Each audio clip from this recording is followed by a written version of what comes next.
হ্যাঁ বলছি দেখলাম নিয়ে যায় আছিস হ্যাঁ অ্যাপসে করলাম আউট করছি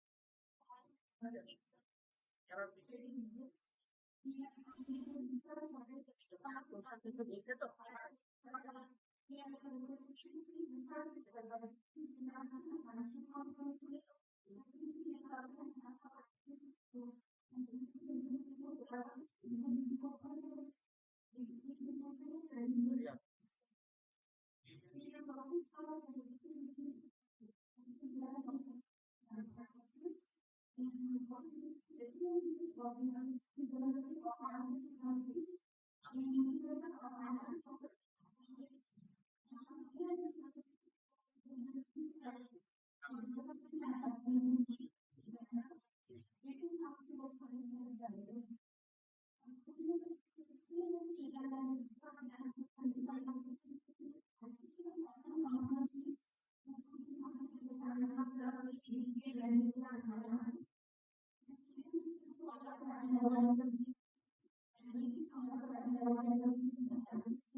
সেখানে তুমি কি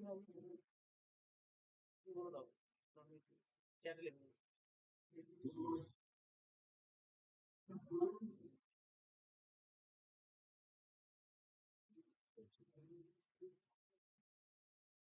উনি ওনার উনি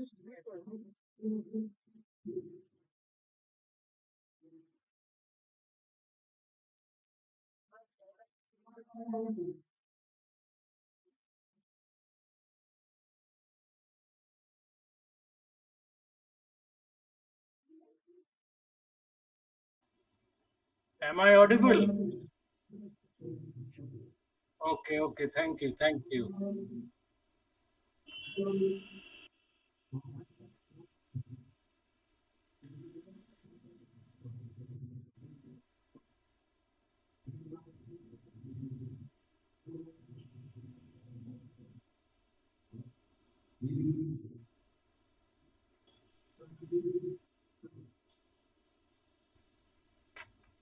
Is PPT visible?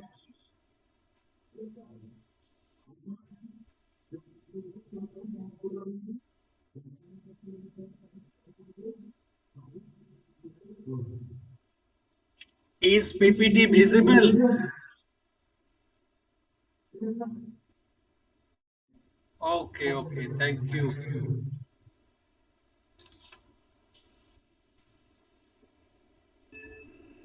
Respected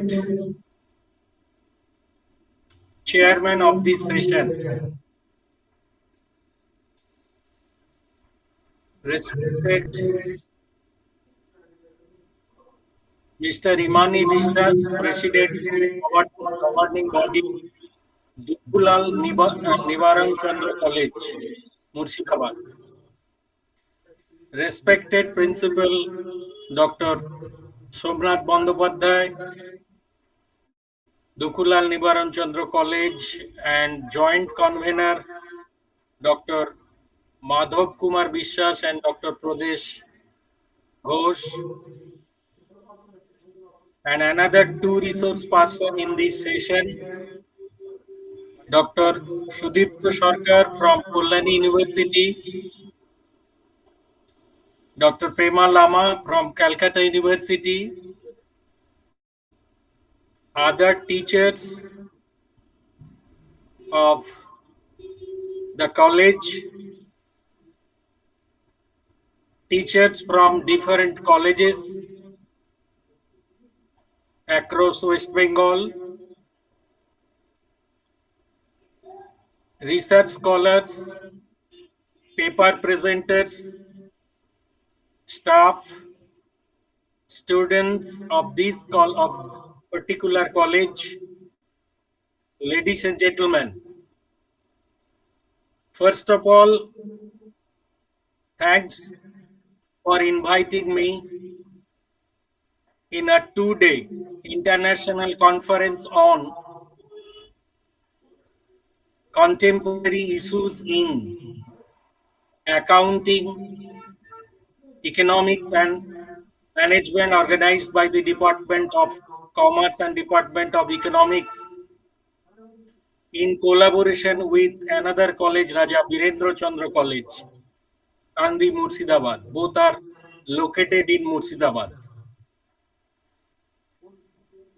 And I'd like to talk about today Income Tax Bill 2025 and existing income tax for salaried employees. You know, everybody knows in the next year, the Income Tax Bill 2025 may be started. That is why at present Income Tax Bill 2025 is very much important. The new Income Tax Bill was introduced in the Lok Sabha, we all know, on 13th February in this year. The purpose of this bill is to simplify the complex Income Tax Act that of 1961 we are facing. The Income Tax Act has undergone many changes since the starting year on or after 1st April 1962, because certain changes are made to it every year through the union budget. And in this year, Central Finance Minister has also passed the finance bill, and that has been signed by the President of India. The Income Tax Act has evolved significantly over the past 6 decades, more than 6 decades, with everything from adjustment to tax rates to the introduction of new provisions, alongside the introduction of fresh exemptions and fresh deduction, fresh rebates, and the removal of outdated items. Over the year, it has been revised so extensively. We have seen that it now bears a little resemblance to its original form when it was first enacted. Tax experts and tax payers uh, have expressed a need for completely new law, one that is built from the ground up, integrating all existing provisions, expanding beyond them. If the bill is successfully passed, that will be effective from 1st April 2026.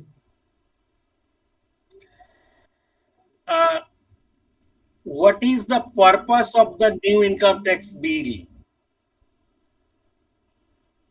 If we remind, in the budget speech of 2024, Nirmala Sitharaman ji revealed the government's intention to scrutinize the Income Tax Act 1961 in totality. That is the word quote and unquote made by Finance Minister in the year 2024. Through this scrutiny, the act was to be made more concise, precise, so that the taxpayer could easily understand, could easily read and understand. The primary objective mentioned by the finance minister is to reduce disputes and litigation involving the tax system.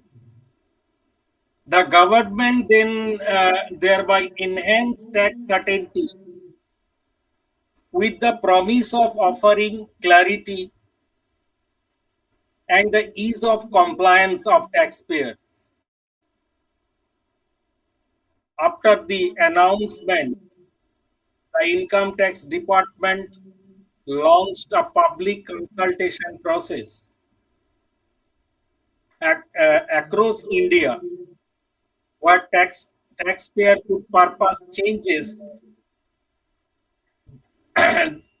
they will like to observe in the new law. This, uh, this move illustrated the interest of the government in public input and a more inclusive approach to tax reform. The Finance Minister Nirmala Sitharamanji in this year budget had assured that the new income tax bill would be brought soon.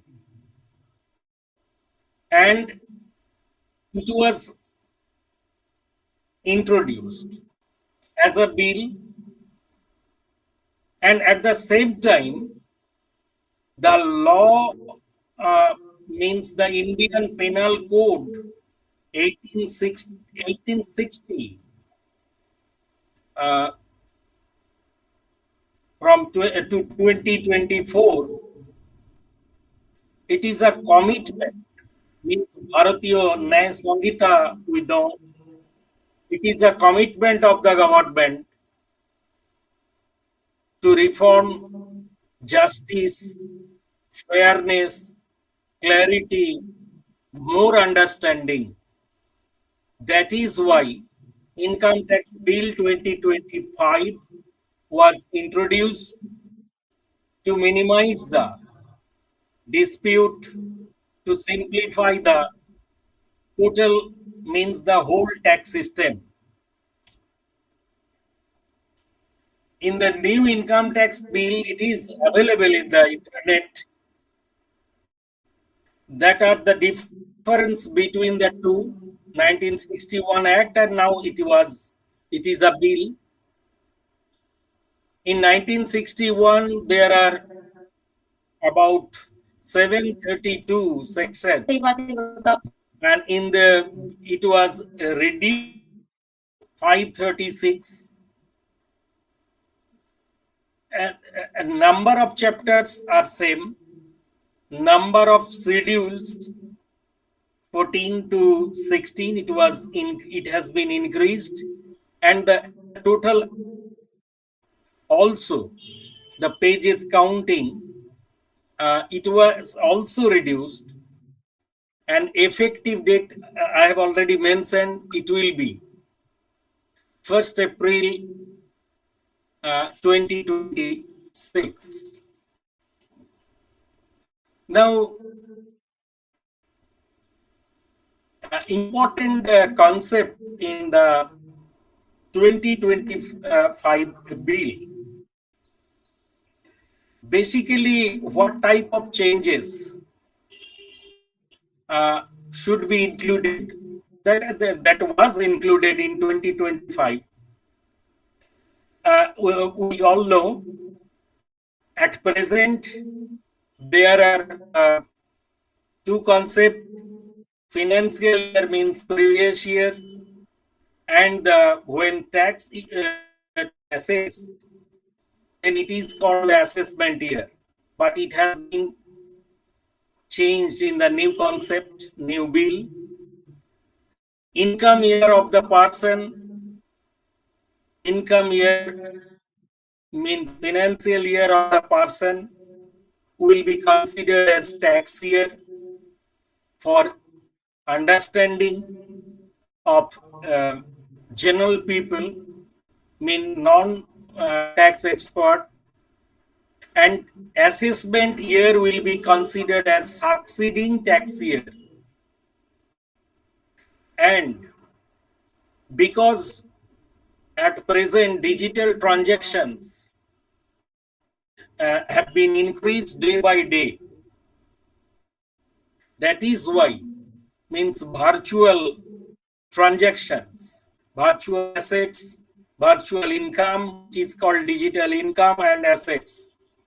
In the year 1961, it was silent, but at present, digital income and assets have been included mandatorily, and we have to pay tax if we uh, have digital, if we have some digital income and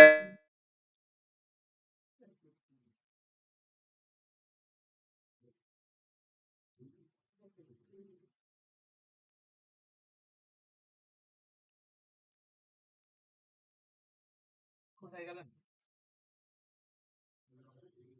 owner link আছে কিন্তু উনি by chance বেরিয়ে গেছেন। ওনার link চলে গেছে। ওনার নেটওয়ার্কের কিছু problem আছে।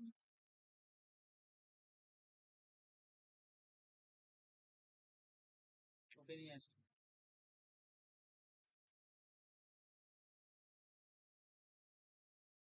উনি জানেন না হয়তো, কাউকে ফোন করে জানাবেন। ফোন করে জানাবেন। উনি জানেন না হয়তো। উনি জানেন না, মেবি জানেন। উনি হয়তো এমনি বলে যাচ্ছে।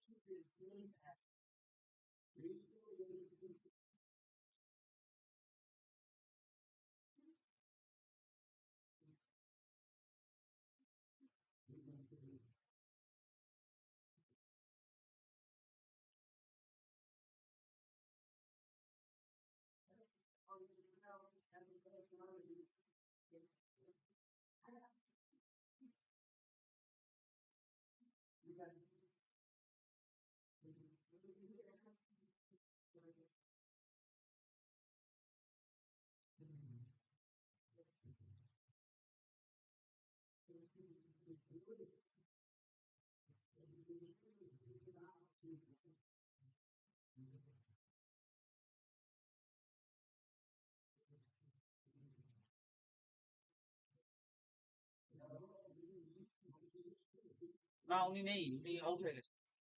উনি নেই, উনি নেই, উনি নেই, উনি নেই,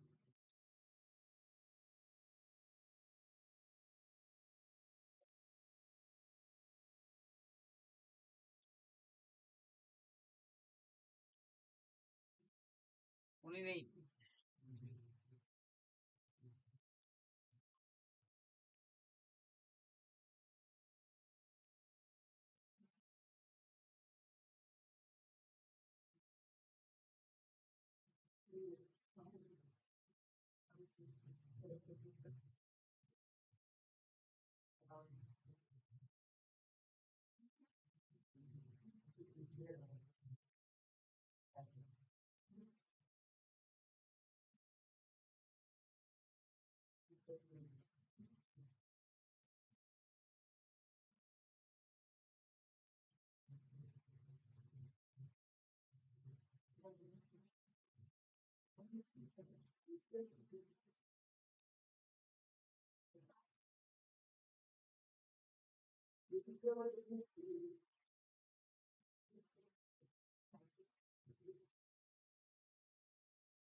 এই তো হয়েছে হয়েছে এসছেন এসছেন।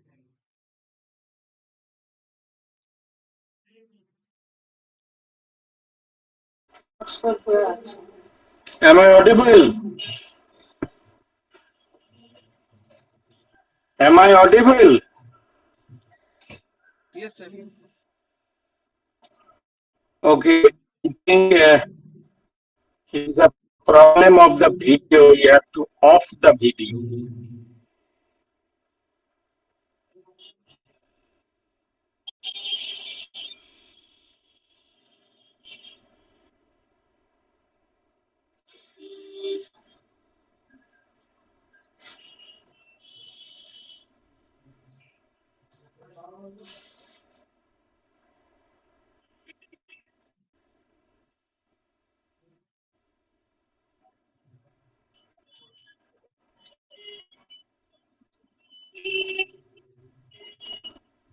Okay.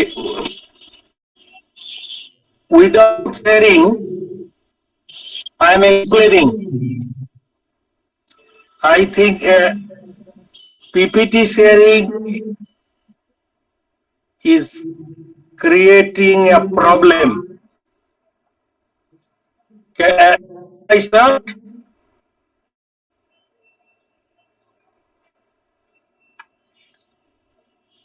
Yes, sir, you can start. Without PPT. Okay. Now, in the next slide,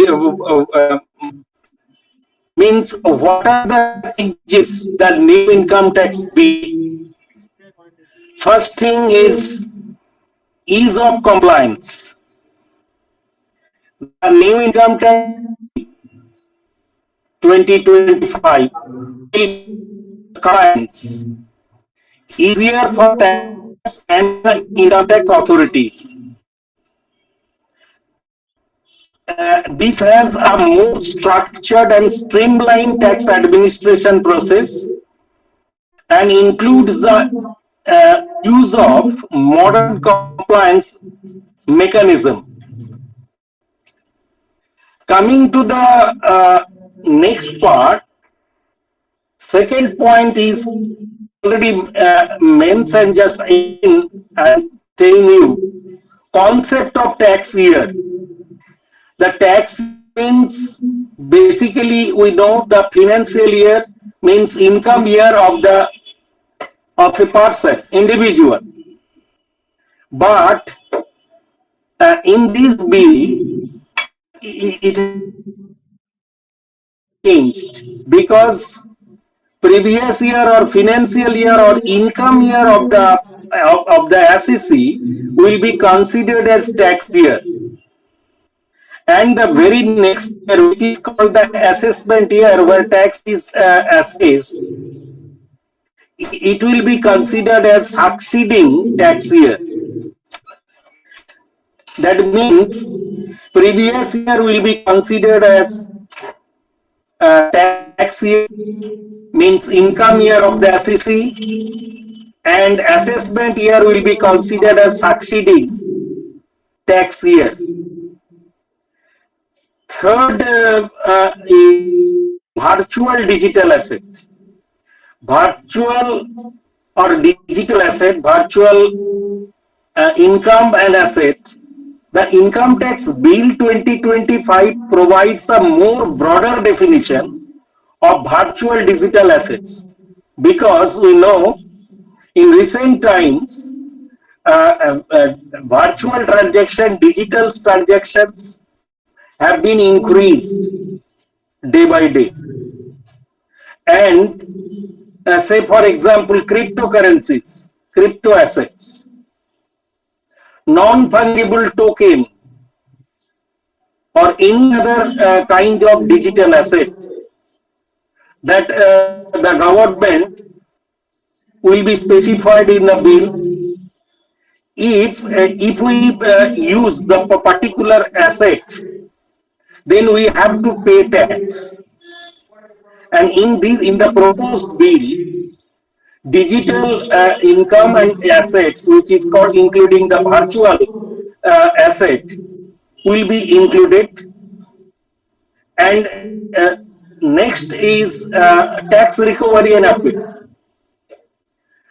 In the existing act means 1961 Income Tax Act, basically it is very complex. It is very complicated. But the new bill gives provision which brings reforms to the tax recovery and appeal processes, so that within a very few days we can easily recover the tax amount, and also easy to understand the appeal process or revision process, so that taxpayer will understand what are the steps for appeal. Now it is very complicated, and the law easier to understand.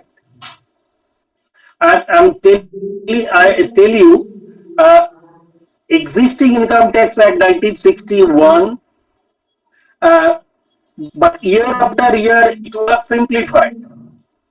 But according to the general taxpayers, it is not easy to understand. That is why the proposed income tax bill 2025,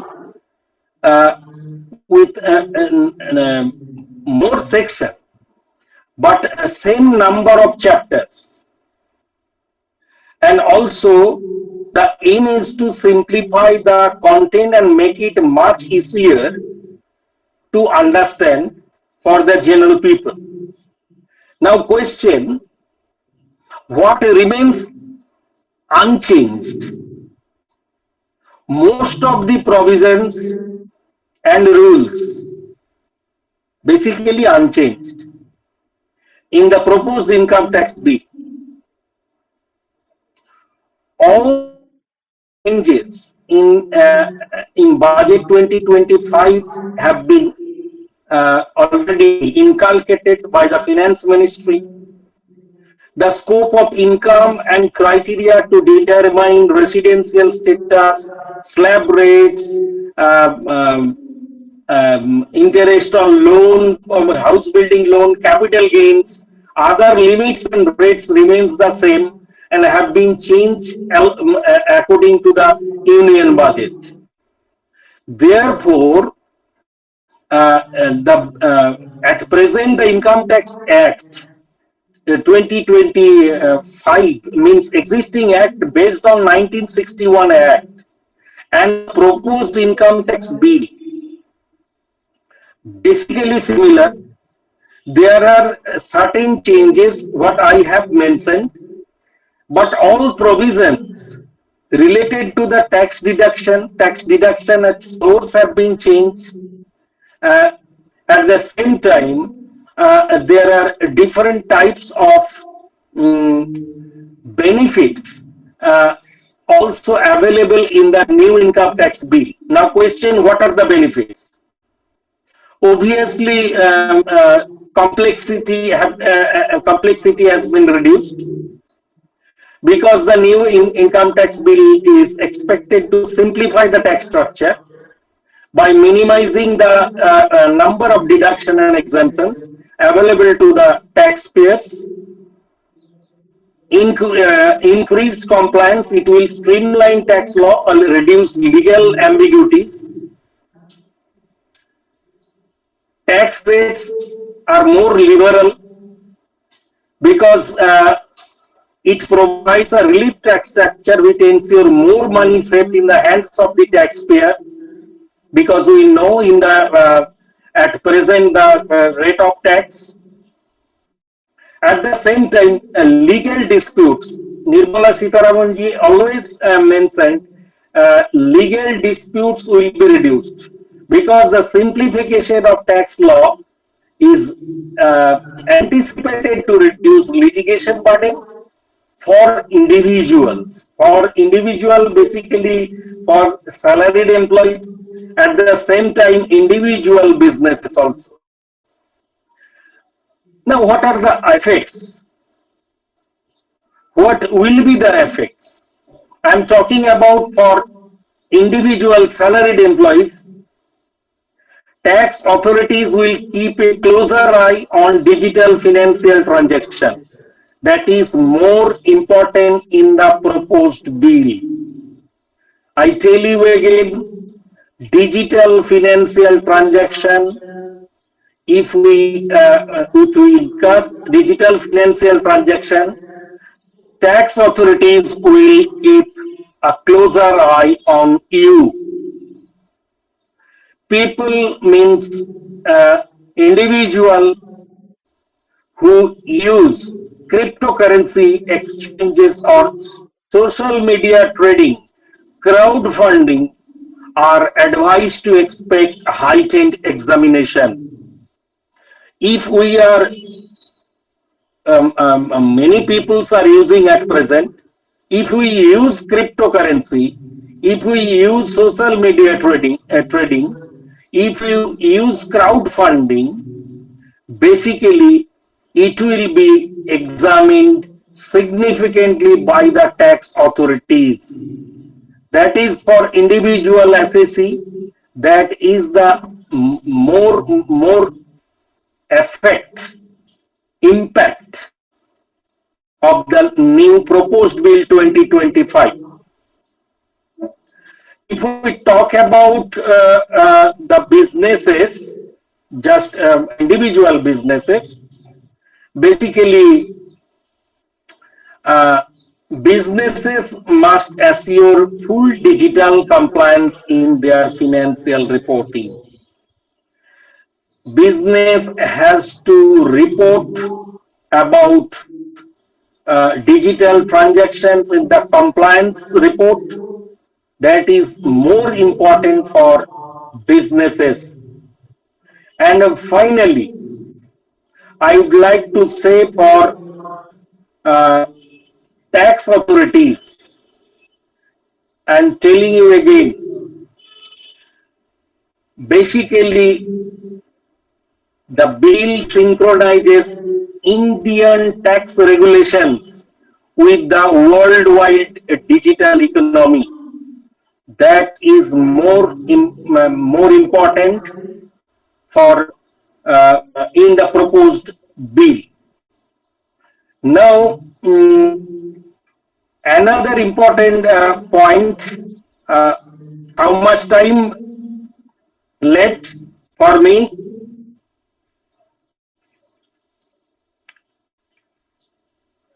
Hello,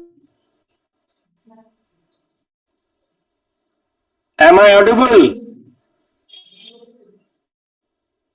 Yes, sir, How audible. much time?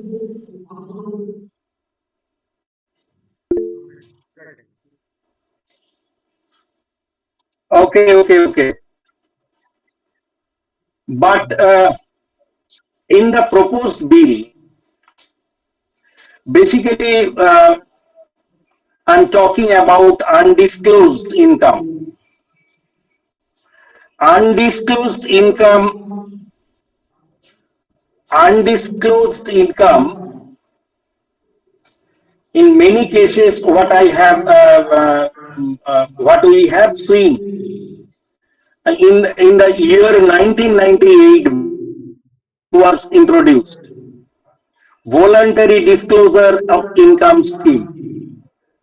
If the SEC voluntarily disclose their income and tax will be charged 30% at that time.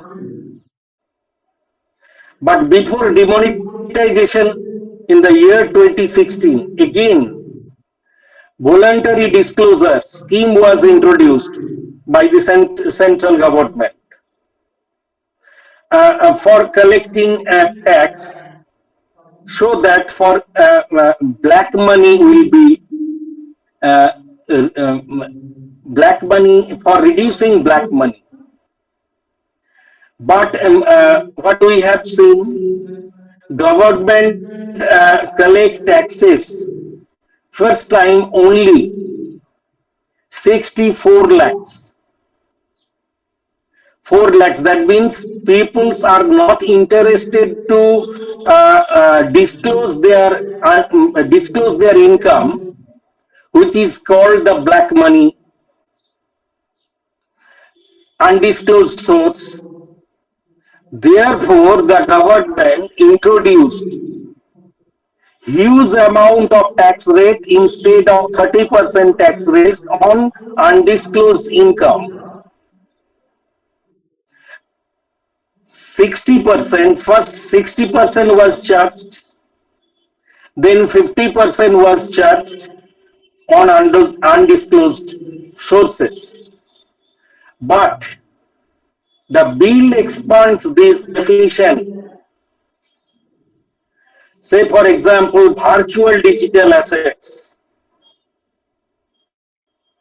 and it includes undisclosed income, includes not only virtual digital assets, also valuable articles like bullion, jewelry also, and cryptocurrency. And these change has been proposed in the finance bill, so that for reducing the undisclosed source of income. And and again, I'm talking about the important part of digital transactions, because it is very important in the proposed bill. That is why I'm telling about, and I tell you basically more about virtual digital assets. Basically, the bill defines virtual digital space as an environment area that is constructed and experienced through computer technology. It includes email servers, social media accounts, online investment and trading account, and websites for storing details of asset ownership, which is called the virtual digital space. And in the proposed bill, the particular issues will be included. And finally, the central government has framed a new scheme for greater efficiency and transparency. How it is possible? Because eliminating the interface with the assessee through technology, optimizing resource utilization through economies of scale and functional specialization. The particular schemes framed by the central government must be laid down before Parliament, and the proposed bill retain these provisions. If a term is treaty is not defined in the treaty, the act or a notification by the central government, I think its meaning will be as assigned in any other central law. The proposed income tax bill uh, 2025 basically is important for 2-3 cases.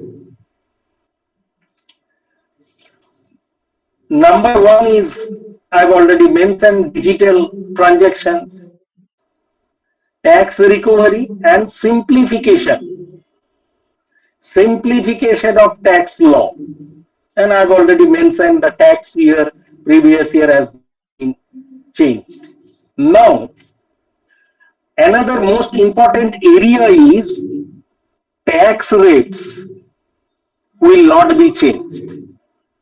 In the new tax regime in this year, because old regime has already been continued, there are two new regime because we are facing two new regime, and in this year Nirmala Sitharaman ji, finance minister, what has been included, that is the new tax regime. In the new tax regime, we know the 70 the deduction exempts and tax rebates were increased, but no deductions will be allowed except standard deduction rupees 75,000. It was increased from 55,000. In the proposed bill, it will be the same. 75,000 standard deduction will be allowed for salaried employee. Second thing, uh, means the NPS scheme. NPS scheme will not be deducted other than central government employee. But in the proposed bill, hopefully, it will be deducted. It will be deducted from the taxable income for reducing taxable income. That indicates that the tax amount will be, total tax amount will be reduced. And no other deductions.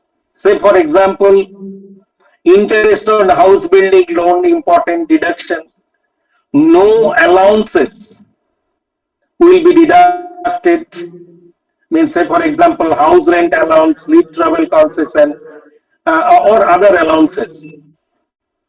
At the same time, uh, chapter 6 means 80 section means savings and investment 1,50,000, mediclaim, and all other deductions. 80 TTA, 80G means donation. At present, in the existing act, in this year, it will not be deducted, and at the same time, in the new proposed bill, it will be similar. Means other than standard deduction, and hopefully the pension scheme rupees 50, new pension scheme rupees 50,000. At present, it was not available for deduction, but it will be deducted. Other than that, no amount will be, no deduction exemption will be considered. But 12 lakh, what has been declared by the finance ministry, 12 lakh means 12 lakh 75,000 tax rebate. It was increased from 7 lakh to 12 lakh plus 50,000 to 75,000, means 12 lakh 75,000 will be continued in the year in the year 26-27 if the proposed proposed income tax bill 2025 is started. That means up to rupees 12 lakh 75,000, no tax will be charged. That is very simplification. At the same time, higher amount tax rates, basically up to rupees, the 4 lakh is nil. That is what that are the slabs declared by the declared in this year, means up to 4 lakh, 4 lakh to 8 lakh. In these are what that has been included in the existing act in this year. It will be continued. Slab rates will be continued, and at the same time, uh, more simplification of advance tax, payment of advance tax. We know there are if the tax amount exceeds rupees, means due tax amount exceeds rupees 10,000 or more. In that case, we have to pay advance payment of tax after making deduction of tax at source, means TDS. But it will be simplified because actually we pay 4 installments, and it will be simplified in the new proposed bill. If the proposed bill is signed by the President of India, that means New Income Tax Act 2025 is started.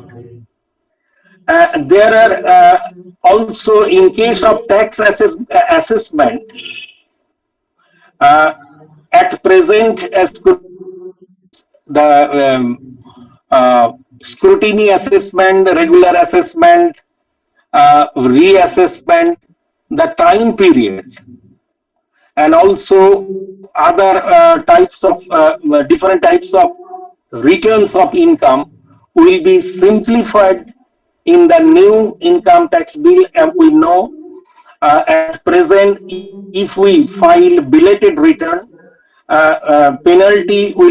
penalty is charged. But in the new proposed bill, uh, hopefully the penalty amount will be reduced, uh, or in case of defective return, the only 15 days after getting the notice from the income tax department, it will be extended from 15 days to 30 days if there are no objections made by the income tax department. Uh, that is why I am telling you, new income tax bill is uh, basically important for individuals, for corporates, for all types of assessees, because because of reducing legal disputes, and also simplification of total tax system. That is why income tax, proposed income tax bill 2025 is very much important. Up to this, I end my lecture. Uh, Thank you very much for listening me. But due to network issue, I'm not showing the PPT. I'm so sorry for this. Um, Later, I will send the PPT to the convener, Dr. Madhav Kumar Bishas. Over to you. If you have any question, please tell me.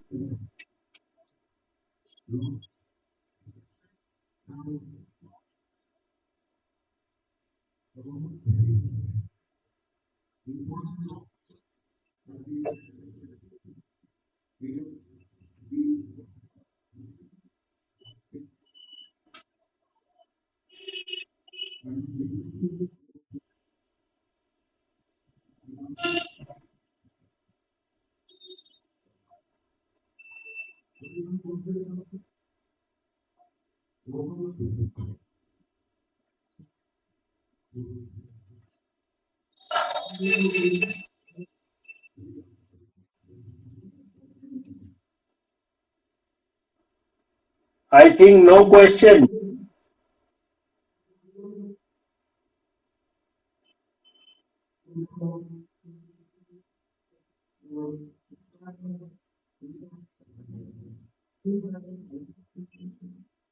Thank you very much.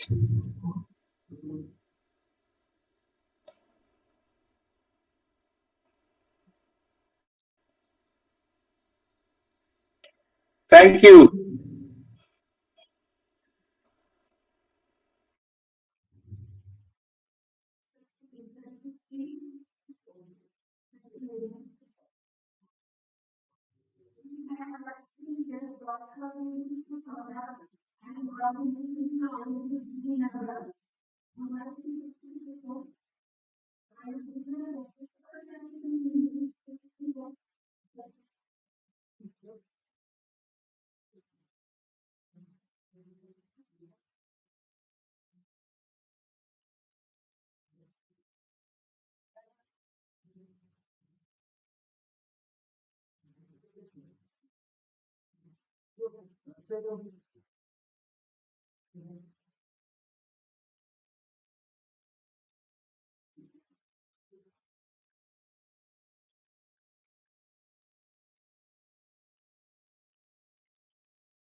Screen যদি share করে খালি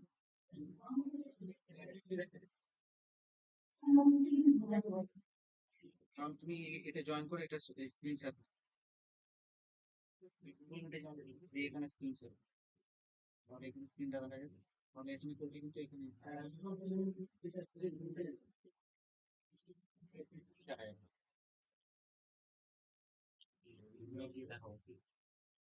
তুমি যে আসলে তুমি যেখানে বসো সেখানেই রাখো তুমি স্ক্রিন শেয়ার করতে হবে তুমি এটা তুমি ইউটিউবে গিয়ে এখানে জয়েন করে তোমার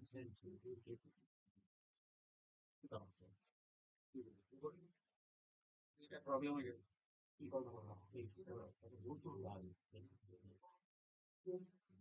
তো বড় নেই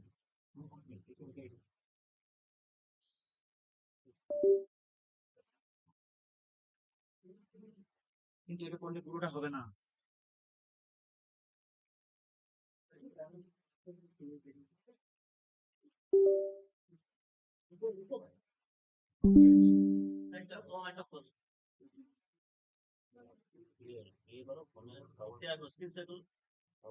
এখানে স্ক্রিন শেয়ার করি তুমি তো ইয়ে করতে পেন ড্রাইভটা শেয়ার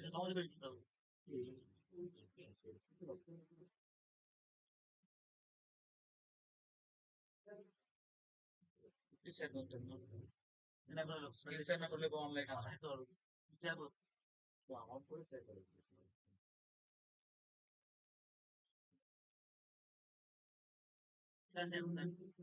মানে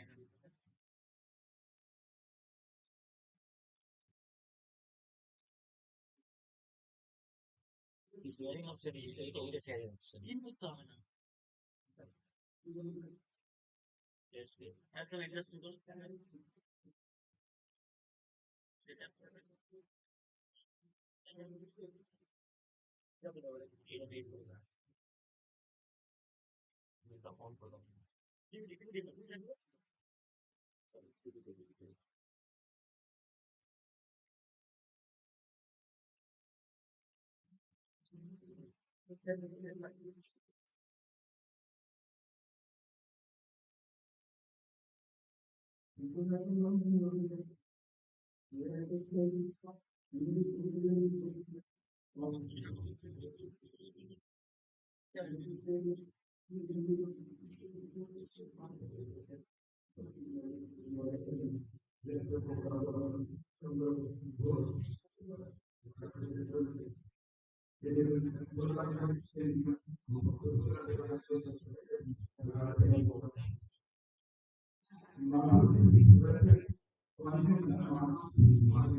skill set yeah.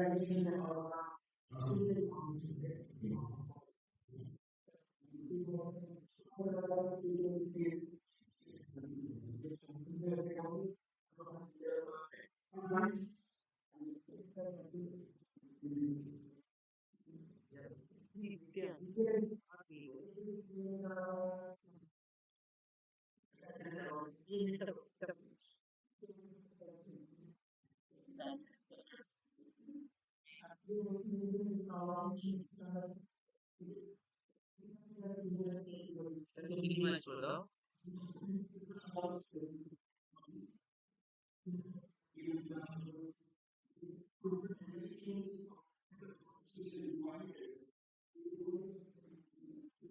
করো ঠিক আছে এরকম দেখো ব্রেন টেস্ট এই একটা নাম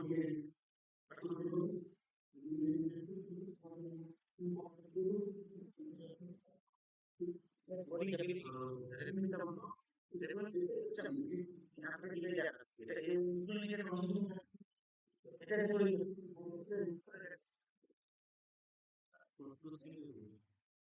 আমি বলছি ওনার পিপিটি দেওয়া আছে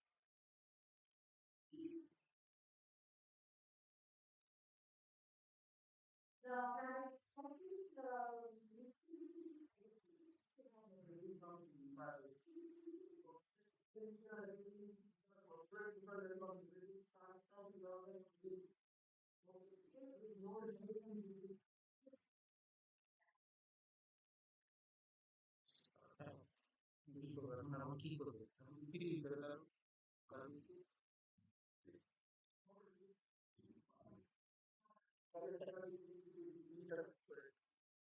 হ্যাঁ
পেন ড্রাইভ তো আছে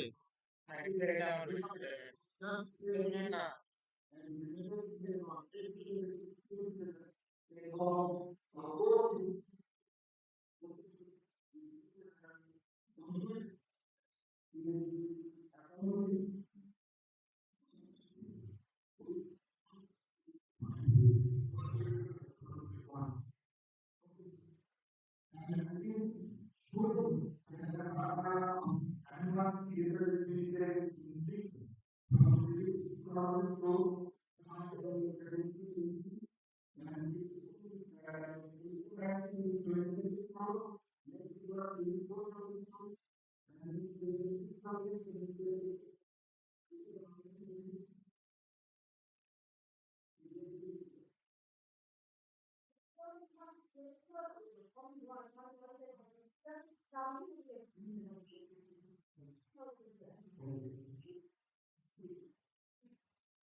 গেছে 5 শহরে 40 শহরে তোমার চালু থেকে গেছে কতটা আগে তোকে সেট করতে হবে একদম 20 লাখ টাকা পুরো মানে 2 সেকেন্ড মধ্যে সেট করে মানে জাস্ট এখানে কি বলা জিস বলে দিই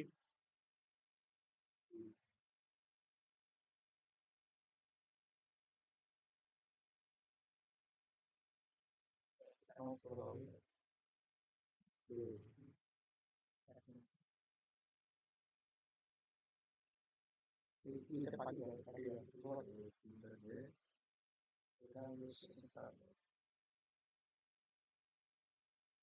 নিতে পারবে প্রত্যেকে 3 মিনিট 15 মিনিট বেশি হবে 5 minute that's a long participate বলা দিচ্ছি না আগে video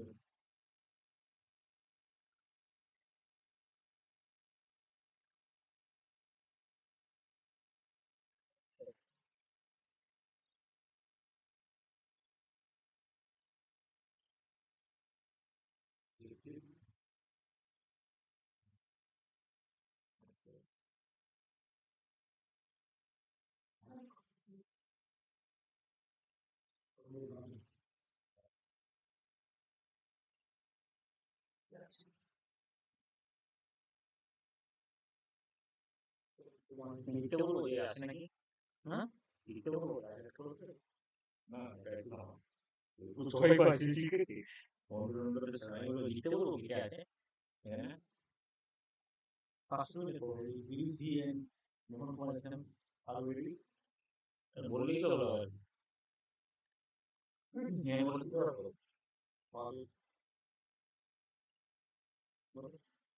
hello we are going to start the online presentation for the technical session 2.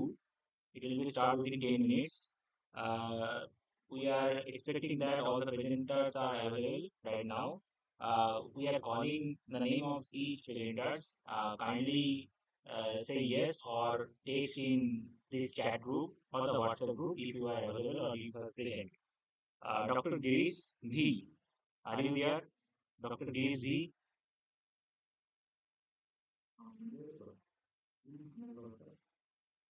Mohan Kumar SM, Mr. Mohan Kumar SM, are you there? Dr. John Major Thomas, Dr. John Major Thomas, are you present?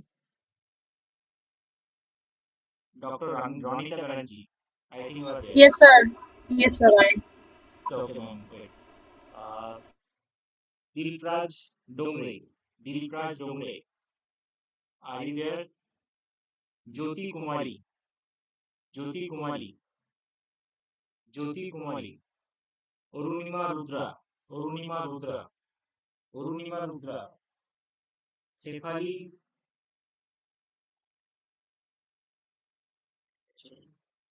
Sefali, Miss Sefali, are you present? Safila, K.M. Rajlakshmi, are you there? K.M. Rajlakshmi, are you there? Yes, sir. Yes, sir. Okay. Manjunatha, Manjunatha N, Manjunatha N, are you there? Manjunatha N. Manikanta, Manikanta, are you there? Manikanta.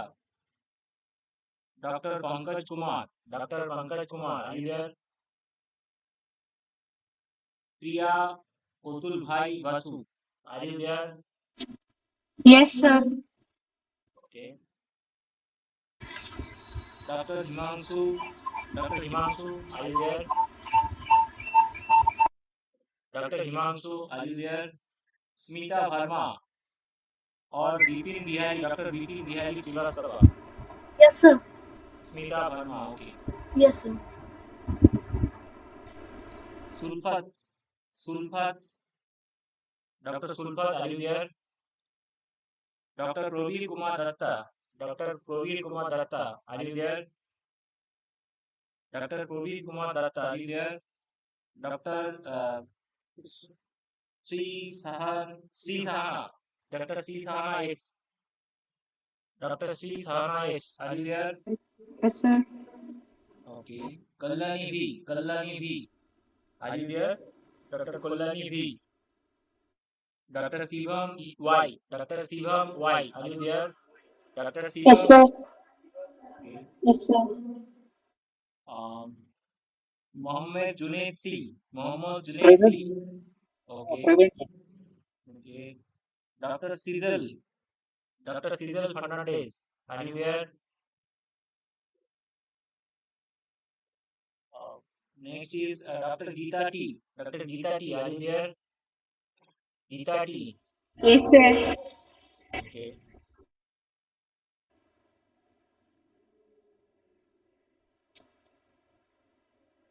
Uh, Next is Dr. Hemlata Gigi. Dr. Hemlata. Are you there, Dr. Hemlata? Yes, sir. Next is Anita Rai. Anita Rai. Are you there? Anita Rai. Anita Rai. Next is Deepti Karki. Deepti Karki. Are you there? Dr. Deepti Karki. Are you there? Next is Dr. Sasidhar Raju. Dr. Sasidhar Raju. Are you there? Dr. Sasidhar Raju. Are you there? Next is Dr. Tukaram. Dr. Tukaram. Are you there? Dr. Tukaram. Are you there? Libby Casey. Libby Casey. Dr. Libby Casey. Are you there? Dr. Libby Casey. Next is Dr. Tulika Kaur. Yes, I think yes. it's there. Okay. Present. Next is Dr. Amit Bhomik. Dr. Amit Bhomik, are you there? Dr. Amit Bhomik, are you there? Dr. Kanti Kumar. Kranti Kumar, are you there? Mr. Kranti Kumar, are you there? Dr. Last is Dr. Jayasri Rai. Dr. Yes, Jayasri sir. Rai. Yes, sir. I am here. Okay, okay. Thank you. Okay, let us wait for next 5 to 6 minutes because it may be that they are thinking that at 2:30 we will start. So be prepared and try to focus only on the objectives specifically, then the methodology, findings, and the conclusion. If we get enough time, then we will able to provide you 5 minutes, 5 to 6 minutes. Otherwise, we will able to provide you 3 minutes only. Okay, and followed by 1 minute discussion. So let us wait for a few minutes.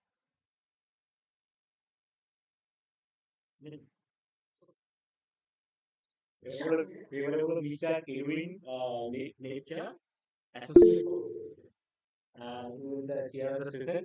Interesting one. Yeah, there is one lecture is there, Mr. Lecture, Doctor Lecture. I will say Doctor Lecture will be at the session. Wow, it is fun mode. How are you? How many camera on for the Doctor Lecture? Visual guru open camera. Batsali BS, Batsali. Batsali. Varsini. Varsini, are you paper projector? Okay, okay, you said already. Yes, sir.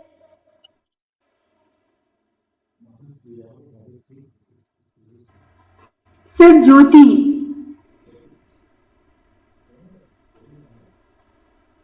Very good. Eh, हमने दो तो लगा था भाई करना तो हाँ हाँ हाँ एक ने सर हमरा ऑलरेडी मोनोपोली की थी ये की बात ना डॉक्टर लेचा he will be that here doctor लेचा leader डॉक्टर लेचा तो बट तो ये लेते क्या चल वही यार तो यार मैं कैमरे का दावे है ठीक है बाकी सब ठीक है मोहन कुमार जैसे देखो ना मोहन कुमार ने अरे बार रोल कॉल करो ये सब बोलना पूछ रहा है Mr. Mohan Kumar, I think you joined. Mr. Mohan Kumar, I think you Yes, joined. Okay. yes, sir. Yes, sir. I'm here, sir. You are the first presenter. Be prepared. We will start within few minutes. Okay. Sir Okay, sir. Jyoti, Okay, sir. are you present here? Archie Salim, Salim बोला ना Archie Salim, जी sir. Archie Salim. Screen में कि Salim देखला हम दोनों के ना. यार तो दोनों का Archie.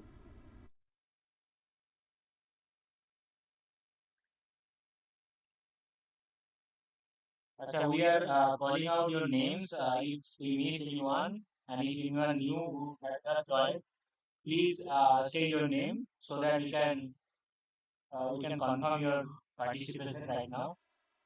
If there are any new ones, please confirm your participation. We are Sir, calling Jyoti Kumari. RJ. Your name? Jyoti Kumari. Jyoti. Fast. Fifth letter. Hello, sir.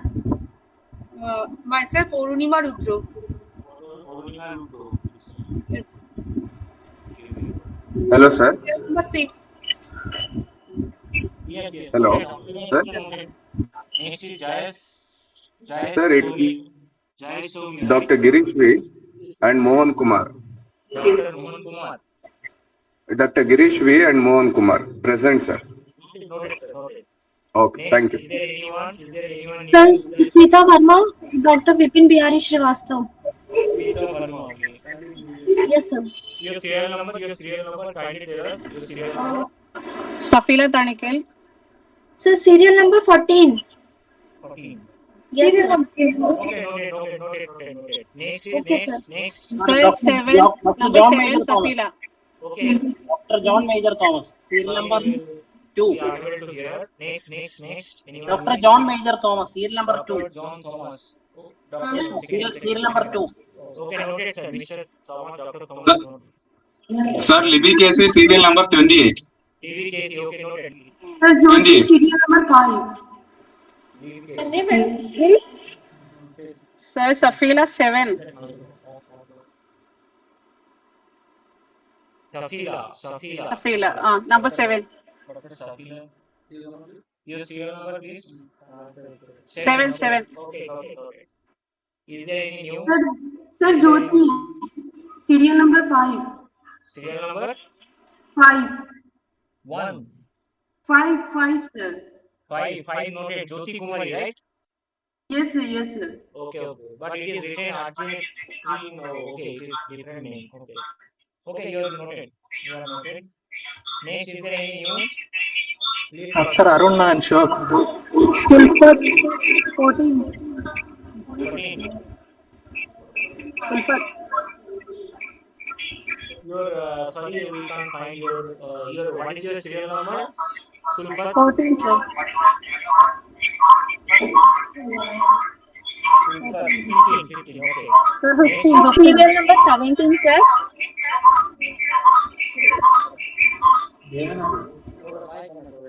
Hello, sir. yes. Serial number 17, sir. Serial number 17. What is your name? 17. Sahana and Varshini. 17. What is your name? Varshini and Sahana, sir. Yes, noted. We didn't noted. Sir, Okay. serial number 15, sir. Sorry, please one by one say. Otherwise, 20. 19, sir. Arun Kumar. It is noted. I Arun think Kumar and Shiva. your serial number. Shivamma. Your serial number 19, sir. 19. Noted. Shivamma and Arun. Serial number 23. Sir, Sulfat. What? Sorry. Serial number 23, sir. Serial number? Sorry. 23. 23. Okay. 23 noted. 23 noted. Your name, Okay. Hemlota, right? Hemlota. No, sir. 24, 22. 21. 22, sir. 22. Yeah, sir. 22. Sir, 15, Sulfat. Gita T noted. Gita T Ah, Madhusri noted. Okay. Sulfat, sir. Sulfat. Noted. okay. Again, we are calling out the left name which who has still not confirmed their participation. The name are as follows: Dr. Dilpraj Dongre. Are you there, Mr. Dilpraj? Next is Dr. Manjunatha. Dr. Manjunatha, are you there? Next is Dr. Manikanta. Are you there? Dr. Manikanta, please confirm your participation. Next is Dr. Pankaj Kumar. Are you there? Dr. Pankaj Kumar. Pankaj Kumar. Next is Dr. Himangsu. Dr. Himangsu. Dr. Himanshu. Dr. Himanshu, are you there? Next is Dr. Probir Kumar Datta. Probir Kumar Datta, are you there? Next is Dr. Kalani V. Are you there? Next is Anita Rai. Dr. Anita Rai, are you there? Next is Dr. Dipti. Are you there? Dr. Sasidhar, are you there? Dr. Tukaram, are you there? Dr. Amit. Dr. Amit. Dr. Amit, are you there? Dr. Amit. Next is Dr. Kranti Kumar. Kranti Kumar, are you there?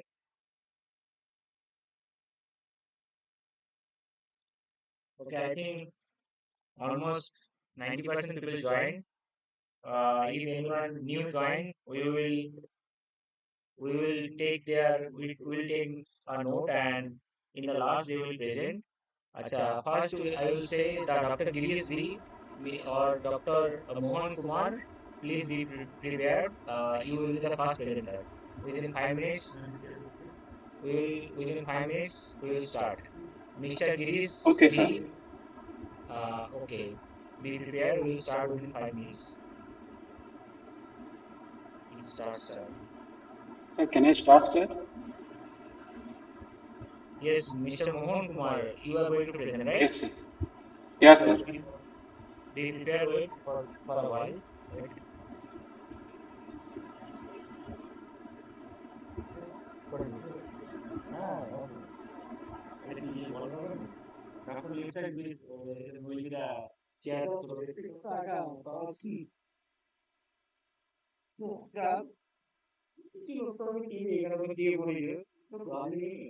মানে এই ওই জন্য আমাকে কিছু না বলে যে তো ঠিক আছে ওরা আসবে বন্ধু বান্ধব ঠিক আছে চলে চলে ওদের ইমেজ দিতে কি হবে বুঝেছে হ্যাঁ তাই না সব আছে ওদের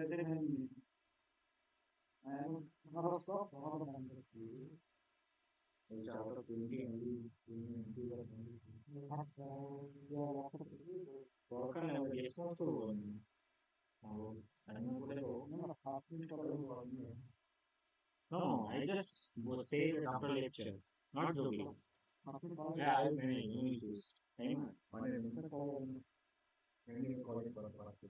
yes, yes. बोल दिया after lecture. That's it. ठीक है.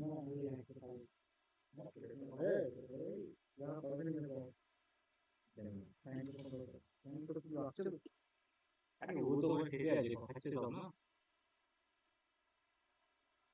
पूरा वो खावा में हम मारे गल्प করে ফালতু এটা পুরো উড়িয়ে এনে ই করতেছি আরেকটা লেখা তাহলে তুমি এবার জিনিস দিও সেটা তো কিছু না এটা অন্য এটা কি আরে গাড়ি না বাইক তো হয়ে গেছে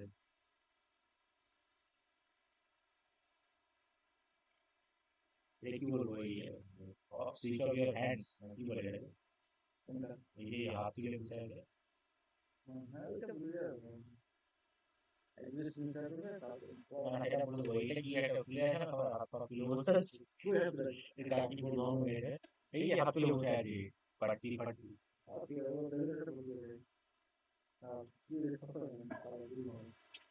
আমাদেরকে দেখানো তো তখন নেওয়া যায় হুম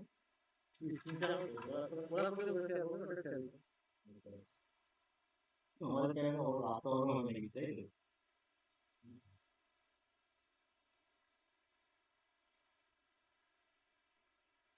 আমরা তো শুরু করে ছয়ের মধ্যে শেষ করে দেবো 10টা এই খাওয়ানো ওকে ওয়েট করে কি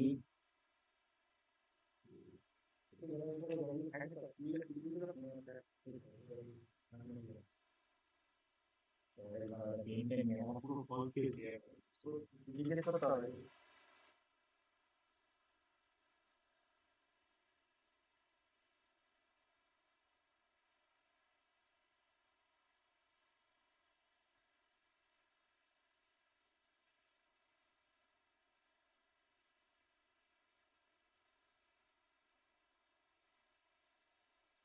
কিছুর মধ্যে 2 মিনিট পরে আর একটা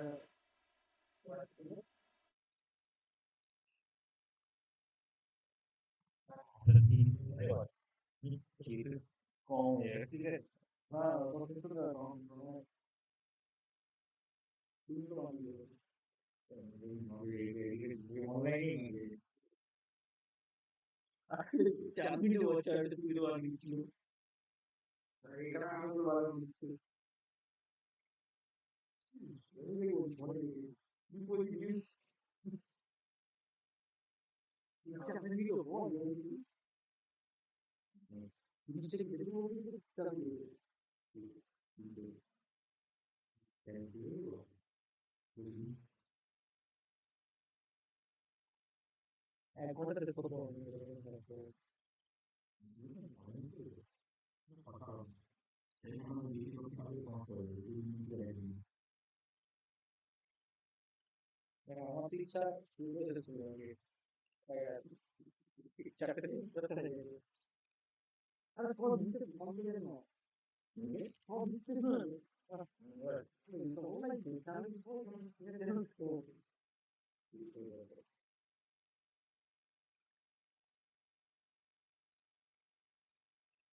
Can I start, sir?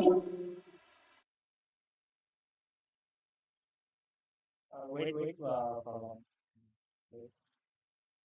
Kucho.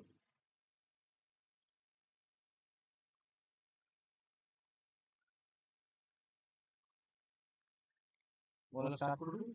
Yes.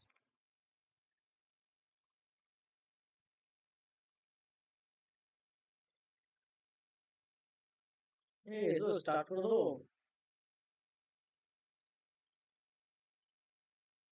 তাড়াতাড়ি ভাবি এসো আরে সব তাড়াতাড়ি করছো না তাড়াতাড়ি করছে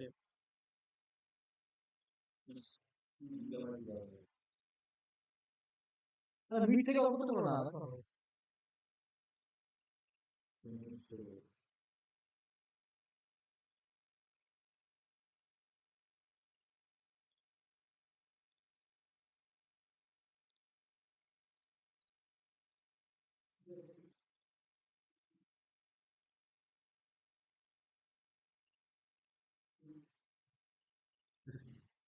আগে দিন যারা করে দিচ্ছি আমার এক্সপার্ট তাড়াতাড়ি গেল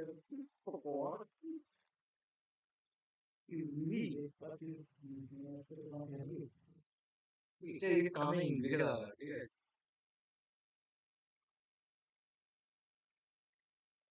even I think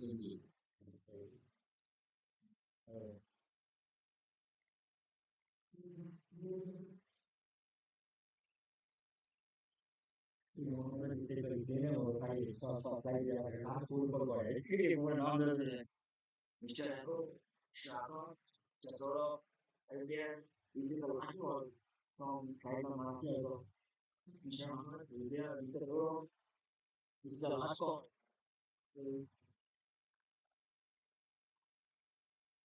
Damn, he could say. The chair says it. Yeah, Monica, I'm coming to this.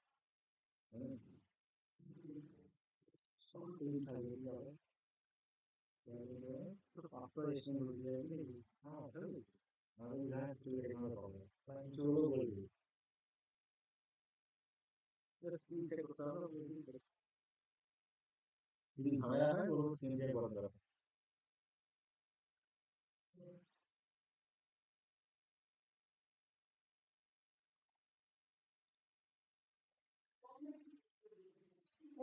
Every economy.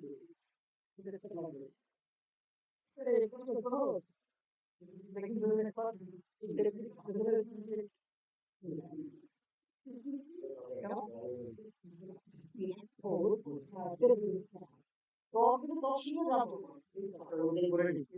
সেটাই করতে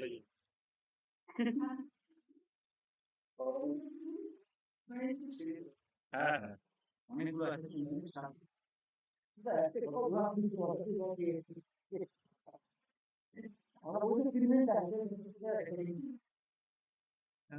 রেকর্ডিং কি বলছে? রেকর্ডিং কি? রেকর্ডিং করে।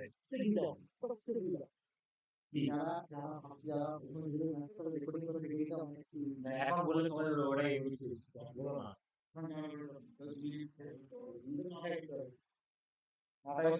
আরে ঠিক আছে, তুমি 5টার দিকে বেরিয়ে যাবে, তবে কি আমার কতজন আছে? হ্যাঁ, আমার 90% স্টুডেন্ট আছে, একজন এক কতদিন ভর্তি হচ্ছে, 4 5 6 7 8 9 10 11 13 জন 13 জন। অপর কথা বলবো, আপনার একই ওটা কি ওটা সাইন করে দিন। এটা কি জানেন?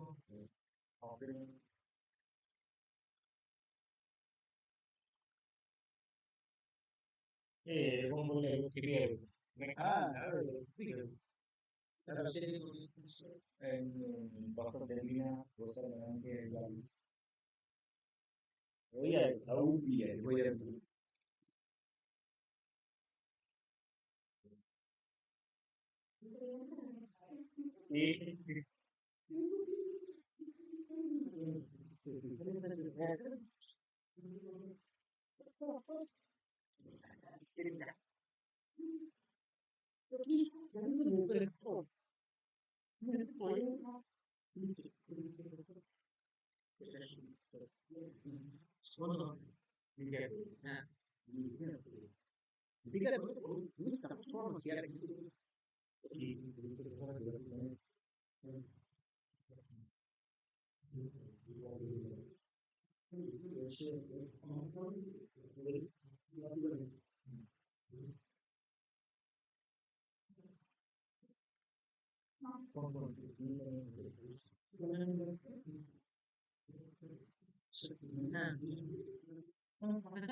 excuse me, right now, right now we have on the stage uh, Professor Sudipta Sarkar from Kullani University and Associate Professor Devasis Bhumik, Devasis Banerjee from Dompal College.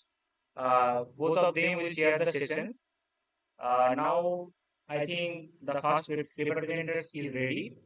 I am calling the name of the first presenter, who is the Mohan Kumar SM. Yes, Are you sir. there? Yes, Kindly sir. Yes, sir. please share your slide. Please try to share your slide.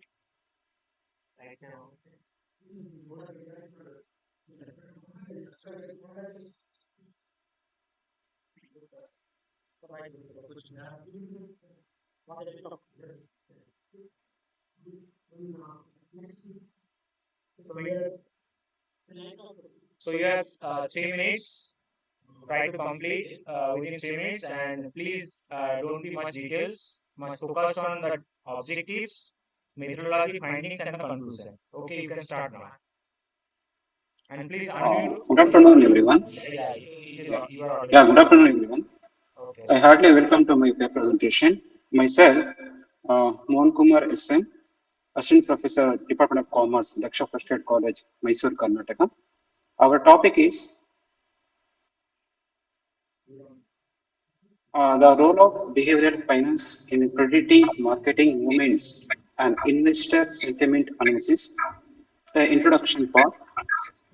Today, you know that the present investment institution should focus on teaching investors in the right knowledge, taking less biased decision support system, and enhancing the financial media literacy in order to counteract these biases.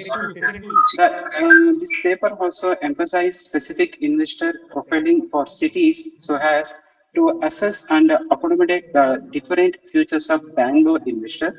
All things consider that the results provide light on the factors that influence investor conduct in an urban Indian context, which contributes to growing body of research on behavioral science.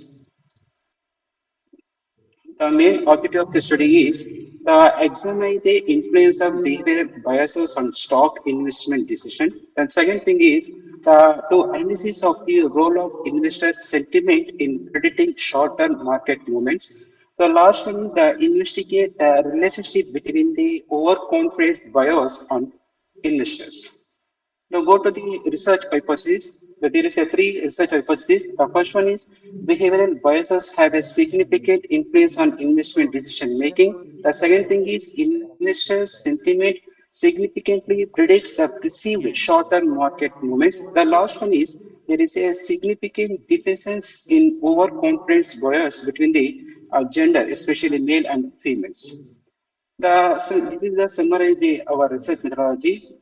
You using a purposive sampling method. Who are actively trade investor in stocknet, you only just target the particular population. The total sample size is 130. The sampling location is Bangalore, Karnataka state. We will collect the data from the both primary and secondary sources also. By using the so many tools like descriptive statistics, reliability analysis, normativity test, and interferential statistics. After the data collection, this is the data analysis and the discussion of result. The slides, what you see, the table number one, this is the analysis of demographic and investment profile of respondents. You know that they have a analysis of age distribution, gender distribution, education level, occupation, then investment experience. Due to time shortage, we move the next slides. We have the type of investor. You know that the reality assessment of 15 items through the corner bench alpha LED, a value of 0.778, indicating suitable consistency. The survey instruments demographic excellent measurement quality because they accurately track investor sentiment across all the items. This is showing the test of normativity of variables. So this is the result of Sharpio, Wilk, and colloquial Shirmo normality test in all the investors group variable reveal that none of these variables show the normal distribution pattern since their p values remain below 0.05. The research from the long-term investor group required dismissing the multiple variables because these factors provided stable across the observation. Data transmission or non-parametric statistical testing method should be used because the normative assumption has been evaluated. So this is the testing of our hypothesis. The first hypothesis testing. So just we move the result of hypothesis. So this is the first result hypothesis result. The information indicate that the market validity and group thinking identify the significance of biases of deserved factors in investing whole demonstrating clear impact on multiple aspects. The investment decision demonstrate significant behavioral bias effect, which lead to the acceptance of alternative hypothesis and the rejecting of null hypothesis. So we just move the second hypothesis. This is the result we have to analyze. So after the analyzing the second hypothesis, the significance value measuring of statistical significance from the kernel Wallis test showed 0.010 in the hypothesis test summary output. The statistical significance of this result emerges because the obtained value 0.010 falls below the threshold 0.05. So that's why the research outcomes proved beneficially to accepting the alternative hypothesis and rejecting the null hypothesis. Just we move the third hypothesis testing. This is the result of the test statistical investor confidential bias. The third hypothesis is tested to see if the males and females differ significantly in their overconfidence bias. The hypothesis comprises the ranked sum of the male and the female participate to determine whether gender affects the degree of overconfidence bias using the Wakely Q test, right? So as for the man basically used statistical is 1317.000, which reflects thus the difference in the rank sums between the two groups. The jet value is minus 1.549. The result showed male participant hold higher ranking in overconfidence bias, but the actual difference Please remains small. The p-value try measurement to of finish. Please try to finish within 1 minute. Try to finish. okay, Try to complete. Try to complete. Come to conclusion. yeah, sure, sure. Yeah. This is the findings of the study. So, what you is after the analyzing of the whole study, this is the finding. This some headings of the bullet points. Behavioral bias significantly influence the investment decision. You know that a study found that the significant negatively correlation between the behavioral bias index and the rational investment decision during the high market validity. The second thing is the sentiment formed through the media influence, social network, and the recent experience was shown to the affect short-term market perception. Then number three, through the detailed test result are not provided here. The third hypothesis influence the focus on gender difference in overconfidence. The fourth one is the highly experienced investors still deeply behavioral bias. So almost 83.3% of the respondents have more than 5 years of investment experience.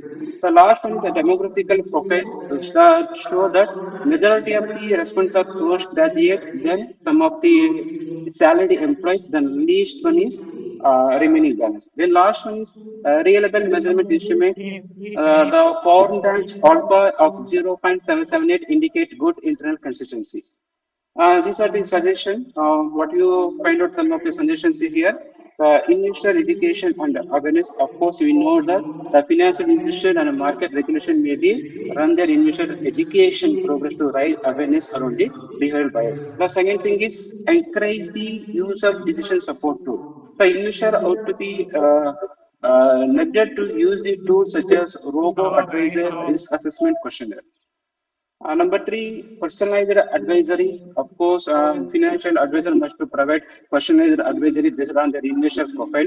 The fourth one is accurate financial media literacy because of media uptown and social media are not influential investor sentiment. The fifth one is city specific investor profiling. The adversary conditions higher up framework or local financial bodies. The last one is the regulate like a SEBI could be integrate behavioral insight into investor protection of regulation under market conduct guidelines, particularly during the periods of high volatility or specific subjects. In come to the conclusion part, the study support to the expanding understanding the investor sentiment and behavioral bias have a major impact on perceived Okay. market movements and Okay. invest decision. So Uh, particularly in a okay, vibrant Mr. Mohan metropolitan Kumar, we settings got like your Bangalore. point. Yes, Please sir. stop your presentation. Okay. We got your point. Please finish. Yeah, this is a Please stop overall your presentation. conclusion. Please stop I your mentioned the presentation. detailed Kindly stop information in your our paper. presentation. Kindly stop your presentation. Yes, sir. Yeah, sure. Okay. Thank you. Thank you. Thank you, sir. Thank you very much. Thank you, Mr. Mohan Kumar, for your very nice presentation. Next, we will call the name of Dr. John Major Thomas. Please, uh, are you there, Mr. John Major Thomas? Are you Yes, there? sir. Yes, sir. Yes. Please stop your screen sharing. Mr. Mohan Kumar, please stop your Yes, sir. screen sharing. Yeah, Okay. yeah, sir. Stop. Okay, Mr. John Major Thomas, please try to share your screen. Mr. John Yes, Major sir. Thomas. Okay, so it is our kind request that please try to complete your presentation within 4 minutes and don't exceed because otherwise we will not be able to manage. Okay, so it is a Yes, humble sir. request from us. Please try to manage and sum up everything within 4 minutes and don't try to focus on objective methodology findings and conclusion only. Okay, thank you. You can start. Sir, is the screen visible? Yes, sir. Yes. Yes, sir. The topic for discussion is the digital advancement for economic growth, and my name is Dr. John Major Thomas. I am from Kerala, Pathanamthitta district.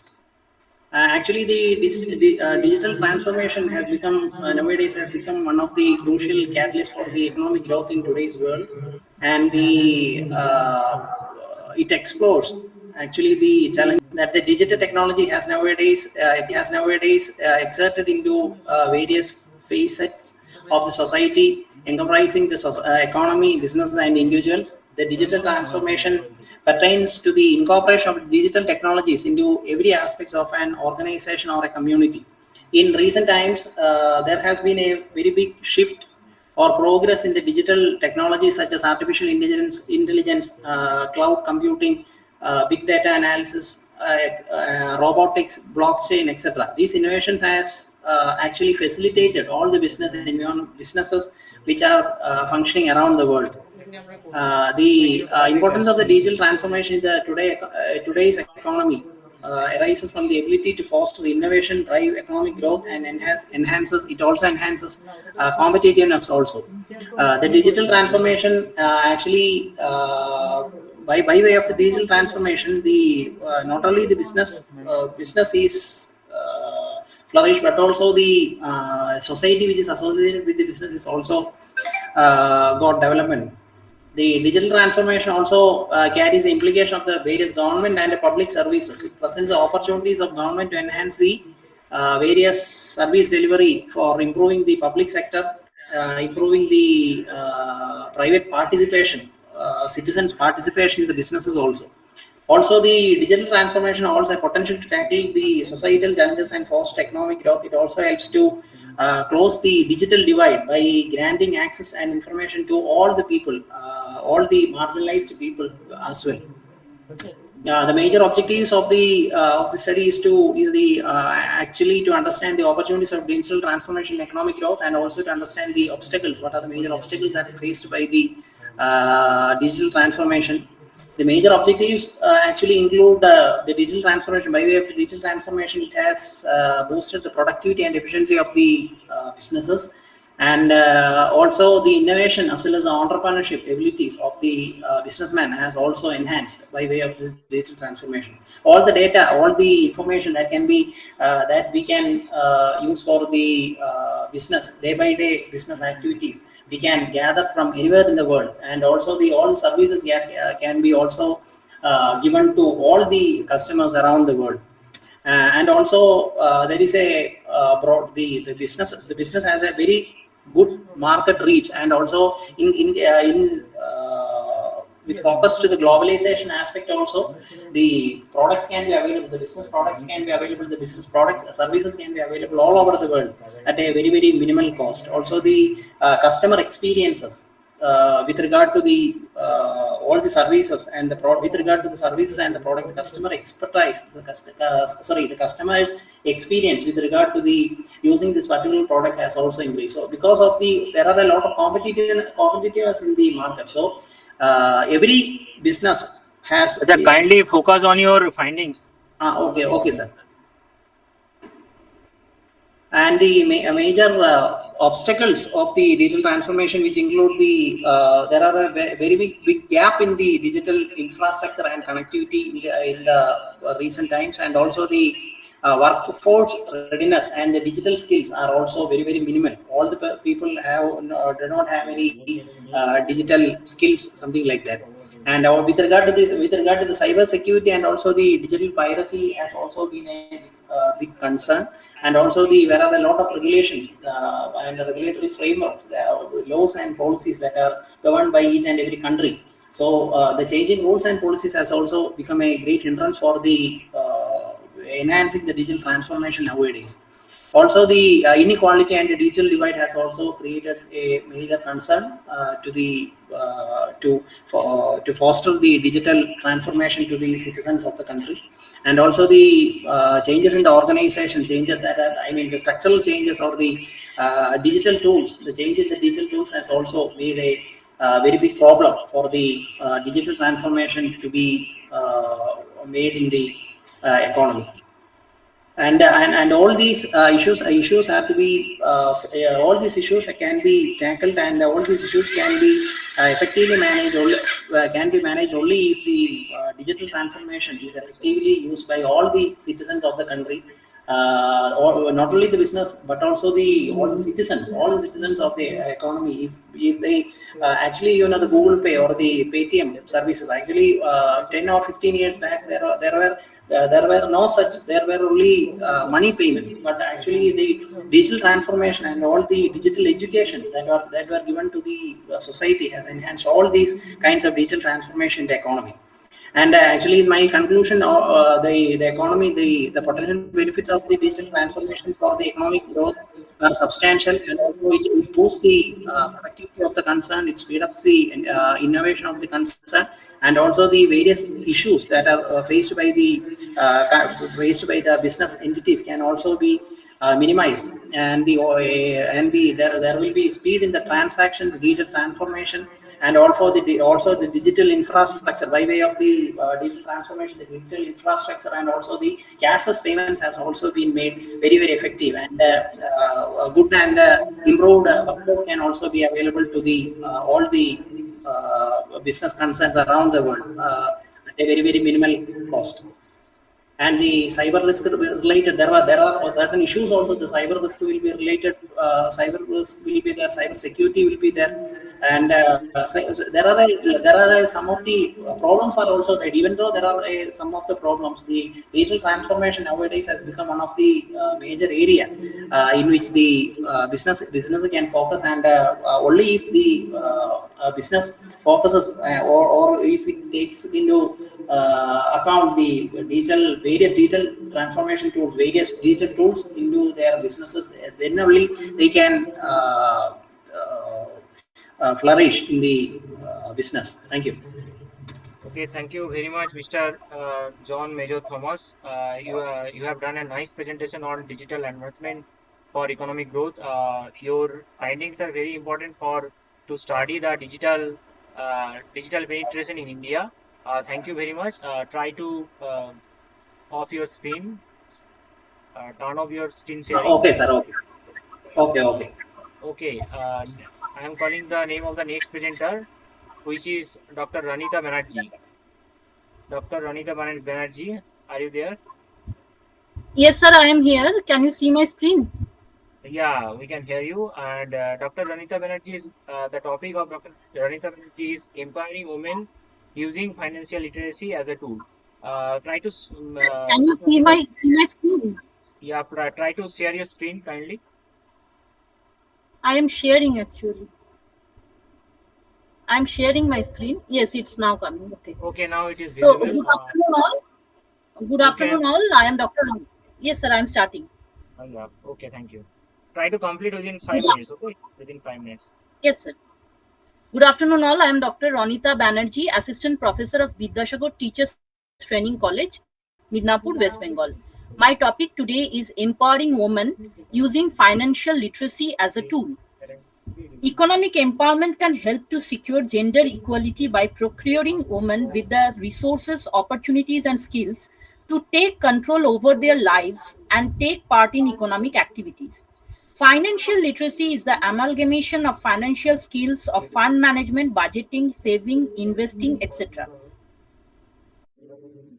Financial literacy enables women to take informed decisions about their finances and secure their future. Economic empowerment depends on the access to education and training, access to resources and opportunities, supporting women to become entrepreneurs and grow their businesses, protecting women's rights in financial matters like inherent clause, property rights, etc. Along with these, social protection programs as Ma'am, you, childcare, social security helps women. ma'am, your slide is Yes, not moving. I Your haven't slide is changed my not slide moving. yet. Sir, I haven't changed my slide yet. I will change. Okay, try Along to. with Along with these, social protection programs as childcare and social security helps women to join the workforce at an equal footing as men. My objective in this paper is importance of financial literacy and entrepreneurship in empowering women. By understanding personal finance and steps to start a business, a woman can achieve financial independence and contribute significantly to their communities. So, firstly, I will talk about economic empowerment in short. So, we all understood economic empowerment is the power that an individual or a community can choose from various options and convert their choices into real life outcomes. In case of empowerment, this can help in lowering poverty, fostering gender equality, and also helps individual to become productive member of society. Now, elements of economic empowerment, if I discuss, there are four: resources, education, skills, and income. But there are certain barriers as well, like in our patriarchal society, women often are not are denied their rights to property, inheritance, etc. There are psychological factors like lower self-esteem of women who believe they are not capable of doing something financially. Then there is wage gap in formal and non-formal sector, and there is also low financial accessibility from banks or formal organizations, and finally low financial literacy. Now we will come to the next area, financial literacy. Now, what is financial literacy to employ financial skills in managing finance, budget, and investment? And how will financial literacy help? It will help to make financial decisions, to face financial emergencies, to fulfill financial dreams, and also will secure one's future. There are certain elements of financial literacy. These are earn, save and invest, spend judiciously, protect your future, and borrow and manage debt so that you can use this money to upgrade your skills or your business. Now, financial literacy, here we can see three major areas are chosen: understanding the personal finance, like knowledge about income, expenses, credits, and loans; budgeting and saving strategies, which are already mentioned; and building wealth and through investment. And this investment will come from borrowing and managing their debt, as I discussed. But in summary, we can say that financial literacy also has certain barriers like cultural barriers, education gaps, discrimination, and there are lack of initiatives or programs to improve it. Second part of my presentation is entrepreneurship. And in case of entrepreneurship, there are three areas I am discussing: starting a small business, accessing funding and resources from various funding organizations or formal funding organizations, networking and mentorship. Here the female entrepreneurs can receive guidance, advice, and encouragement, which will help them to navigate through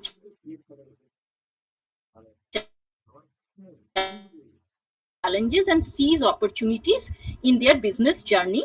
And I will like to conclude by giving some data about how economic entrepreneurship can help in managing finance, budget, and investment. And I can say that according to MIWE data in 2021, out of 63 million MSME proprietary owners, only 12.6 were held by women. India ranks 57th among the 65 countries in the MasterCard Index of Women Entrepreneurs, while increasing women entrepreneurship could create additional 150 to 170 million jobs.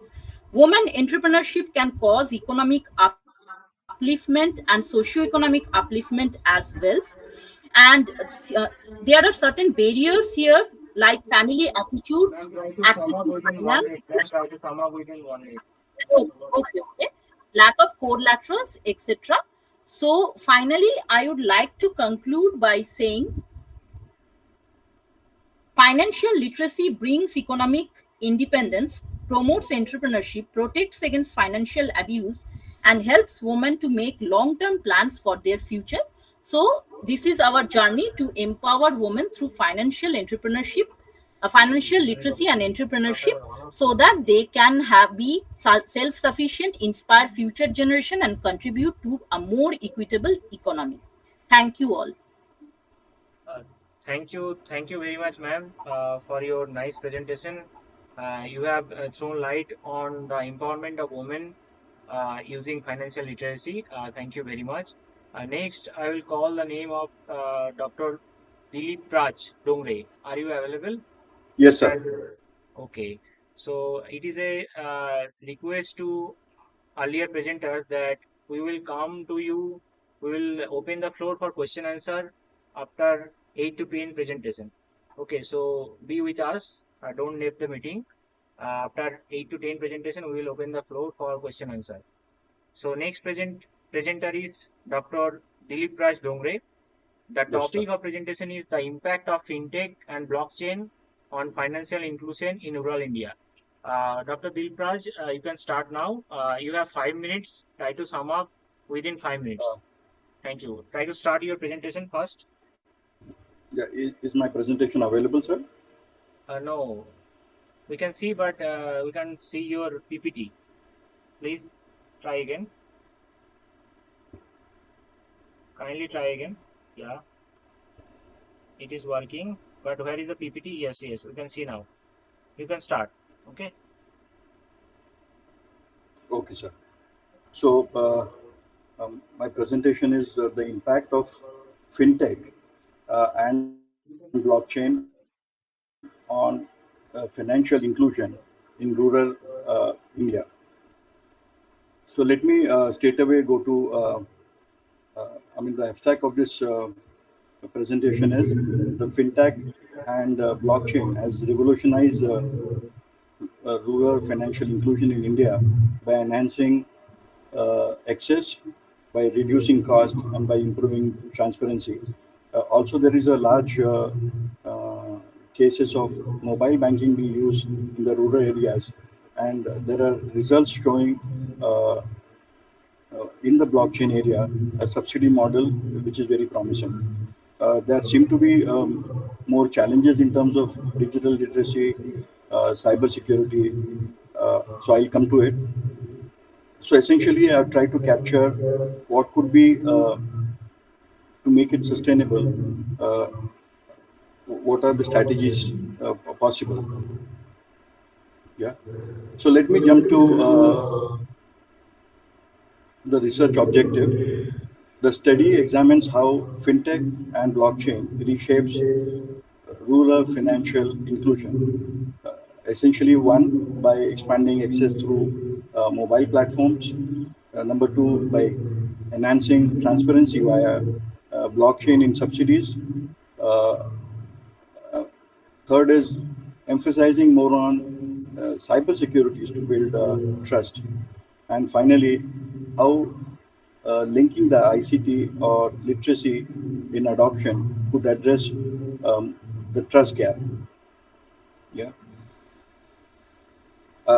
The finding of this exercise was the fintech has definitely increased access and efficiency. Uh, there are several examples of loans, credit, insurance, cited there. Also, there is a transparencies in this case. We are seeing direct transfers through blockchains. So there is a traceabilities of subsidies being passed on to villages. There are, of course, cases of limitations there, but uh, we are seeing more transparencies coming while there is an adoption of blockchain. Also, this has helped in this digital tool has helped in fostering the saving. So we are seeing a very distinct behavior of rural users either borrowing or investing. And finally, I would say there is some sense of cybersecurity awareness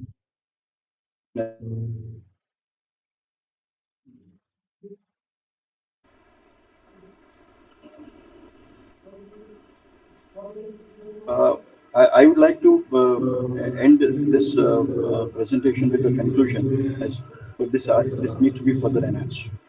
That it is just not about opening an account in a financial transaction, especially with some of the rural poor, but also to make inclusive participation. Yeah. We are seeing, secondly, in fintech impact, uh, there is an enhanced access, and while this digital tool has also brought down the cost and has promoted savings and investment. Uh, Also, in the blockchain, the infrastructure, even though is limited, but it has also helped in terms of building the trust. So we are seeing examples of subsidies in terms of for the rural poor, for fertilizers and things like that are emerging. There are clear, of course, case of more digital literacy required. The infrastructure, of course, is an issue with our rural areas, and which I think government will have to address. Also, at the same time, there are clear case of gender gaps exist. So, women participation still seems to be very limited. There are issues of cyber securities, which, like our urban lords are facing. So, the call to action is essentially um, at an RBI or at central and the state level, more policies need to be done. The grassroots education need to be, brought in there to make it more sustainable for our rural users. So I'll stop that. I hope I've covered it while you are asked me to present it in 3 minutes. Okay, thank you, Dr. Dilpraj Dongre, for your nice presentation. It was a very interesting topic. Yes, sir. It is blockchain, using blockchain for financial inclusion. It is really a very new topic in India and also throughout the world. And financial inclusion is another challenging point for government of India, specifically if we talk about the rural sector of India or rural segment of India. So therefore, your understanding and your findings and your research thrown a light to all of us about how to use the blockchain specifically to include for financial inclusion in rural India. Thank you Yes, sir. very much, sir. Please stay with us. We will come to you later in the question answer session. Fine. Next, try Thank you. to stop your presentation. Next is the Dr. Jyoti Kumari. Dr. Jyoti Yes, sir. Kumari, Yes, sir. Yes, sir. try to start your presentation. Share your screen first. Yes.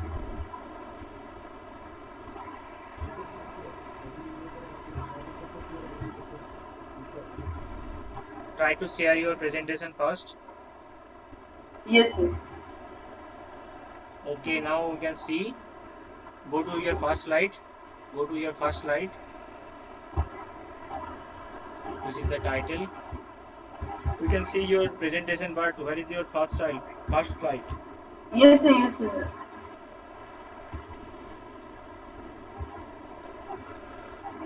The slide is not moving. The slide is not moving. Kindly try again if there is any problem. The slide is not moving. Dr. Jyoti Kumari, is there any problem? Yes, sir. Yes, sir. I try. Sir, I try.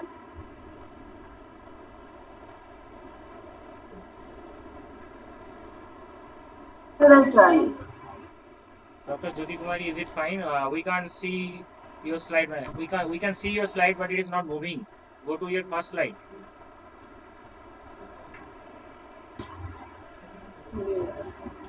Achha, try to stop your sharing again and start again. Try to stop your sharing and start again. I think there is some problem, technical issues. Yeah, it is working. Yes, sir. Now we can see. Now we can see. Okay. Good afternoon, everyone. My name is Jyoti, and I am currently a research scholar of Department of Commerce at BRA Bihar University, Muzaffarpur. I would also like to take this opportunity to introduce my supervisor, Dr. Chaudhary Saket Kumar, who has been a constant guide and source of inspiration throughout my research journey. Their expertise and support have played a crucial role in shaping the work I will be presenting today. With your permission, I would now like to begin my presentation on consumer trust and online shopping behavior, a rural-urban comparative study in Bihar. Here is introduction of my topic. E-commerce landscape in India.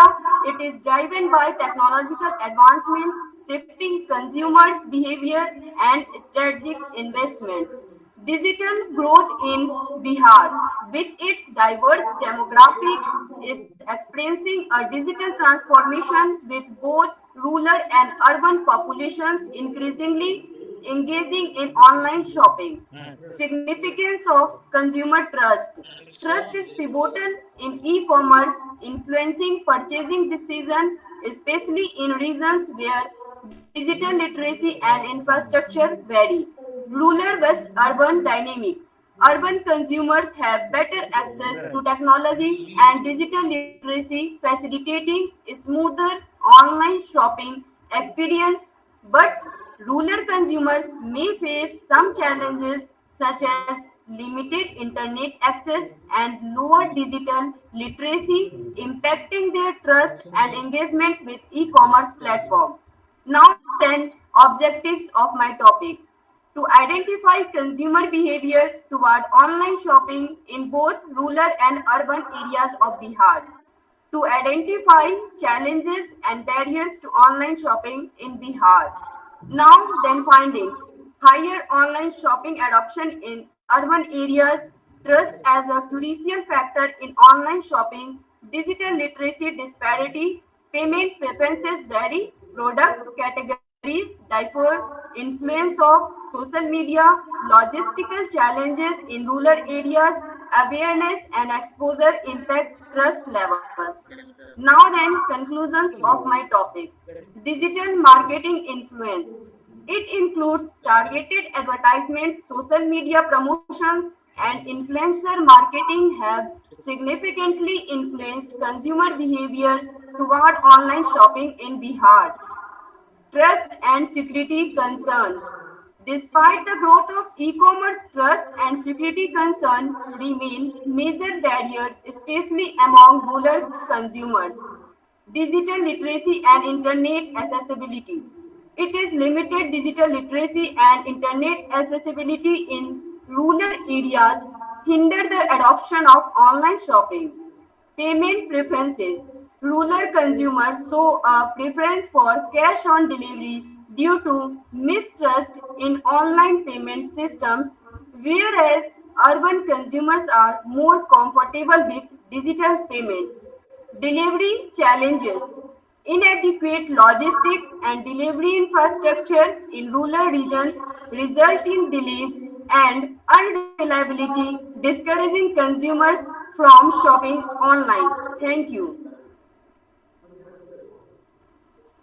Okay, thank you very much, um, Dr. Jyoti Kumari. Kindly of your presentation. Yes, sir. It was a very nice presentation because India is going through very different situation because we are getting in one side we are getting that we have a large section of people who are very much interested in online shopping, and also we have a large section of people specifically who stayed in rural India. So they much prefer in the offline shopping or the traditional shopping method because maybe due to various reasons. Okay, thank you very much for your nice presentation and for your findings on this particular issue. We'll get back to you after a few presentation. Next presenter is Orunima Rudra. Dr. Yes, Orunima yes, Rudra. sir. Okay, Yes, sir. try to share your screen first.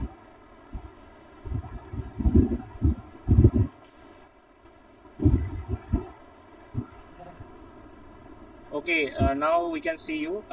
See your PPT. Okay, so you have five minutes. Try to sum up your findings and conclusion within 5 minutes. You can start now. Okay, sir. Respected professors, good afternoon to all of you. I am Urunima Rudra, presently working as an assistant professor in Department of Commerce in Domkal College, Domkal, Murshidabad. Here I am going to present a topic which is titled as Green Cosmetics Purchase Intention under the lens of the theory of reasoned action, a study based on Kolkata. The behavior of the consumers changed in recent years as a result of environmental changes, and as a result, the awareness of the consumers has increased, and recent decades have witnessed a rapid rise in consumers' preference for green products over the conventional ones.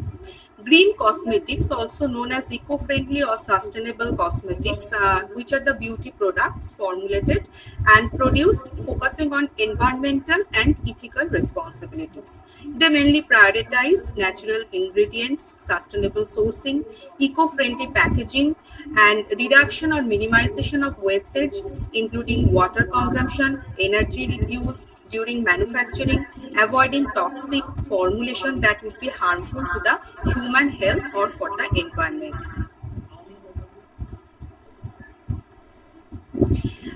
Prior studies conducted by the researcher offered various valuable insights into various factors influencing the purchasing intention of different green products. The present study moves a step ahead by considering environmental concern, which is involving a deeper emotional commitment to address those issues, and which would also act as one of the challenging determinant that influence the intention of the consumers to engage in environmentally conscious behavior, according to some past studies. Moreover, several researchers in the developed countries found that consumers would like to purchase green products once they judge the value of the product using quality indicators such as sustainability, effectiveness, and long-lasting healthy skin. Based on the above, the following research question is designed. How do the environmental concern and perceived quality of the green cosmetics affect the purchase intention of the consumers? The present study implements the theory of reasoned action (TRA) developed by Martin Fishbein and Isaac Agin in 1975, as it has been extensively used in studying the purchasing intention of the consumers. The TRA focuses on assessing the relationship between behavioral intentions and attitudes in addition to subjective norms, where the intention itself is the direct determinant of actual purchasing behavior. My study extended the theory of reasoned action by adding two variables, that is perceived quality and environmental concern. These variables are proven to have an important role in influencing the purchase intention of green products in the developed countries, but require further investigation as the market peculiarities and the consumer behavior of the developing countries like India is quite different. The present study aims at identifying the major constructs contributing towards the variable used in the studies, such as environmental concern, perceived quality, attitude, subjective norms, and purchase intention, to study the influence of perceived quality and environmental on the attitude towards green cosmetics, and finally to assess the effect of such attitude as well as subjective norms on the purchase intention of the green cosmetics. Construct development. Based on the survey of some extant literatures, the study develops 5 major constructs and measure their antecedents effect towards the intention of the consumers for purchasing green products. Based on the conceptual framework, the following hypotheses are developed. H1, that is the attitude of the consumers towards green cosmetics, has a positive influence on their purchasing intention. H2, that is subjective norms, has a positive influence over the purchasing intention of green cosmetics. H3, that is environmental concern, has a significant influence on over the attitude of the consumers towards green cosmetics. And finally, H4, that is perceived quality, exhibits a positive influence on the attitude of the consumers towards green cosmetics. The target population consists of the students and the scholars of universities situated in Kolkata, belonging to the age group of 21 to 30 years, who are highly fond of purchasing and consuming green cosmetics in their daily lives. The present study uses quantitative research design and employs convenience sampling technique for collection of data from the respondents to understand their consciousness for environment and to identify the factors that they judge while perceiving their quality. Survey was conducted during February to April 2024 to gather primary data. Try to sum up within 1 minute. Try to sum up within one minute. Okay, sir. So this is my data analysis, and after analyzing the data, we found the results, that is the study found a significant relationship among the perceived quality, environmental concern, subjective norms, and the attitude towards green cosmetics purchase intention. It shows when consumers are concerned for the environment, they display their concern through a positive attitude towards green cosmetics. When consumers perceive that green cosmetics are superior quality wise comparing to the conventional cosmetics, they also exhibit a positive attitude towards green cosmetics. And when consumers build a positive attitude towards green cosmetics, encouraged by perceived quality and environmental concern, they will exhibit a positive intention towards purchasing of such product. And significance of the study, it is theory wise, the study is capable of proving the influence of perceived quality, environmental concern, attitude, and subjective norms on purchasing intention of the consumers. The results can also help the researchers tailoring their strategy, focusing on consumers who have high environmental consciousness and who also place the environment in the middle of their purchasing decision intention.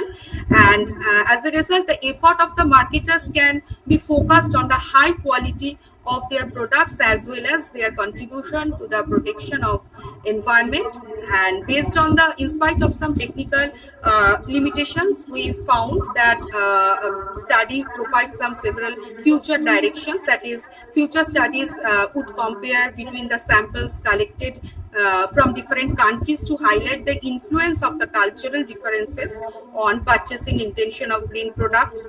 The study may be conducted considering different set of other relevant variables to measure the purchasing intention.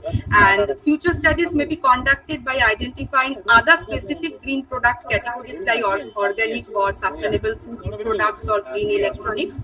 And future studies may also examine the actual purchasing behavior of the green products. Thank you, sir. Okay, thank you very much, Dr. Arunima. It was again another interesting presentation. We talk about some new things, which is green cosmetic. So we all gathered new knowledge about the green cosmetics, specifically the theoretical perspective. Thank you very much, Mr. Arunima Rudra. We will get back to you after few presentation. Now next presenter is Dr. Safila. Are you there? Yes, sir. Yes, sir. Okay, try to share your screen.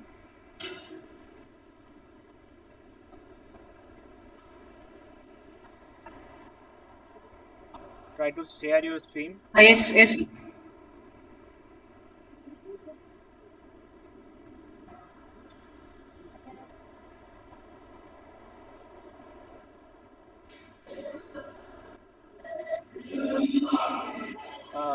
Okay, yes, we can see your PPT. You can start. You have 5 minutes. Try to complete within 5 minutes. Okay, sir. My name is Safila, research scholar. Here the topic is medical tourism in India, potentials and challenges. Introduction. Medical tourists are involved traveling abroad for medical treatment, and India is a key global destination due to its affordable, high-quality care and diverse treatment options. In 2022, the sector was valued at $9 billion, with 2 million patients from 78 countries visiting for medical, wellness, and fertility treatments. Major hubs like Delhi, Mumbai, Chennai, and Bangalore offer advanced procedure and personalized care.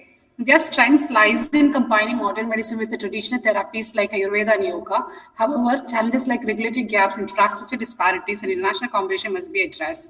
This paper explores the drivers, challenges, and strategies shaping the future of India's medical tourism industry. And the research objectives to examine the key factors driving the growth of medical tourism in India, to analyze the role of cost, infrastructure, and traditional medicine in attracting international patients, to identify the major challenges faced by India's medical tourism sector, and to provide strategic recommendations to enhance India's competitiveness in the global medical tourism market. And the research methodology, this paper adopts a conceptual and exploratory research relying primarily on secondary data gathered from government reports, academic journals, industry white papers, and reputable online publication. The study involved a qualitative analysis of trends, policy measures, and competitive dynamics related to medical tourism in India. theoretical framework, which is the two theories, push theory of tourism and the Porter's diamonds model.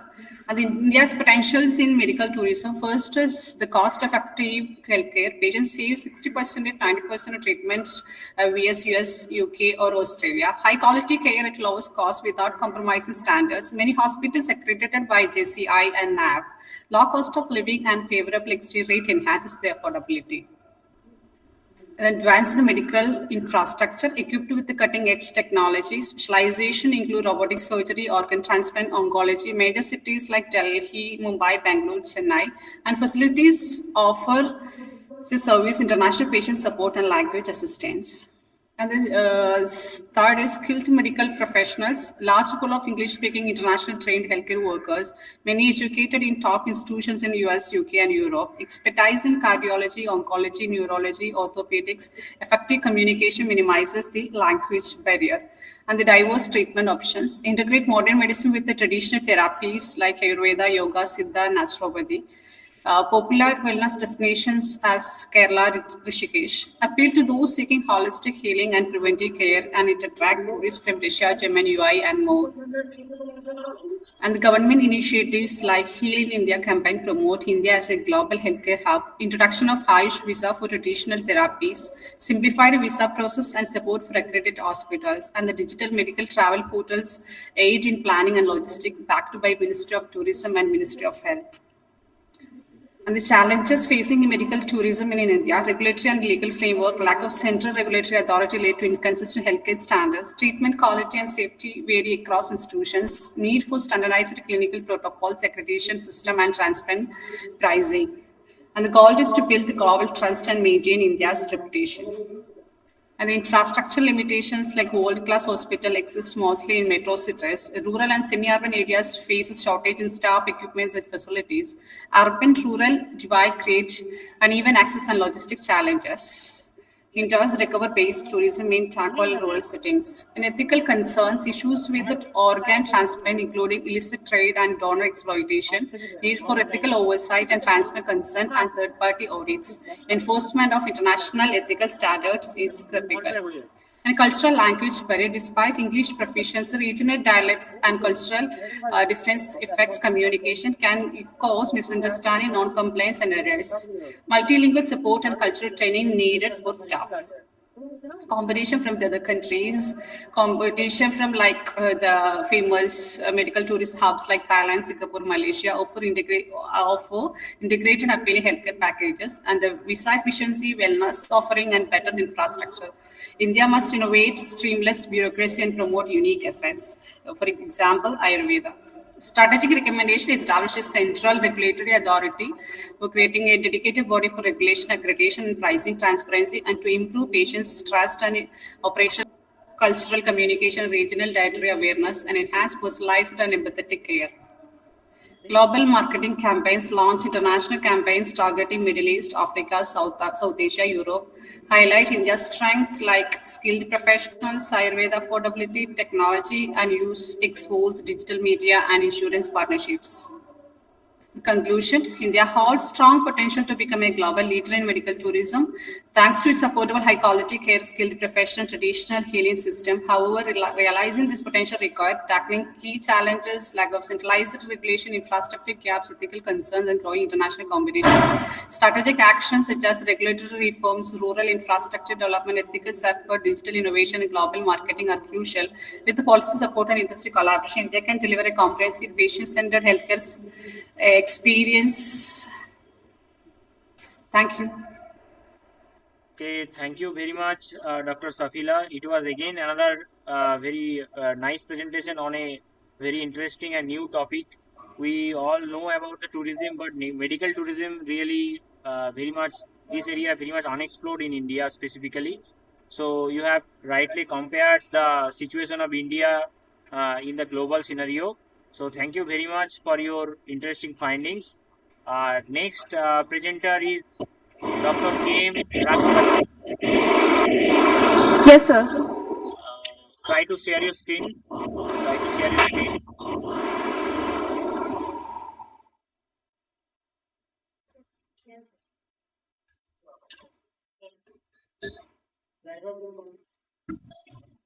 আমি হচ্ছে তোর paper কি আমি দেখি না My PPT is visible, sir. দেখা যায় না just taking the person. Yes, you can start. You are audible. You can start. What happened? Try to share screen again. Yes, yes, yes. A very good afternoon to Yes, yes. a very You good have 5 afternoon, minutes. sir. You have 5 minutes. Within 5 minutes, try to complete. Okay, sir. A very good afternoon to everyone. Myself, Rajlakshmi Chaurasia, research scholar, Deen Dayal Upadhyay, Gorakhpur University. I am very thankful to organizing team for giving me this opportunity. Now, I would like to start my paper on the topic of impact of financial literacy on rural women entrepreneur with a special reference to Gorakhpur district.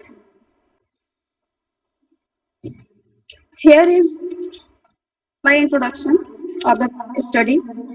Women empowerment means giving women the power to make their own choices and take part in all areas of life equally.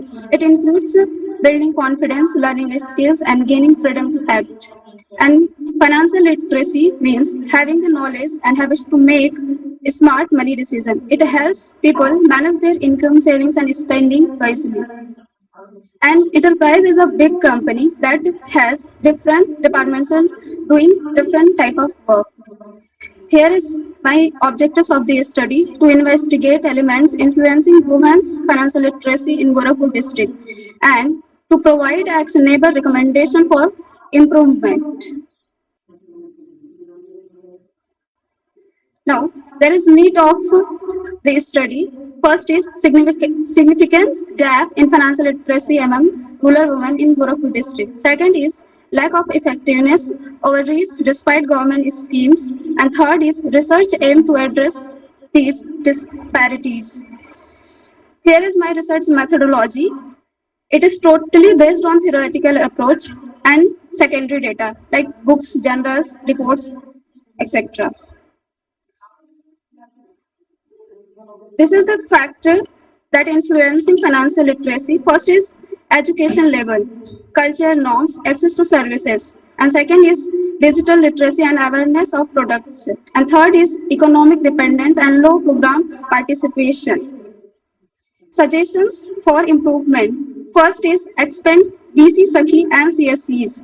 Second is launch awareness camp, trading programs. And third is partner with digital platform and NGOs.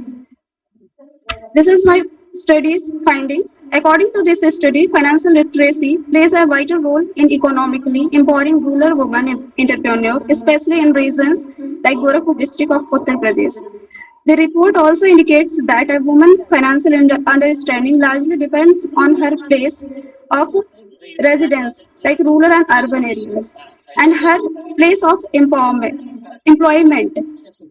Women living in rural areas of India, including those in Gorakhpur, are considered among the most vulnerable when it comes to financial stability and decision making. This is the conclusion of my study.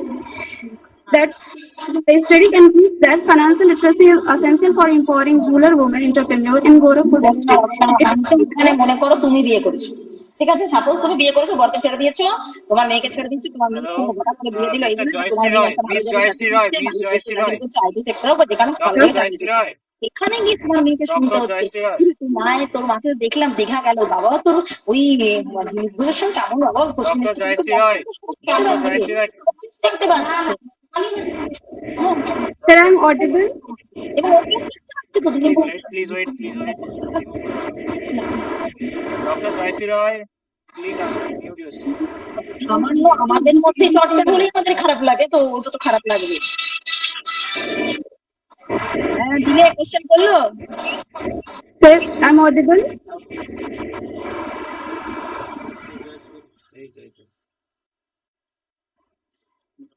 Sir, I am audible.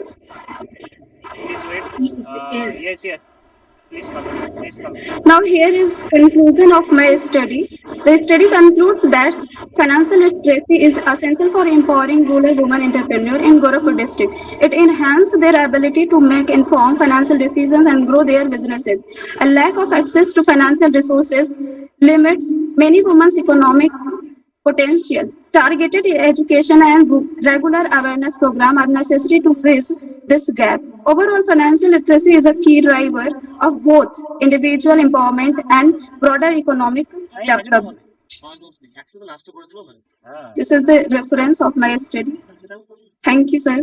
Okay, thank you very much. Again, we got some interesting finding on the basis of field study. It was on the basis of the study of Gorakhpur districts. Again, it was a very interesting finding based on financial literacy of rural women.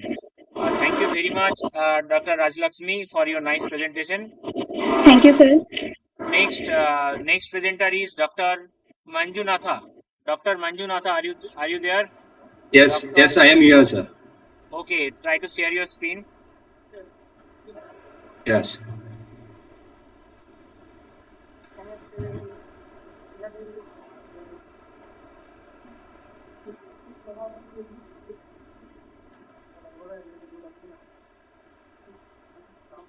Open your PPT. Open your PPT.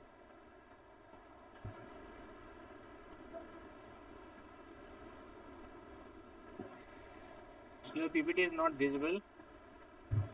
Is not visible, sir. Now, sir? No, it is not visible. Wait, Is sir. there any PDF? You can open that PDF. Yeah, sir. It is PDF, sir. Yeah. Try to open that. PDF will not visible, sir. I think it will work. Yes, Try sir. again the PPT if it is possible. Try.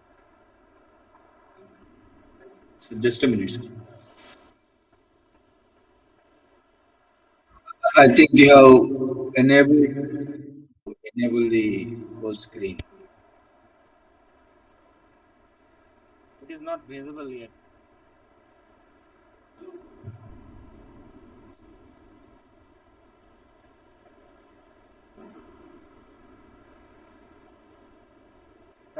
Try to share your screen again.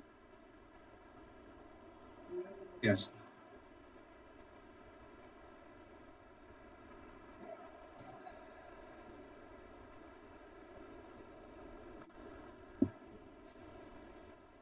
Now, sir? No PPT is coming. We can see your screen only. Your PPT is not visible. Try to open the PDF if there is any PDF. Yeah, sir, it is there.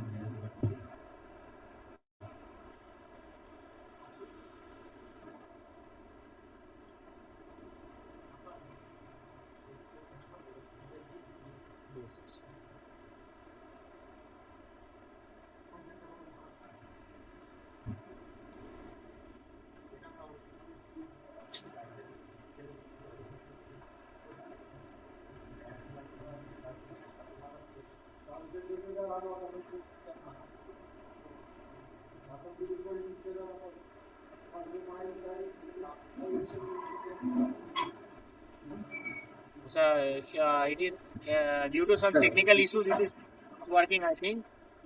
You can start your presentation because we don't have much time. There are a lot of other presenters waiting. So start your presentation yourself and try to be specific because we can't see your presentation.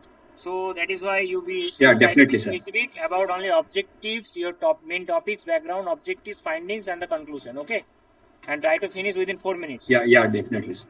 Okay, thank you. We can start. Sir, definitely. Yes, sir. My topic is impact of macroeconomic factors in Indian stock market. As we know that macroeconomic elements, variables are very important and it plays a vital role for Indian stock market. So there are a few factors which we have considered for the growth of the economy is GDP, inflation, interest rate, exchange rates, fiscal policy, monetary policy, political stability, and commodity prices, trade policies. So these are all the major factors which impact on Indian stock market. So I have I have adopted the methodology called the systematic literature review method to analyze my entire research paper. So I have considered once we taken the literature reviews, then I come to a conclusion that economic growth, when we consider GDP will show the potentiality of Indian economy. So that will shows how much Indian economy is potential or not. On the basis of that, the investor may take the decision whether I go with the this economy or not. So if GDP numbers are not good, then the confidence of the investors may go down. So stock market may not be worked out. As we know that stock market is an index of Indian economy. So these are all the macroeconomic elements will be major index of Indian economy, and it will be an index of the stock market also. It will be a vice versa. So next one, the another factor which we have considered is an inflation. If there is a huge hyperinflation in an economy, that will be the that will create an expenditure portion. That means that will become very costly for us. So that will have a negative impact on Indian investors. And if there is a moderate inflation, that will be the acceptable inflation rate. And if there is a deflation, then always the investors will not have in confidence will be, for going with the lower inflation. That means deflation. And interest rate, if there is a higher interest rate in the economy, one of a few research paper for few research paper explore that the higher interest rate will make the cost of capital is more, and again it will be very expensive for the companies, that especially for the corporates to get a debt. A debt portion may increases, so that lead to not having the borrowings or corporate debt. So this is also have a negative impact, and that will increase the cost of the financial things. So that's why if there is a low interest rate, then the cost of capital will be a low. Acquiring a capital will may increase companies to grow high, and they will get into a more profitability. So such kind of scenario where the economy will accept. So same way the foreign exchange, if our is depreciated, devaluated, then the import will get benefited out of it, export will be negatively impacted. And fiscal policy, whenever the tax prices goes high, automatically it will be affected by the economy. Usually the consumption will reduces. When consumption reduces, automatically it directly impact on corporates, especially negatively. So when we reduces the taxes, the availability of funds in the economy in more, and consumption will increases, that will be a positive impact on the company. Then company will perform better, then directly it will impact on the stock exchange. So my research is having this many factors. With that factors, these macroeconomic factors are directly having a direct relationship with the stock market. If these figures are good for the economy, stock market will go up. If these factors are negatively impacting to the economy, then automatically the investors will lose the confidence on that economy. The same way the stock market also work. So this is all about my paper, sir. Okay, thank you very much to Dr. Manjunathan. It was again another new and interesting topic, but uh, it is very disappointing that we can't see your PPT, because without PPT it is difficult to understand for the audience. So still, I will try to say thank you that for your nice presentation, and try to stay with us. We will get back to you within few minutes. Our next presenter is Thank you, sir. Dr. Manikanta. Dr. Manikanta, are you there? Next is Dr. Pankaj Kumar. Are you there? Uh, Next is Dr. Priya Atulbhai Basu. Are you there? Dr. Priya Atulbhai Basu. Are you there? Yes, sir. Next, are you there? Okay, please wait a while. We will now go for a short question answer session. Next, we will start. After that, we will start your presentation. Okay, please wait a while. So now, uh, I would like to show first question to first presenter, which is the serial number 1. That is Mr. Mohan Kumar SM. Mr. Mohan Kumar SM, are you there? Mr. Mohan Kumar SM, are you there? Okay, I think he is not available. Next is presenter number serial number 3, Dr. Ranita Banerjee. Are you there, ma'am? Dr. Ranita Banerjee? Yes, Okay, yes, you I have am here. okay, ma'am. You have done a nice presentation. It was about empowering women using financial literacy.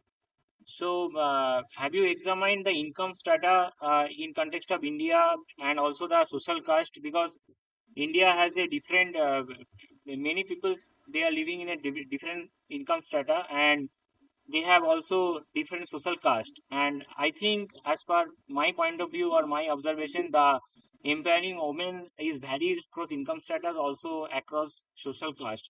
So, have you examined these things in your Sir, study? my study was from secondary sources, so I haven't looked for the stratas or different stratas or different groups. But as far as the literature reviews and from different data or secondary sources I have used, I came to this understanding that whatever the financial strata or whatever the background of women is, empowerment does not only come from economic resources or having those resources, but having the understanding or the literacy that how to use these resources, how to handle and manage one's resources and finances. So I feel that financial literacy is important for all women of every strata. If they are working in formal sector, they are rich. They also need to know how to they will manage or invest their funds. As most of the women often do not venture into some risky areas like purchasing of land or share market.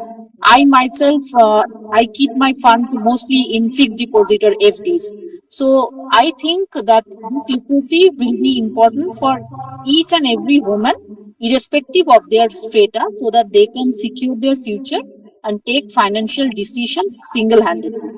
Thank Okay. you, sir. Okay, thank you, ma'am. Next question is to Dr. Dilip Raj Dongre. Are you there? Dr. Dilip Raj Dongre. So excuse me, sir. Mohan is here. Uh, no, Dr. Dilip Raj Mohan. Dongre. Dr. Dilip Raj Dongre, are you there? Okay, Mr. Mohan Kumar is there. So you have done a analysis on the role of behavioral finance. So what was Yes, your sir. observation or number of observation? Because you have done the hypothesis testing and all. So, but we can't see your number of observation. What was your number of observation, and is the what was the basis, state level or the industry level? What kind of data have you used? Sir, actually, that's a research methodology I used. So number of samples is 130 taken from the Bangalore, Karnataka, who are actively trade or invest in various platforms or various online stock market. So after the data analysis, we have some observation on the based on demographical analysis. The one, sir. Yeah, the study, that's the significant negative correlation between the behavioral basis index, the rational investment decision during the high market volatility. Sir. So, and also the overconfidence biases and also highly experienced investor still display behavioral biases. So majority the demographical profile. So the majority of the people are post-graduated. The number of the postgraduates candidates are more investment in online trading, sir. And Okay, and okay. also that, sir. Okay, thank you, Mr. Mohan Kumar. Okay, our next Yes, question is to Jyoti Kumari. Dr. Jyoti Kumari, are you there? Dr. Jyoti Kumari, are you there? Dr. Jyoti Kumari. Next is Dr. Arunima Rudra. Are you there? Dr. Arunima Rudra, are you there? Next is Dr. Safila. Are you there? Dr. Safila, are you there? Next is Dr. Raj Lakshmi. Are you there?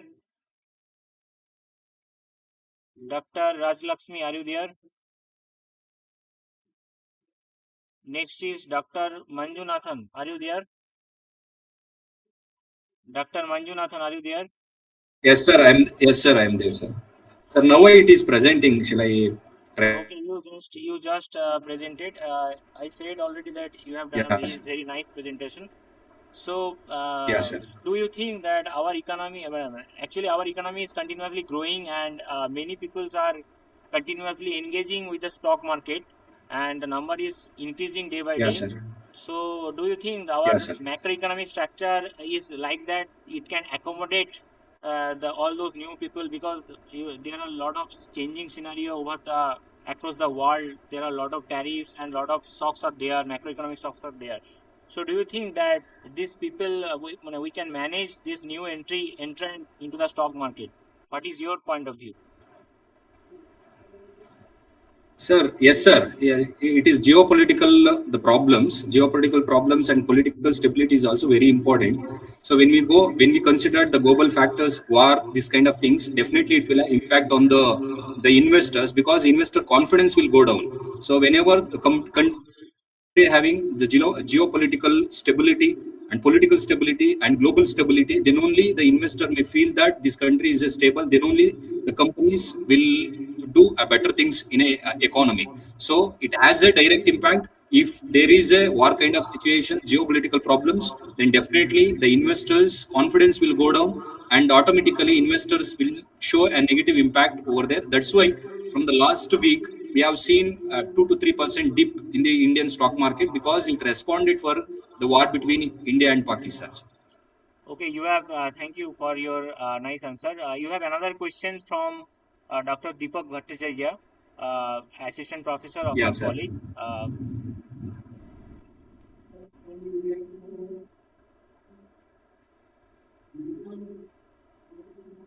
Sir, I am not getting you, sir. It is not audible.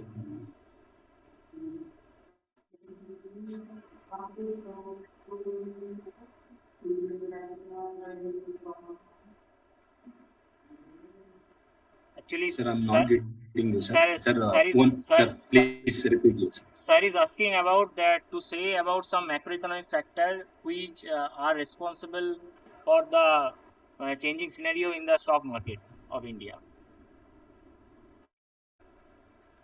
So macroeconomic factors are interest rate, Only this interest rate. monetary policy, fiscal policy, Okay, okay, okay. inflation, GDP, the employment rate. These are all the factors will impact on the Indian economy. These are all the macroeconomic factors, sir. O- Okay, thank you very much, Mr. Political stability, monitor, commodity prices. Yeah, sir. Thank you, sir. Yeah, yeah. Okay, thank you very much, Mr. Manjunathan. So now we Okay, sir. complete this question and answer session. Now we will go to the next presentation. Now the next presenter is Dr. Priya Atulbhai Vasu. Please kindly stop your screen sharing. Kindly stop your Dr. Manjunathan. Kindly, yeah. So next presenter is Dr. Priya Atulbhai Vasu. Please share your screen. Dr. Priya Atulbhai Vasu. Hello. Yeah, please share your screen. Hello. Are you audible? Yes, yes, you are audible. Please share your screen. Please share your screen.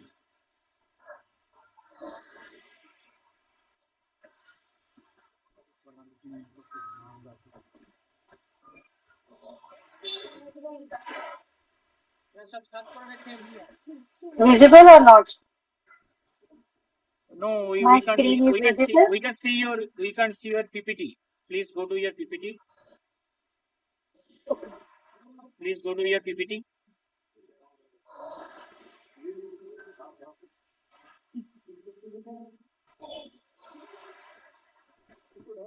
Yes, now we can see. Yes. Okay, okay. We can see now. Okay.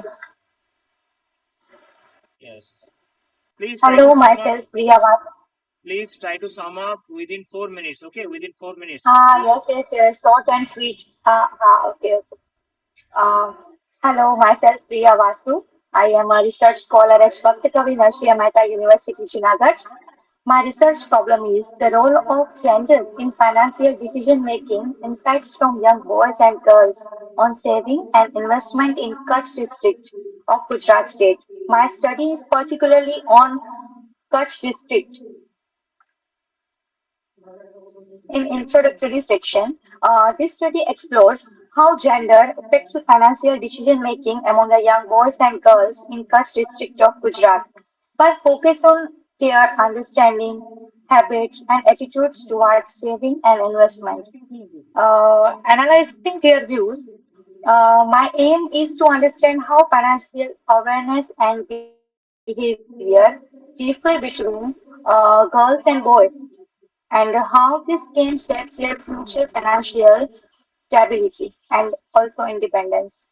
Uh, there are mainly five keywords: gender, which means girls and boys, financial decision making, saving and investment. Saving means how to save which particular one amount of income individual can save. It is the saving and investment and statistic. Why this study is important? So because it helps to understand how young boys and girls think differently or similarly about money, investing, and savings. In many places, including Kutch district, gender roles can affect what people learn and how to make decisions about their money. By studying this, I can learn how gender affects on financial behavior at a young age and understand what kind of financial education is needed for girls and boys to encourage equal opportunities for girls and boys in financial decision making. There are mainly five objectives of my study. Main objective is to study the behavior and knowledge of young girls and boys in touch regarding investment and saving. Also compare the financial decision-making skills of girls and boys and find out the source from where girls and boys get the financial information like school, family, media, etc. And understand the role of parents and the society in shaping the children's money habit. Parents' role is very important for their children at the age, their young age. And last but not least, to suggest the way to improve financial literacy equally among the girls and boys. Uh, Area of this study is Kutch, and number of sample size is 100. My data collection is based on a primary data collection with the help of questionnaire has been designed and information has been collected on various questions related to demographic information, awareness and attitude towards the financial decision making, saving behavior and investment awareness and preferences, gender and financial behavior, etc. Uh, on the last part of this presentation, findings and discussion, this the information obtained by the questionnaire and my data analysis is based on a graphical presentation and in my research paper. And looking at it, it is clear that as a result, it can be said that the response of graduate students indicate that they are more interested in saving and investing. 51% of boys and 59% of girls have given information. The survey also revealed that the youth are aware of financial literacy and they also realize that saving money is very important. But it has been found that most of the youth are aware of money because of their parents and everyone is able to make their own financial decisions. And this is very important line. Most of the youth save money for their education and emergency fund. But it has also been found that most of the youth are using the bank accounts and fixed deposits for their saving. They do not have enough awareness about their other investment instruments like stock, uh, share markets, and I give many options, but majority is in bank account and the FDs. The survey also concludes that if the government conducts different workshops on financial literacy, then most of the youth have some interest in attending those workshops. And the limitation of my study is that this study is limited to Kutch district of Gujarat state only. Uh, there are three recommendations. Provide a targeted financial literacy program for both girls and boys to help them managing money, understanding, saving, and investing. Ensure that both girls and boys have equal access to resources that promote like a workshop, access to financial tools, and financial independence. And also encourage parents because, as I said before, parents' role is must. Encourage your parents to involve both their daughters and sons in financial discussion, decision making, and promoting equality from a young age. Thank you so much, all. Thank you. Hello, hello. Thank you very much, Dr. Priya, for your nice presentation. It was on a different topic because you discussed the financial decision making of young boys as well as girls. So it was a very new findings, and it was based on the primary survey.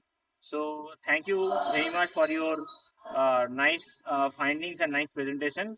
Now coming to Welcome, next sir. presenter, Dr. Himangshu. Dr. Himangshu, are you there? Yes, If sir. okay. So you can try to share your screen. Try Ji. to share your screen. So Dr. Himangshu is going to present on the role of AI, artificial intelligence, in HRM, opportunities and challenges. So yes, you can. We can see your PPT. Okay, sir. Fine. You have 5 minutes. Try to complete your presentation within 5 minutes. Thank you. Definitely. You can Thank you so start. much, sir. I am Himanshu Sangvi, Assistant Professor, Caesar Pratt College of Business and Management, Gujarat. My topic is the role of artificial intelligence in human resource management, opportunities and challenges.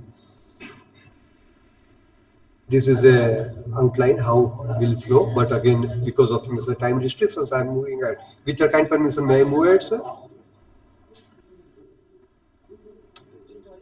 Artificial intelligence play a major role nowadays in the human resource management also, transforming the human resource management by enhancing the efficacy, automating repetitive tasks, and facilitating data-driven decision making. The use of AI also possible in recruitment, performance appraisal, learning and development, and in employee engagement, all in AI-powered sentiment and analysis. Understanding AI in human resource management. Artificial intelligence in human resource management refers to the use of advanced computational systems that mimic human intelligence to automate and enhance the HR functions such as talent acquisition, employee engagement, performance management, and workforce planning. In these all areas, AI can be useful. AI HRM relies on the various technologies, including machine learning, natural language processing, chatbots, predictive analytics, each playing a crucial role in transforming traditional HR practices into the new HR practices. Machine learning enables HR system to analyze the vast amount of employees' data to identify patterns, predict attrition, and optimize workforce planning, thereby improving the decision making for the management. AI-powered chatbots assist in recruitment, onboarding, answering HR-related queries in real time, reducing administrative workload, and enhancing the employee experience. Over the years, AI applications in HRM have evolved from simple automation tools to sophisticated decision-making or decision support systems, enabling HR professionals to move beyond the administrative tasks and focus on strategic initiatives.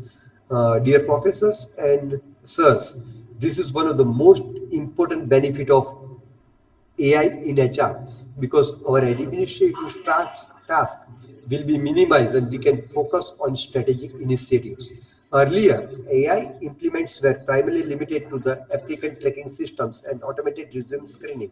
But today, we are moving ahead that AI has expanded into the intelligent performance management, learning and development and employee well-being well-being assessment through continuous real-time feedback mechanism.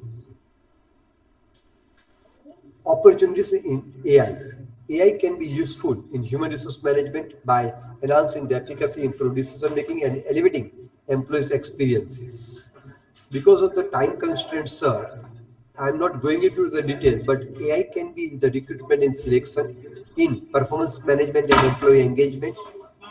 AI can be in the learning and development. AI can be in the workforce planning and HR analytics, and AI in HR services delivery and employee experience. All these supporting tools are there. Where you may say AI, particularly in HRM, can be useful to the organization. Maybe organization can be a big or small, but they can use this artificial intelligence in human resource management. As I told that these particular areas are there where AI can be useful, but to implement AI in HRM is not an easy task. There are certain challenges are there, which means still in India, we restricting the use of AI in HRM. So now we'll focus on the challenges. We are going to implement the AI in HRM. What challenges, which kind of challenges that we are going to have. The integration of AI in human resource management offers several advantages. Definitely, we have seen how and we can move ahead. However, it also presents significant challenges that organizations must address before we can move ahead with the AI. We have to solve the queries.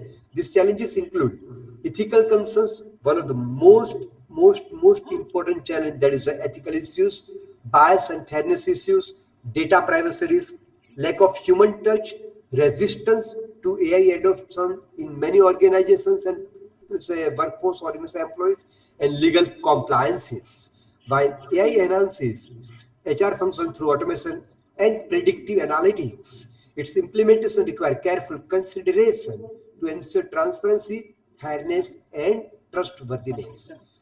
These are the major challenges. Again, because of time constraint, I am not going into detail.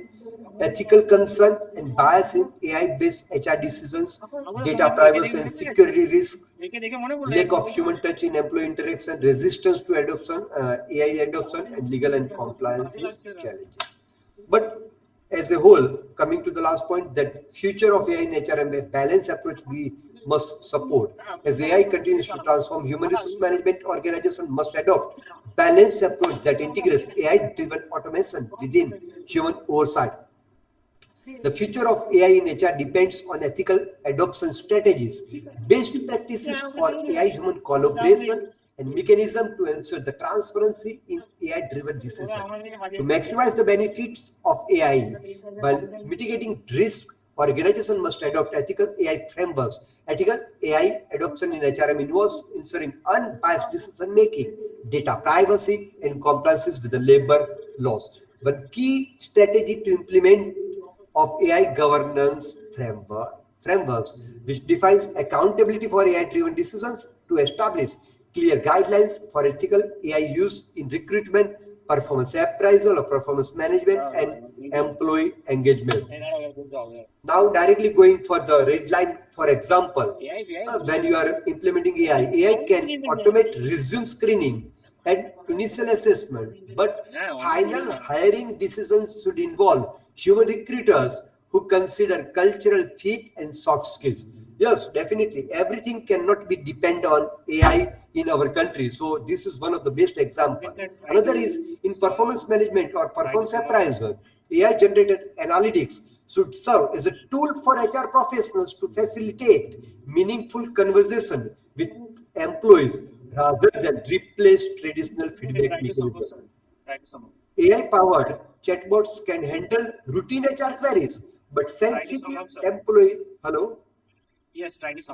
Yes. But sensitive employees' concern should still be addressed by the HR personnel to maintain the trust and empathy. So, as Mr. because of time constraints, sir, as you, I know so many people are, Mr. Professors are in line for the presentation. I'm summing up. So we can go for the use of HR or you may say AI in the human resource management with little bit consideration by balancing the things. Definitely, in India, in many organizations, they have adopted, but the small organization or medium scale organizations can also go for use of AI in human resource management. Conclusions and recommendations are there, and these were the references which I have used. Thank you, sir. Okay, thank you very much, sir. It was a very interesting presentation because you talk about the AI and efficiency. So it was specifically based on the corporate point of view. So thanks a lot to you for throwing light on this new and interesting topic. We'll get back to you after a few minutes. Definitely, sir. Okay, try to stop sharing. Ji, sir. Our next presenter is Dr. Bipin Bihari Srivastava. Are you there, sir? Dr. Bipin Bihari Srivastava Yes, or sir. Dr. Smita Verma? Yes, Yes, sir. sir. Okay, both are there. Dr. Bipin Bihari Srivastava, you are going to present. Okay, Uh, my, the my, title of the title of Sir, okay, the title of my this topic is financial inclusion and digital banking. Sir, plus first try to share your screen. yes, sir. My research scholar Smita will present the paper. Sorry. Sir, Smita. Oh, Smita Verma is going Yes, to sir. present, right? Yes, yes, I sir. will Yes. present. Okay, okay. Try to share your screen. Okay, sir.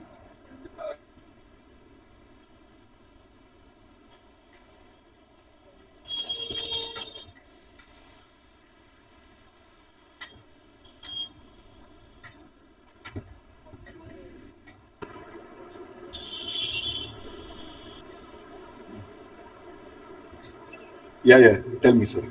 Uh, sir, is my screen visible? No, no, screen is not visible to us. Try to share first. Try to share your screen. Okay, sir. Hello. Just a minute. চলে যাচ্ছি আমার কোনো চাপ নেই চলে যাবো স্টেজে এগোবো না এখন যখন প্রশ্ন হবে তখন তুমি স্টেজে যাবে দিয়ে যাবে ঠিক আছে আর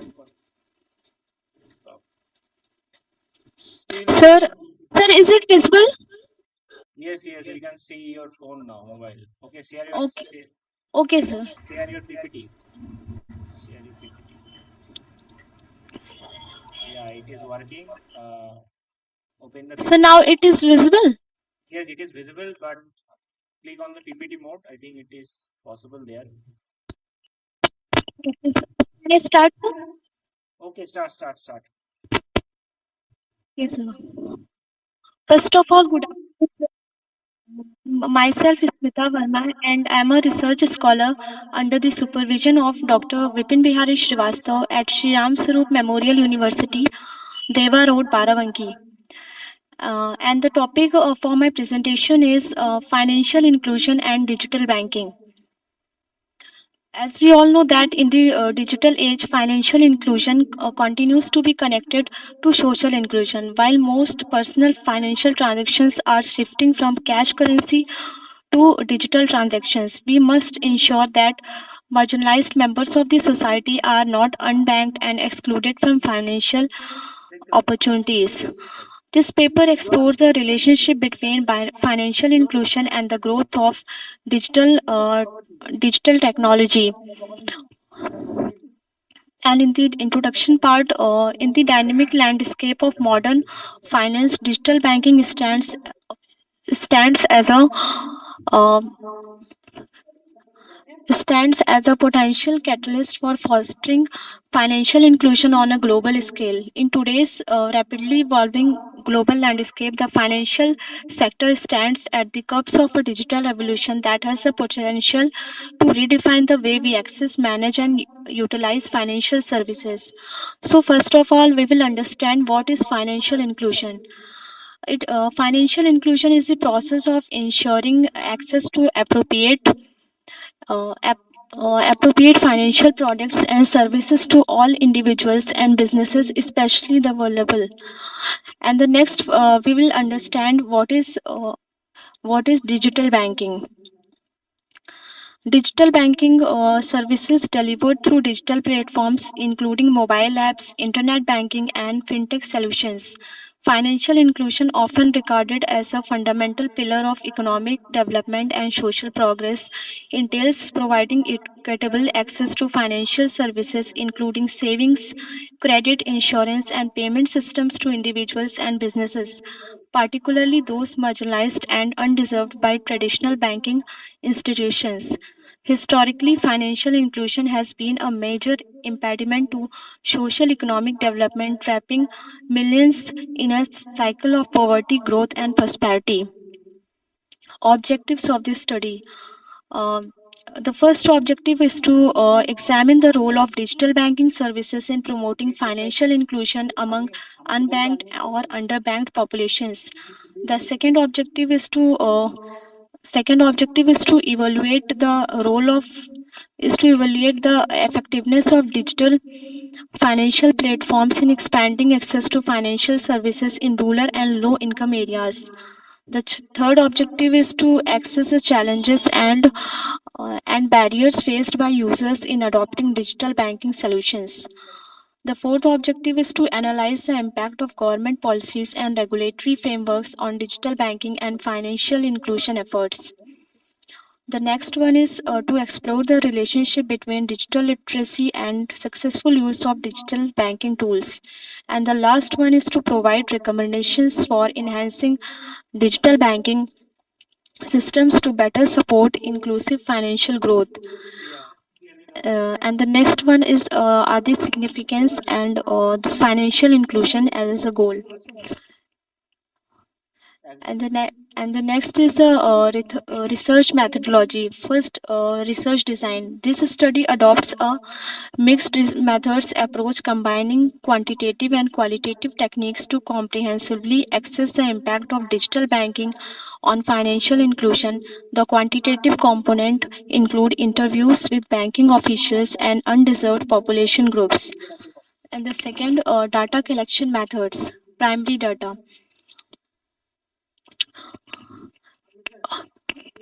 Survey structured questionnaires distributed to bank customers, especially in rural and semi-urban areas.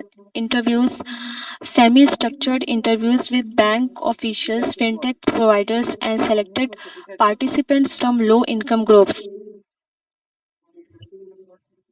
One, the sampling method. Target population individual aged plus in both urban and rural areas. Sampling techniques stratified random sampling to ensure representation from different income levels, genders, and geographies. The sample size 300 to 500 respondents for quantitative analysis, 10 to 15 interviews for qualitative insights. And the next one are the literature review, and the last is the conclusion. This study underscores the transformative role of digital banking in promoting financial inclusion, particularly among undeserved and marginalized communities. The findings reveal that digital banking services such as mobile banking, online payments, and digital wallets have significantly improved access to formal financial systems. However, the research also highlights persistent barriers, including digital illiteracy, limited internet access, and a lack of trust in digital platforms, especially in rural and low income populations. And the last one are the references which I have used. So that's all. At last, I have completed my presentation. Thank you so much.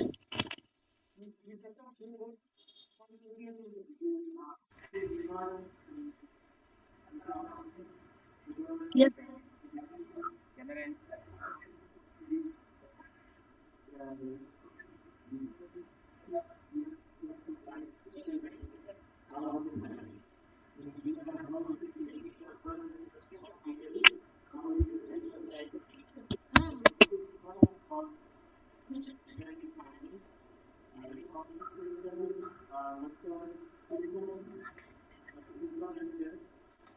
Yes, sir.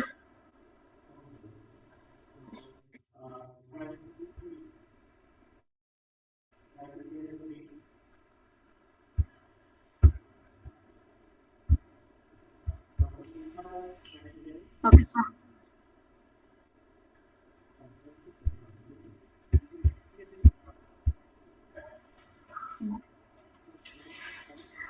My name is Sulfat Adatil. Here the topic is mapping the landscape of insurtech research and economic analysis.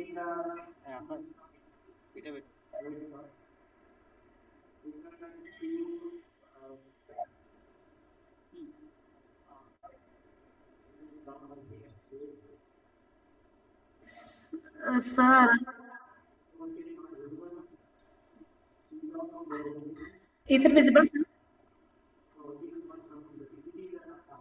The last presentation is now stopped. Her presentation.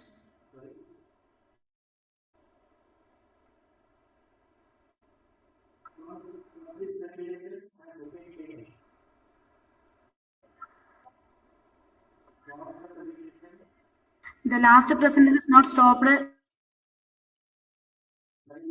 Her presentation, I think so.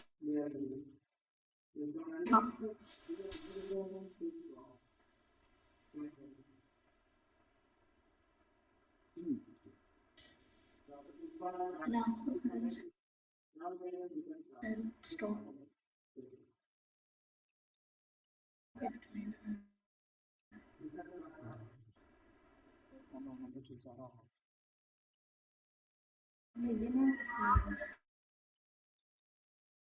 No.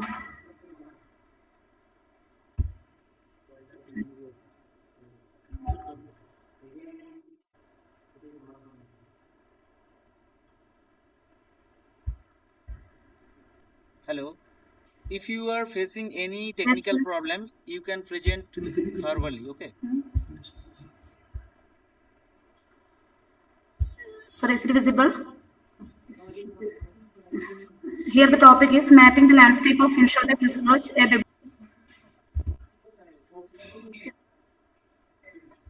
The Is it screen visible, is not sir? visible. Not visible.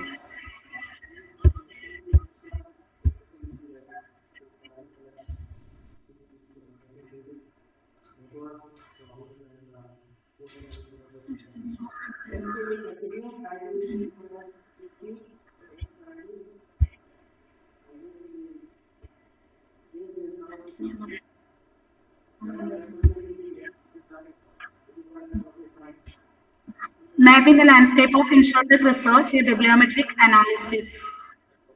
Introduction. The insurance industry is increasingly recognizing the significance and urgency of digital transformation driven by fintech and technologies like big data, blockchain, cloud computing, and AI. Insurtech has emerged as a crucial strategic tool for insurers to adapt to these You can changes and continue with your drive economic presentation. growth. A sustainable insurtech strategy is essential to meet digital transformation needs and achieve better business growth. To understand broader research trends, bibliometric analysis is used to identify key papers, leading contributors, influential publications, and emerging themes. This study analyzes 668 from Scopus and Web of Science database. The research questions. First one is, what are the current research trends in the field of insurtech? Then, which are the most cited countries in research related to insurtech? And which are the most ranked journals in research related to insurtech? And the fourth one is, what thematic structure is evident in research related to insurtech? And the last one is, who is the most relevant author in research related to insurtech? Research materials and methods. Bibliometric analysis is a key metric for assessing the quality of scientific output by Singh and Basha. The data just tell you only Therefore, this study has been what obtained position from and what is the Scopus and Web of objective and Science timings. database. Among the well-known databases frequently employed in bibliometric research are was Scopus, Google Scholar, etc. For this study, the data was collected in Scopus database. Thank you for this.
Moderator is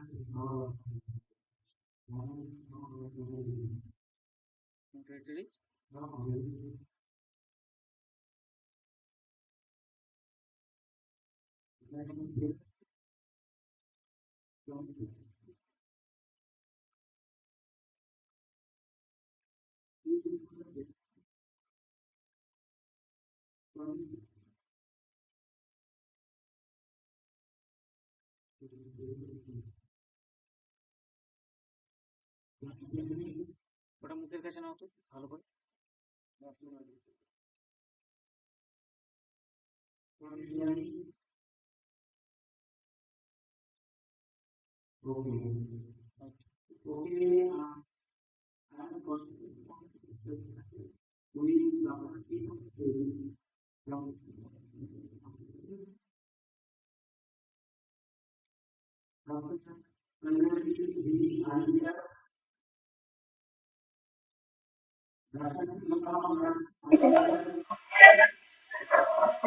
Rashmi Sahana, yes, sir.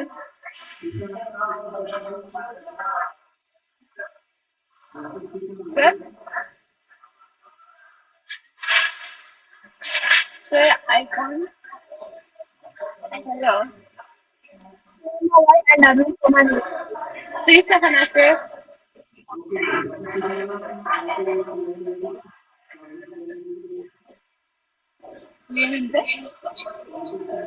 Sir, I can't hear, sir. So for the past 5-6 minutes, the voice from the moderator is not audible. We cannot clearly listen to your voice from D.N.C college.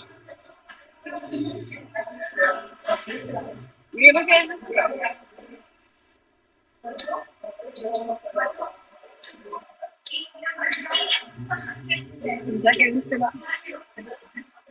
আছে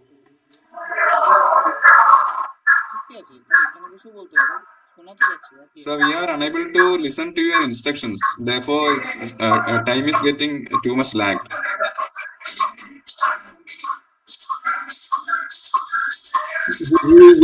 It's like using a wireless mic. That's the problem.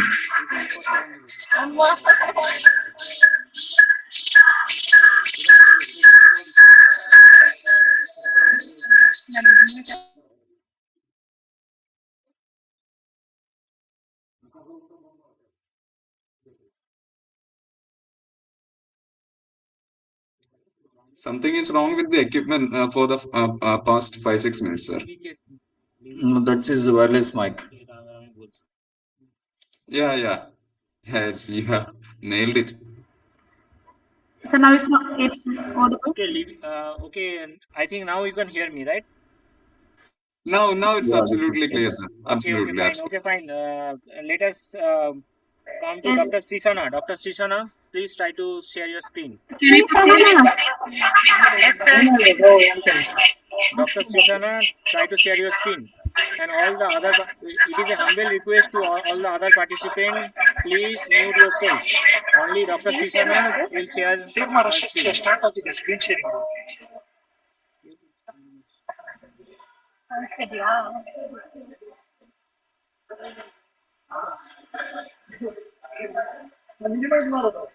Yes, it is visible now. Okay, fine. Go ahead, go ahead. Okay. Uh, I'm Sri Sahana and this is Pashini. So we are from Santon Research College in Electron City, Bangalore. And our topic is the study on social media impact on children's behavior. So introduction. Social media has become an integral part of everyone's life, influencing their behavior, communication, and mental well-being, and even for their academic performance. This study explores the impact of social media on children's behavior, focusing on both positive and negative impact. And objectives are to know the impact of social media on academic performance, and another one is to investigate the impact of social media on introversion, communication skills, and interpersonal relationship among the children. And hypothesis for our objectives are null hypothesis. There is no significant impact of social media on academic performance. And alternative is there is an impact on social media on academic performance. Hypothesis proof for objective proof is there is no significant impact of social media on introversion, communication skills, and interpersonal skills. Alternative hypotheses are there is an impact on introversion, communication, and interpersonal skills. My research methodology is data collection conducted a structured survey among children, and we collected through the questionnaires among 50 to 60 children. And through the SPSS software, we analyze the data using multiple linear regression analysis. Significance levels were tested at t less than 0.05 significant level. And my independent and dependent variables are academic performance, social skills, mental health, and children's behavior development are the dependent variable. And time spent on social media versus other activities, parental influence and screen time, psychological and behavioral effects, and online communication. These are the independent variables. Remaining slides take over by my friend. Coming to this slide, first we analyze the time spent on social media versus other activities. The academic components in this analysis, there are a few times and the variables. In this table, regression analysis conducted only the cyberbullying significantly affected on academic performance if the p-value is less than 0.05. And next analysis, we look analysis of a mental health with all independent variables. In this analysis, only interaction and a purchasing decision will positively impact on mental health, and other variables do not impact on these independent variables. And the hypothesis validation summary. The first objective is the p-value is less than 0.05. So we reject the null hypothesis and confirm the cyberbullying and stress strongly impacts on academic performance. And the second objective is the p-value is more than 0.05. There is no strong evidence that social media significantly impact on introversion and communication and interpersonal skills.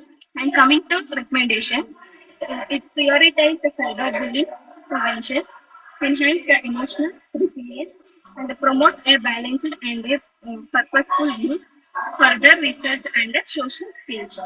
And the last conclusion, the leadership analysis reveals that the factors such as the cyberbullying, online advertisements, and a child's preference for a digital communication or a face-to-face interaction significantly impact their mental health behavior and social media development. Thank you. Okay, thank you very much. Thank you very much to Sushana Thank you, sir. for your nice presentation. It was again on one of topic which was on social media, which is a very new and interesting topic, and uh, she studied the impact of social media on children's behavior. Thanks for your uh, understanding on these particular things, and thanks for presenting in a different way to understand the impact of social media on children's behavior in a better way. We will get back to you after a few minutes. Our next presenter is Dr. Kollani. Are you there, Dr. Kollani? Dr. Sivama, Dr. Sivama, or Dr. Arun Kumar? Dr. Arun Kumar, I think you are. Yes. Okay. Shivama and Arun Kumar. Okay, Sivama. So try to share your screen. Try to share your screen. Yes, sir. I will.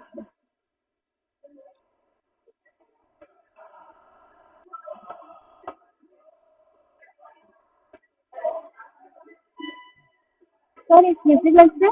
No, no, it is not visible. It is not visible.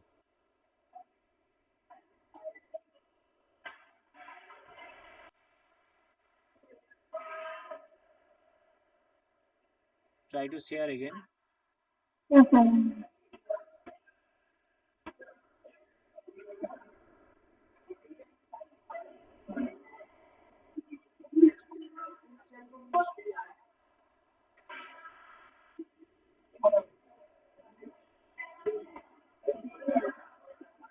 Sir, waiting. It is not working. Try once again. Otherwise, you have to present without presenting the PPT. Try again. Yes, yes, it is coming now. It is coming now. Now it is coming. Okay. It's visible, sir? No, no, no. Again, it is not visible. But earlier it was coming. Try again. Try again. Try again.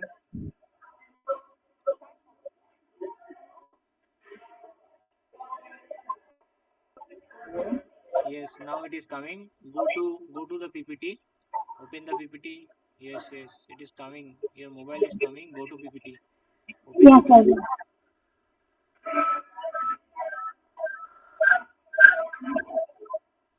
Yes. Can you click on the PPT mode? Yes. Presenting. Yes. It will count. Yes, yes. Can you do a zoom in little bit? Zoom in little bit because the size is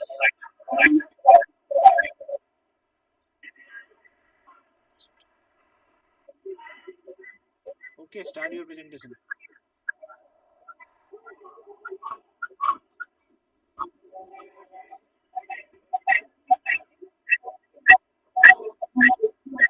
There is a audio problem. I think you have joined from two different devices, right?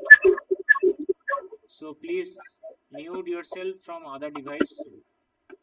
Otherwise, it will create problem during presentation. Yes, yes. Start it. Okay, okay. Fine. Start it. Be specific very much. Huh? Within 4 minutes, you have to complete. Be specific. Within 4 minutes, you have to complete.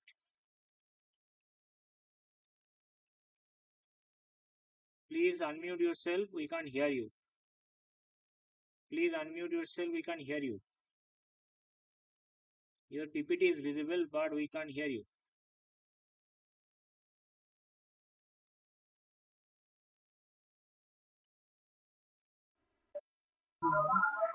Yes, your PPT is coming, but your voice is not coming. Now it's audible, sir? Yes, yes. Now you are audible. Please Yes, sir. Good evening. mute other device. Otherwise, it will create problem. Okay. Okay. Start. 4 minutes. 4 minutes. My name is Shivama Vai. My name is we are income pursuing in San Francisco Desert College, Electronic City, Bangalore, and we are doing research on a study on impact of cyber fraud in online transaction on behavioral changes in Chandapura. An introduction about this topic is In today's increasingly digital economy, online transactions have become a cornerstones of personal and commercial financial activity. The convenience of mobile banking, digital wallets, and e-commerce platforms has drastically reshaped how individuals manage and spend money. And this study aims to explore the psychological and behavioral impact of cyber fraud on individuals engaged in online financial activities. And the objectives are to identify the common types of cyber frauds experienced by users during online transaction. To assess, second one is to assess the impact of cyber fraud on user trust in digital payment system. Third one is to identify precautionary measures adopted by users post cyber fraud experience. And the first objective results is, and we can see this chart, the more than the frauds are happening phishing, the total score is 168, and fake UPI links are QR code is 238, and OTP and password checks are 239, and credits are 9, fake websites are 2, and SIM card traffic are 99, malware are spyware attacks are the 96. And here, second one is to identify precautionary measures adopted by users post cyber fraud experience. The user just adopted the impact of cyber fraud. Now, in this chart, we can see uh, precautionary measures are the don't have trust at the 38 and still have trust at the 12. And we collected data from total in 50 members. And the hypotheses are there is no significant association between age group and trust level. Hypothesis alternatives are there is a significant association between age group and trust level. And second one are the we can social characteristics, the age and user trust about the impact of cyber fraud. Here, we collected data from the age wise. Below 20 are 12 are the still don't have trust, still have trust are the 5. 21 to 48 are the don't have trust is 8 and still have trust is 7. Above 40 are 40 and still have trust are the 80. And here results are the hence the frame and null hypothesis is not rejected. It can be concluded that there is no significant relationship between age and users. And the trust levels by genders about impact of cyber fraud. Null hypothesis, there is no significant association between gender and trust level about the impact of cyber fraud. Hypothesis alternatives are the it is the significant association between gender and trust level about the impact of cyber fraud. And in this chart we can see males are 15 still don't have trust and 10 has still have trust, total 25, and females are same as it is, don't have trust of 15 and still have trust on 10. The total is 25, it's a total 50. And the result of the above chart are that since p value is 0.157 is more than the significance level, the framed null hypothesis is rejected. It can be concluded that there is a significant relationship between age and trust of users.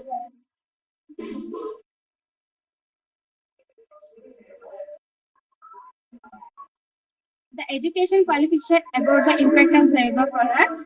Null hypothesis. There is no significant association between educational qualification and trust in the impact. And alternate. Try to complete, huh? Try to complete. Sir.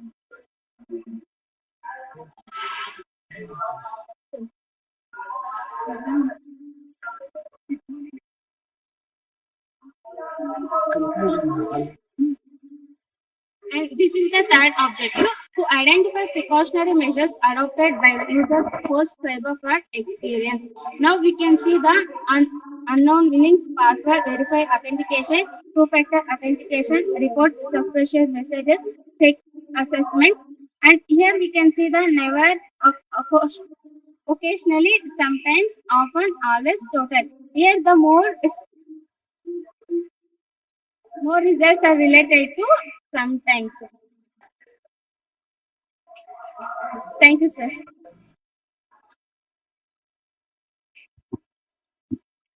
Okay, thank you very much for your nice presentation. Our next presenter is Dr. Muhammad Junaid or Dr. Pavitra M. As a kindly of yes, stop your screen sharing first. Stop your screen sharing.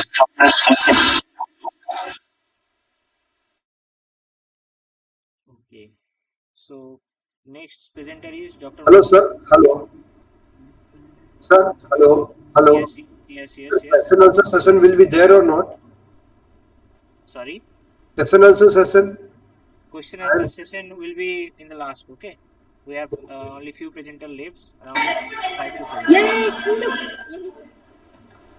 Okay, Yeah. please mute yourself. Next presenter is Dr. Muhammad Junaid. Dr. Yeah, Muhammad, yeah. try to share your screen. One second, sir. Just a minute. Try to share your screen.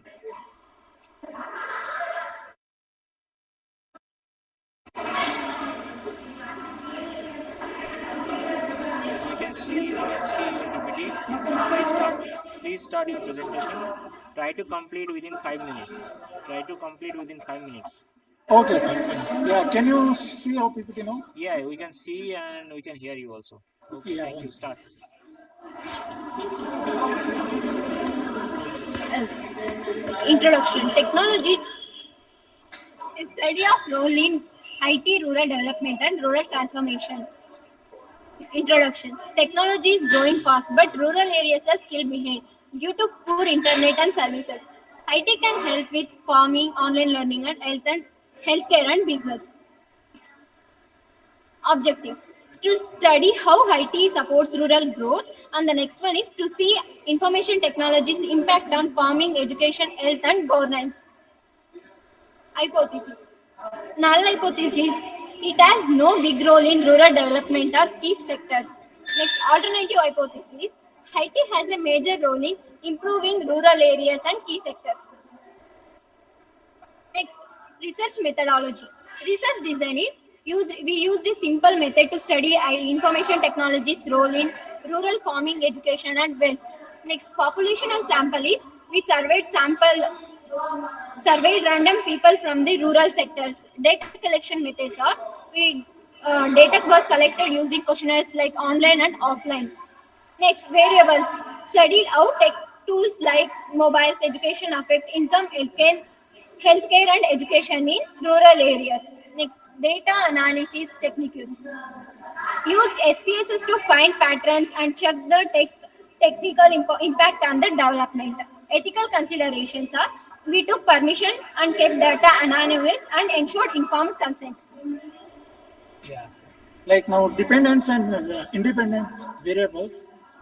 Like it's a level of rural economic development. Basically, it measures through the income level of employment rate and the economic activities in rural areas. Then second one, the agricultural productivity, where it refers to the efficiency of output of farming, such as the crop yields, etc.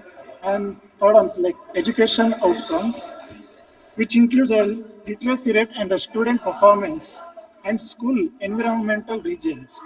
Fourth on the healthcare accessibility and outcomes, such as measuring a rural population which access a quality of health service.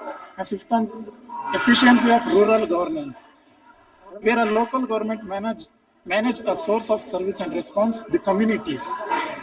Like, and independent variables are like access of information communication technology, where the use of internet and mobile phones in digital platforms in a rural area, availability of e-government service, accessing a government service online like a digital IDs, certifications, etc., adoption of precious agricultural technologies, where using a GSP mapping, sensors, and data analytics, etc. Integration of digital tools in education, such as digital classrooms, educational online services for the education, etc. As last one, implementation of telemedicine services, which provides a consultancy of healthcare remotely. You can see the graphical representation which has been proved. Basically, the graph shows that how the development of rural areas are currently going on, like such as household income, as I said, independent variables, which shows a 0.32. Like, can you see? Yeah, 0.32, which access the impact of IT access loan, where the meaning of accessibility. Whereas you can see a 213, where education outcomes, which is our largest positive impact. And you can see here 0.013, which is a very minimal improvement for the ICT access, where which needs a practical, efficient users. As you can see, a 0.173, which is a health outcomes, which impacts a positive effect for the telemedicine, where a digital health, which is a very rare in a rural villages. Like as you can see here, a 0.032, where the government impacting the development in a rural areas.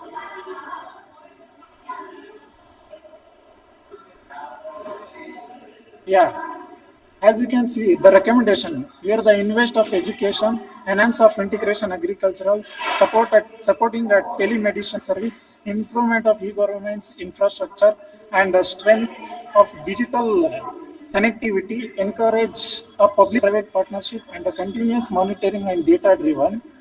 These are all the main sectors where a government should they need to improve.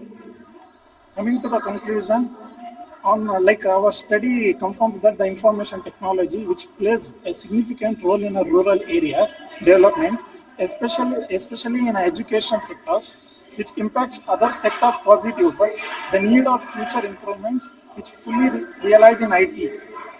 We must focus on improving the infrastructure, digital literacy, and the service-specific solutions. With the right efforts, it can truly transform our rural areas in India. Thank you. Okay, thank you very much. Thank you very much. Thank you very much to both of you. Really, rural transformation is a greater for challenge in any development in India, because Yeah, in yeah. 2020 we have a around 50% population who are staying in rural segment of India. So IT may play a pivotal role to change the scenario and for the rural development and for rural transformation. So your study has given some idea as to how things are changing. Thank you very much for your nice presentation. Okay, try to. Thank you, sir. Okay, next presenter is Dr. Sizzle. Are you there, Yep. Dr. Yes, sir, I'm here. Okay, try to share your screen. Yes. Try to complete your presentation within 4 minutes. Yes, sir, sure. So is my screen visible? No, no, no, it is not visible.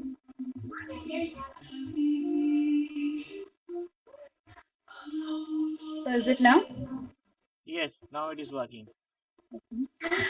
So good afternoon, everybody. My name is Cecil Fernandez, and today I'll be presenting on the topic of St. Francis Xavier Exposition, which is held in Goa, and which is an event that aligned with the Sustainability Development Goals. So to begin with, events are very important, and specifically for the state of Goa being a tourist destination, holding events is very essential for the Goan economy. And as the United Nations program says about the sustainability development goals, which align with minimizing the negative impacts on the environment and leaving behind the positive legacy to the host country.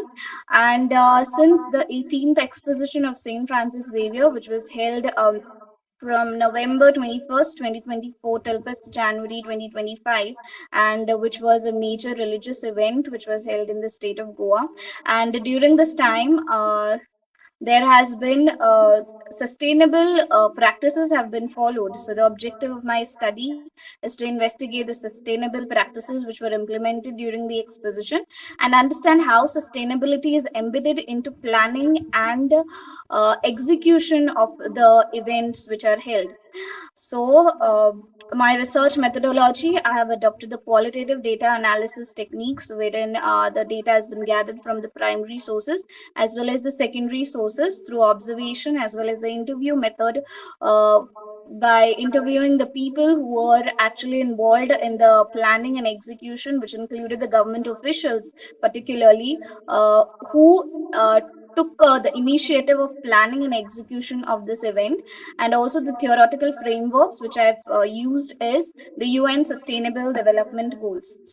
So here are my discussions. So the first initiative was the waste management eco-friendly practices, which aligned with the Sustainability Development Goal 12, responsible consumer consumption and production. So herein, for the purpose of waste management, workers were employed to keep in the surroundings clean. So also dustbins were put up, and it ensured that no garbage or waste was thrown at the site during this event. Renewable sources of energy, so, a special initiative was taken by the government of Goa, wherein they implemented the electric buggies and e-rickshaws, wherein which helped the disabled people, the people who are physically weak or the physically disabled people to visit the exposition site.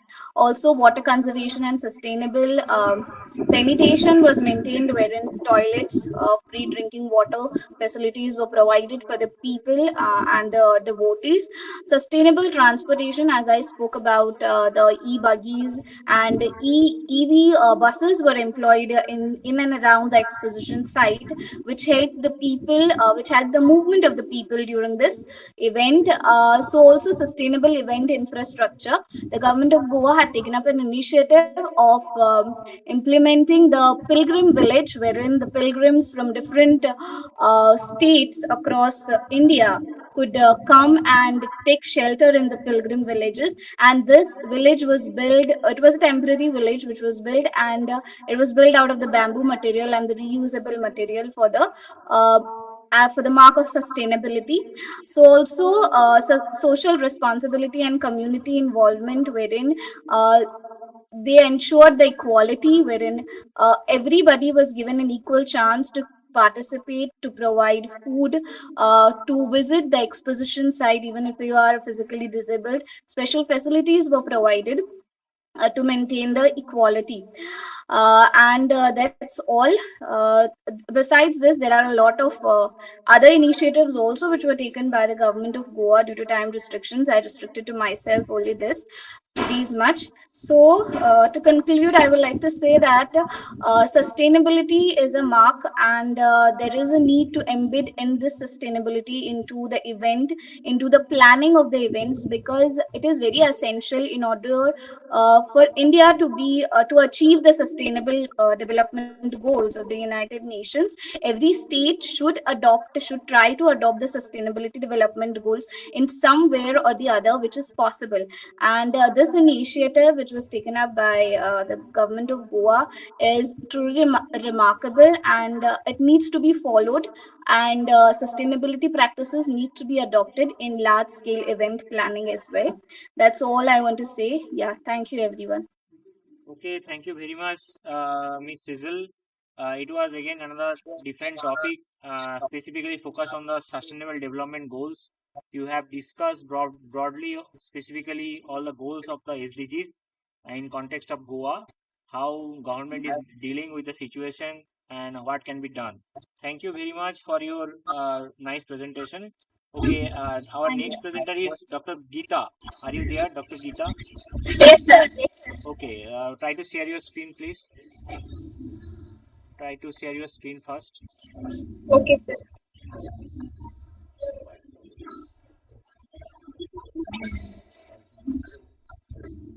Yes, we can see your PPT, and also we can hear you. You can start, and you have 5 minutes. Within 5 minutes, try to complete. Okay, sir. Our topic is a study on role of YouTubers in influencing the purchasing behavior of public with reference to the cosmetics, in especially with the electronic city. So the introduction is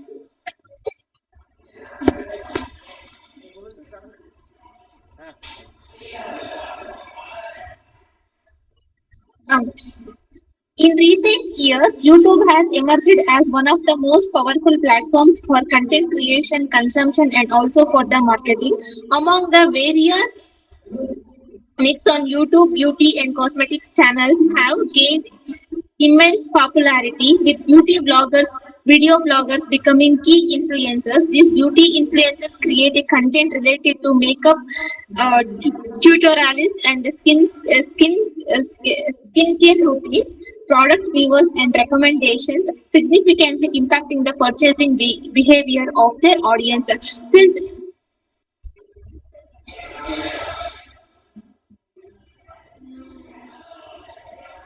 so, this is the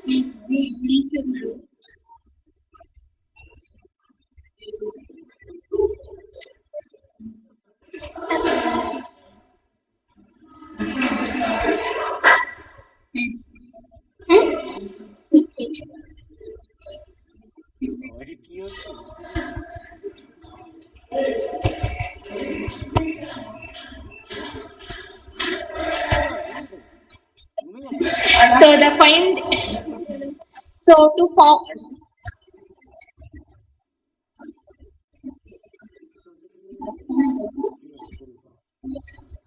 Actually, we can't.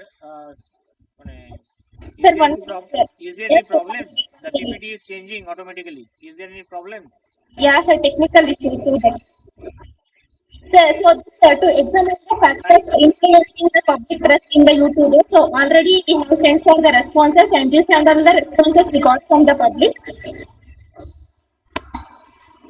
And chart title. So when we sent the questionnaires for the respondent, we got that the public trust how it is, and the people how they are influencing YouTube and making their own decisions. And to analyze the awareness created by the YouTubers about the cosmetic products. So the people they are aware is 82%. The people who are unaware is 18%. So most of them are aware about the YouTube products. So age, so 18 to 24. So the 18 above the 18 and the below the 24, the people are also the aware, and 25 to 34 they are not that much aware, and the total is 18 to 24 is a more that the people are aware. And the gender, so this gender, so the people there, this shows that the people how many are aware and how many are unaware about the YouTube influencing products. So income, so when we sent for the respondent, so we got that how they are influenced for the purchasing of product. So the age, in a sense, compared to the age and their income, and the people how many are aware and how many are not aware. So this chart shows. And mode of payment, basically most of the payment system will be on online, since compared to the offline. So most of the people are depending upon the online payment. So to find out the impact of the YouTubers cosmetic, to find out the impact of the YouTubers cosmetic reviews on the customer purchase decision. So this how the people are impacted and how the people are not impacted.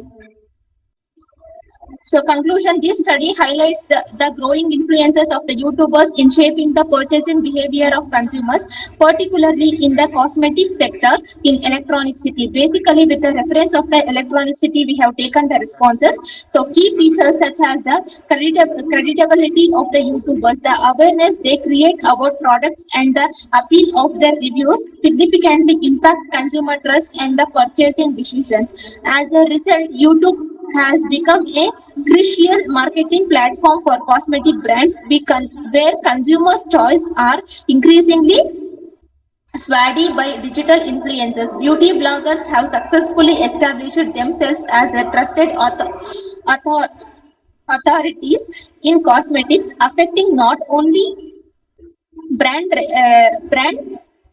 perception but also the overall buying behavior of their audience. This study underscores the importance of influencing marketing and this potential to drive sales and brand loyalty. Since the brand loyalty and the reputation and the customer trust also increasing towards the YouTube influencers. Thank you. Thank you very much, Miss Geeta, for your nice presentation. It is true that nowadays there is a big role of the YouTuber and who is changing the consumer behavior, who are influencing the consumer behavior specifically in urban India. So you have rightly pointed out some important findings on this particular aspect. Thank you very much for your nice presentation. Thank you, sir. Thank you. Our next presenter is Dr. Himlata. Dr. Himlata, are you there? Yes, sir. Yes, sir. I'm here. Okay. Miss Geeta, please try to stop your screen sharing.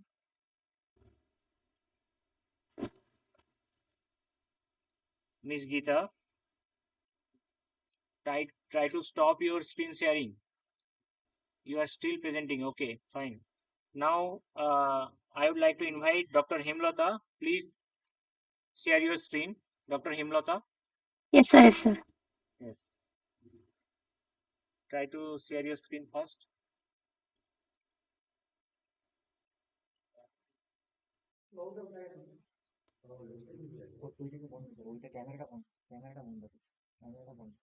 Hello.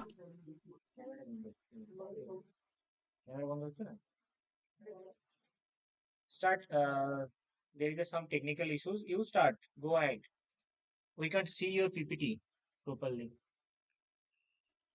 Now we can. Yes, yes. Now it is okay. You can start. Oh, good afternoon, sir. I am You myself can start. No Hemlata. issues. Today I am presenting the paper A Study on Impact of E-Payment System on Consumer Spendings and Saving Behavior with special reference to Anekel. Firstly, the study explores how e-payments affect consumer behavior in Anekel, focus on impulsive buying behavior, savings and financial planning, and e-platform like UPI wallets, cards, and also the challenges faced by consumer while using e-payment system. Coming to objectives, my first objective is to assess the relationship between socio-economic factors and impulsive buying behavior, and the next objective is evaluate e-payments role in savings and investment. Then the next identify the challenges faced by consumer while using the e-payments. The methodology I used empirical research with surveys and interviews. I have got 100 respondents from Anekal, and the period will be Feb to April. Coming to findings, I have find the relationship between age and impulsive buying behavior. In that, you can see the numerical data as well as the graphical representation. I have compared the age and impulse relationship between age and impulsive buying behavior. The p-value I got 0.032, which is less than the 0.05. We reject the null hypothesis. It says it suggests the age has a significant impact on impulsive buying behavior. And coming to relationship between gender and impulsive buying behavior under e-payment system, the chi-square test result got 0.851, which is more than 0.05. The year null hypothesis accepted. It means gender does not appear to influence impulsive buying tendencies among e-payment. Coming to relationship between employment status and impulsive buying behavior, chi-square result test with a p-value of 0.173, which is more than 0.05. Here, null hypothesis accepted. And next, relationship between income level and impulsive buying behavior. Chi-square test result got p-value of 0.567, which is more than 0.05, where null hypothesis accepted. There is no relation between income level and impulsive buying behavior. Irrespective of incoming level, every level of income consumer has using e-payment system, and they are under the impulsive buying behavior. Coming to role of digital payment in promoting financial planning, savings, and investment, I have given seven roles to the respondents, and I asked them to rate them. And in that statement, fifth one, digital wallet convenience encourages future savings and investing, has got highest ratings from respondents. It is the main role played by digital platform in planning, savings, and investment. Coming to challenges faced by consumer while using e-payment system, I have taken ranking system here. You can see the challenges faced by consumers in rank rate. Here, the score for each challenge faced by consumer while using e-payment system are shown, and the ranking was assigned based on the total score as follows. The first rank will be given to security concern, and then transaction failures, then comes to here hidden charges, then technical glitches, and internet dependency. Coming to conclusion, this study highlights the significant impact of e-payment system on consumer spendings and saving behavior, particularly in semi-urban region of Anekal. The finding reveal that while digital payments promote convenience and ease of transaction, they also contribute to increased impulsive buying, especially among younger users. At the same time, e-payment platforms have shown potential in encouraging financial planning and savings due to features like transaction tracking and digitalization, transaction failures. What is the relation between the e-payment and the consumer spending? And but you have not explored much the saving behavior, how the e-payment is affecting the saving behavior, but you mentioned this particular thing in your title. Still, it was a very good presentation. We will get back to you later. Now, stop your presentation. Our next presenter will be Dr. Anita Rai. Dr. Anita Rai, are you there? Yes, sir, I'm here. Okay, try to share your screen first. Okay, sir.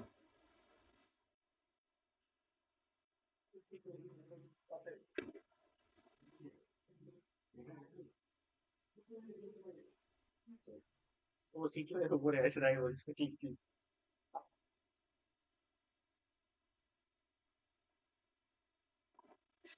Is my screen is visible, sir? It is not properly visible. You can you make it little bit larger because it is not in BPT mode, right? Yes, yes. Now it is fine. Now we can start. So you have 5 minutes. Within 5 minutes, try to complete. Okay, sir. Good evening, everyone present out there. So I have done my research on the topic long-term investment decision enables a precedence analysis among working women in Sikkim. So uh, I am Anita Rai from ICFA University, Sikkim, under the Vivek Kumar Pathak, Associate Professor of ICFA University. So, in the introduction, this study is mainly focused on the working woman decision making process. What are the factors which will impact the working woman decision? Today, more and more women are working and earning their own money, and they are also starting to play a bigger role in deciding how their families save and invest money for their future. However, but still, we don't know enough about how working women choose to invest, especially in the unique place like Sikkim. So, the research context is the reason mainly focus on Sikkim, and respondents were 238 working women, and we have mainly focused on the sector like education, healthcare, banking, and entrepreneurship. And we have used the method of primary survey. And the main objective of this study is to identify the influence on long-term investment decision amongst the working women in Sikkim.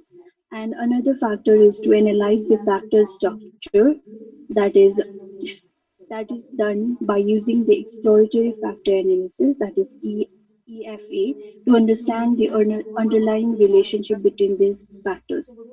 And third one is prioritize factor with the help of the Reddit analysis to rank the factors by their relative importance. Another last objective is policy insight to provide recommendation for financial education and policy to boost women investment participation in the society. And the methodology we have used is EFA to uncover the latent variable which will impact the long-term investment decision of the working woman. And second is Reddit analysis to rank the factor based on ordinal response transformation. And we have used the sample sizes 238 working women. And we have collected this data from structured questionnaires. These are all the factors which mainly focus on, we have mainly focused for uh, investment decision of working women, that is form image, accounting information, neutral information, advocate recommendation, and personal financial needs. With the help of these collected data, we come up with that use the Reddit analysis to rank this influential factor. The first is advocate recommendation, which has a mostly influencer factor shaping the investment decision of the woman, and another is personal financial needs closely follows as a crucial critical drivers for investment, and another is neutral information which has a moderate significance in guiding the decision. The last one is the accounting information and the form image which has a relatively low impact as compared to other factors in for long-term investment decision. And the key finding of this study is women mainly rely more on trusted personal recommendation than the formal financial indicators, and their personal financial goals are more stronger motivator for their investment decision, and technical financial data has a lesser influence on decision making as compared to others. And this practical insight for policymaker, financial advisor, and educator seeking to enhance the women participation in structured investment avenues such as like mutual fund, pension scheme, and long-term equity investment. And with the help of this EFA and the Reddit analysis, it provides the methodological contribution by combining factors. This factor discovery with the factor prioritization. And at the conclusion, this research conclude that this advocate recommendation and personal financial needs are the primary drivers or enablers for a long-term investment decision among the working women in Sikkim. And lastly, I would like to thank to and all the participants. Thank you, sir. Okay, thank you very much, Ms. Anita Rai, for this nice, enriching presentation. So, in India and also in other developing countries, there is a big challenge to include women in savings and in also in investment scenario. So your study specifically concentrated on Sikkim and based on the primary survey and tried to highlight that how the women are getting engagement in through investment policy, long-term investment policies. And you rightly pointed out that what are the challenges uh, the women's are facing in this specific area.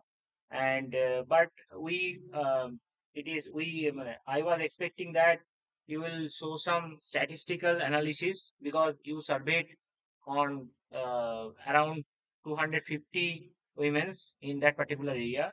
So I think overall it was very nice, but we are expecting some statistical analysis on the basis of that sample. Okay, thank you very much. We will get back to you. Our next presenter is Dr. Dipti Morala Karki. Dr. Yes, sir. Dipti. Okay, so try to share your presentation. Okay, sir. Okay, sir.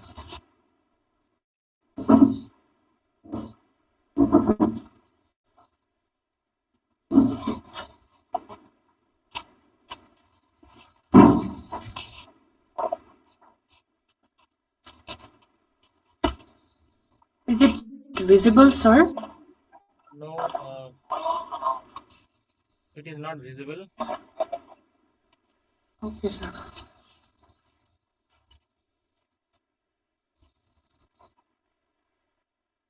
Now, sir? No, no, it is not coming. Go to your PPT or go to your slides or on that PDF, because now we can see your, yes, now it is coming. Wait Okay, for a sir. while. Wait for a while. Okay, sir. Yes, it is now coming, and go to switch on your PPT mode. Okay, sir. Okay, sir. Thank you. Yes, yes, it is fine now. You can start. You have 5 minutes. Try to complete within 5 minutes. Okay, sir. Sir, it's coming, right? Hello? Am I Yes, yes, audible? you are audible. You can start. Okay, sir. So, good morning, good afternoon, everybody. My name is Dipti Marala Karki. So, I am in doing my research like under the guidance of Dr. Vivek Pathak. So, I'm a student of like IFA University, Sikkim, and I'm pursuing MBA. So the research topic that I did was housekeeping services on higher educational institutes. So we just wanted to check whether the higher educational institutes are providing like the good housekeeping services to the students or not. So we'll proceed with that. So the introduction to housekeeping services qualities, like the significance of housekeeping is like ensuring cleanliness affects health, safety, and the academic atmosphere. And the perception focus was stakeholders' view, that is of the students, faculty, and the staff, like offer an insightful evaluation basis. So the gap in existing evaluation was like housekeeping is often overlooked in university like services, like they are not giving that proper like the housekeeping services to the university for the university. So the objectives of my study was number one was to like evaluate housekeeping service quality using a modified SERVQUAL framework, and the second was to identify the key service quality dimensions and measure like perception gaps.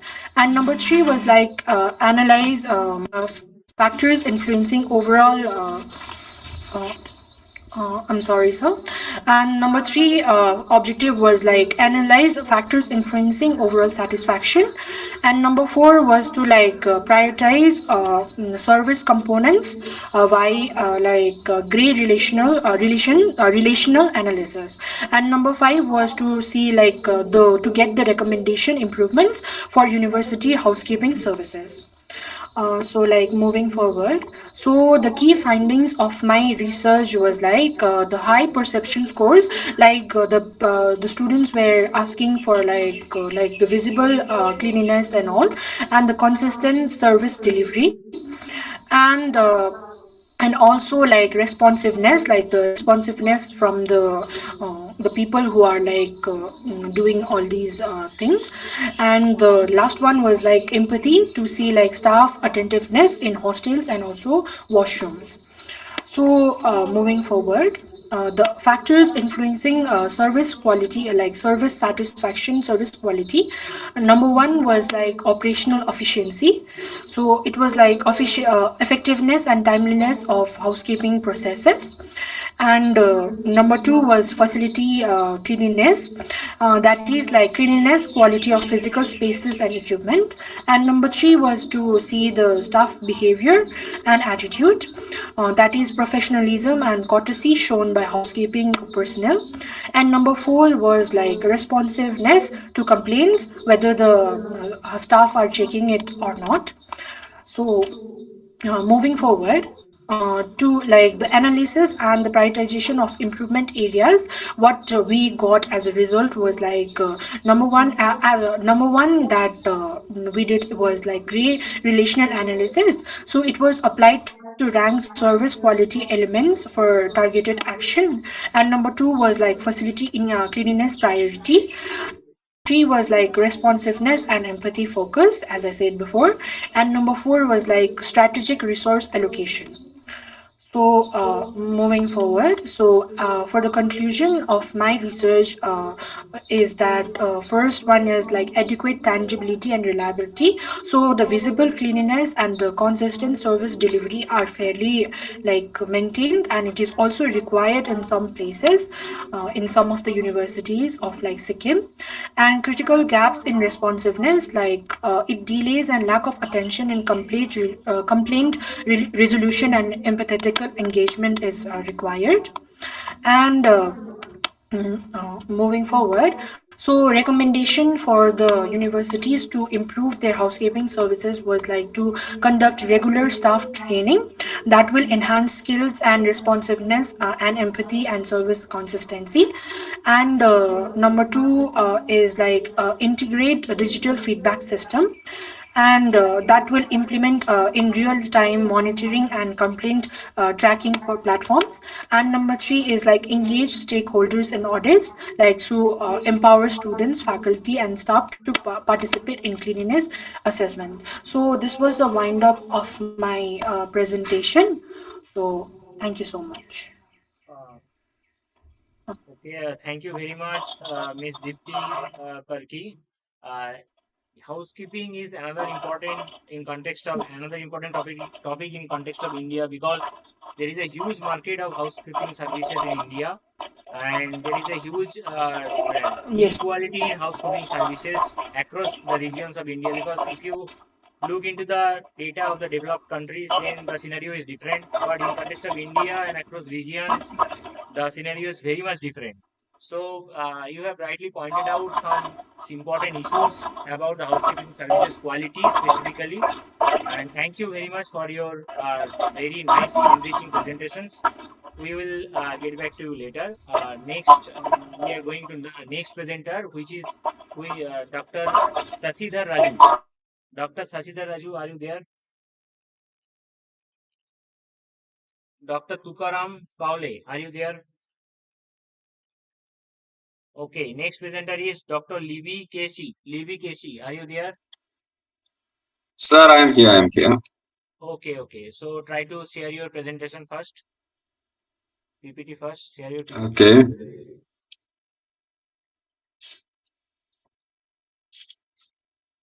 Sir, can you see my PPT, sir? Yes, yes. It is visible and your audio is fine. Okay, you start. You have 5 minutes, right? Oh, You have 5 minutes. okay. Okay, good afternoon all. I am Libby Casey, Assistant Professor Economics, Government Arts and Science College, Nadapuram, Kozhikode in Kerala. And my topic for the discussion is Beyond Efficiency, Exploring Clean and Sustainable Paradigms in Artificial Intelligence or AI. As we all know that AI has become a transformative agent from to every each and every sector, and there are huge benefit to intelligence, but it is leaving a significant environmental footprint. So, environmental footprint comes from the substantial energy consumption, water usage, and electronic wastage for maintaining the data centers. So, therefore, there is an urgent need for looking into the clean and sustainable artificial intelligence. So I have set 4 objectives for the study. First one is to examine the environmental impact of traditional artificial intelligence and the generative artificial intelligence. And secondly, to examine the environmental footprint of the artificial intelligence. And third, to examine the relevant AI policies and regulatory frameworks. And four, to offer recommendations. And the methodology is an exploratory approach, and I have used mixed methods approach by combining quantitative and qualitative data. I have reviewed my all the previous works, and I have analyzed the secondary data. So the environmental footprint of the artificial intelligence comes from the energy consumption, and then water consumption, especially for cooling the computing. Cooled chilled water is also used, and there is a substantial electronic wastage, and the energy used is emitting greenhouse gases, And when we are defining the clean and sustainable energy, it's also known as clean artificial intelligence and green AI. It is signifies the integrating sustainability to the artificial development and deployment, and it focuses on the hardware, training methods, processing, and application of artificial intelligence and to sustainability concerns. So, for assessing the sustainable AI, a green AI index is used by evaluating the factors like energy consumption, carbon footprint, resource utilization, and overall sustainability practices. And there are many strategies that can be used for the efficient energy efficiency in the artificial intelligence, like algorithm optimization, hardware optimization, federated approach in which training data is allotted to the local devices, then life cycle assessment of AI systems, and neuromorphic computing, that is copying the structure and functioning of the human brain and to integrate to the computer processing units. And and it is the artificial intelligence is consuming 16 times energy than the traditional computing. The ethical considerations of the environmental impact of AI is lack of transparency, dilemma in prioritizing economic growth and environmental sustainability, looking for short-term financial gains, and uh, for leveraging the renewable energy for artificial intelligence, we need to use renewable energy sources like solar, wind, hydro, thermal power, and many Google and Microsoft are currently using that by optimizing the resource utilization. And the AI itself can be used to manage the intelligent grids that can be effectively balance the supply and demand. The dual role of AI. AI can help governments, business, individuals, and choices. AI can be used to process air quality. It can detect pollution level. It can be used to detect the deforestation. It can be used for species tracking and monitoring the endangered animals. It can be used for many purposes. And when we compare the environmental impact of generative AI and traditional AI, we can see that the training and running of generative AI is requiring a huge amount of energy than the traditional AI. There are many examples. The major findings are conclusion and recommendations are: there are significant environmental challenges due to the introduction of artificial intelligence. There is high energy requirement in the form of energy consumption, water consumption, electronic waste, and greenhouse gas emissions. And there has to be a collaboration of researchers, industry stakeholders, and policymakers. And there need to be a sustained investment in the research and development to move towards the sustainability in AI. And there has to be incentives for sustainable AI practices. Thank you, sir. Okay, thank you very much, Mr. Levy Casey, for your nice presentation. Uh, AI is a very big thing and it is a very new thing in India specifically, and it is obviously affecting, influencing all the sector. You have rightly pointed out the importance or role of AI in power and energy sector specifically. So thank you very much for your nice presentation. Our next presenter is Dr. Tulika Kaur. Yes. Yes. So try to share your screen, ma'am. Yes. Yes.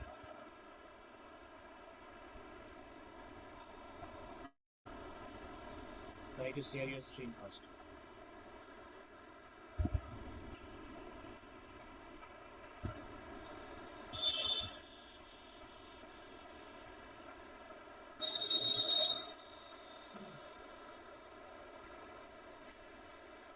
Go to PPT, ma'am. Go to PPT. Go to PPT.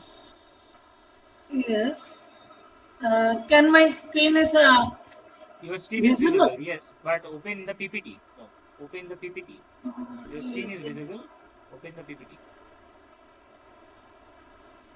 Yes, yes. Yes. Right. Yes. Okay. Okay, Thank you, you sir. can start. You have 5 minutes, ma'am. Okay. I'm Dr. Tulika Kaur from Chachul College. Good evening, everyone. My topic is the impact of liberalization and globalization on India's trade patterns since the 1990s. Uh, there has been a remarkable change in India's trade pattern in terms of both volume and direction since the 1990s. The so-called liberalization, privatization, and globalization, which we call LPG wave, has further integrated the Indian economy with the global world. This study highlights key points such as globalization and trade policy, the main feature of the new trade policy, and trade liberalization during the reform period. A detailed analysis of globalization from both global and Indian perspective has been carried out, elaborating on its necessity and the role it plays in achieving the goal of introducing globalization worldwide. This study also discussed different categories of exports and imports, various types of import licenses, and alternative methods of importing during the pre-reform period. It includes an exposition of the rationalization of export structure, the liberalization of exchange rate policy, and different export policies.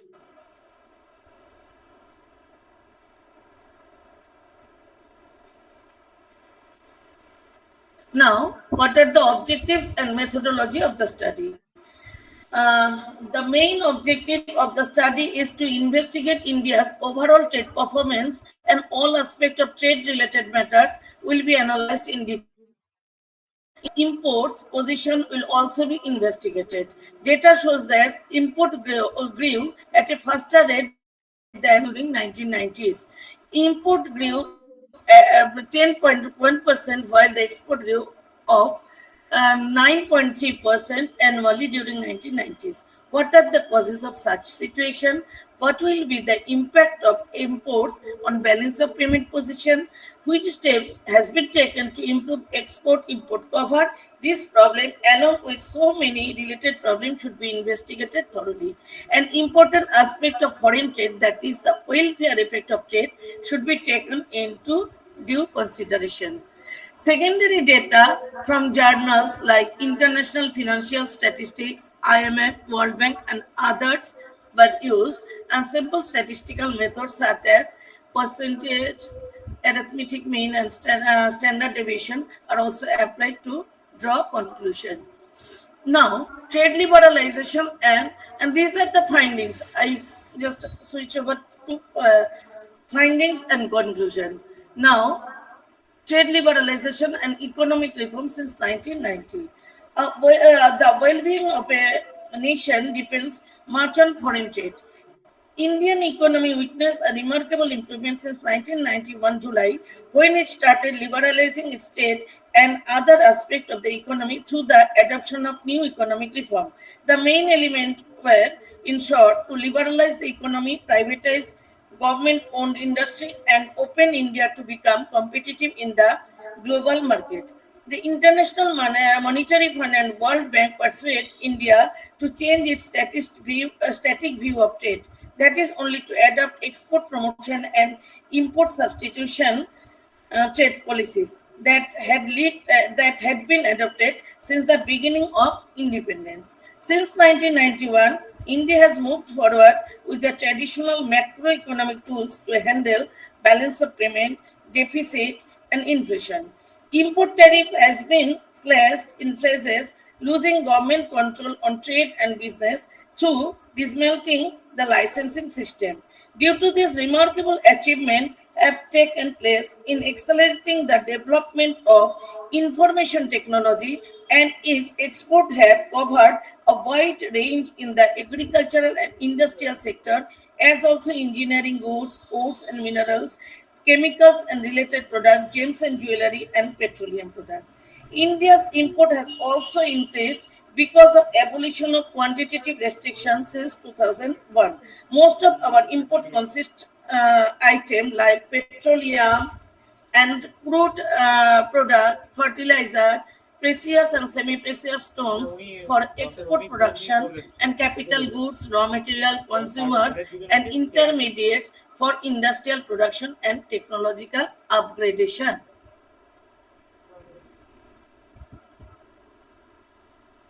India's export of merchandise goods during 2005-6 are viewed as rupees for 5 lakhs 54,800 crore, compared to rupees 3 lakhs 75,340 crores in 2004-5, and growth rate is accelerated at 21.17%.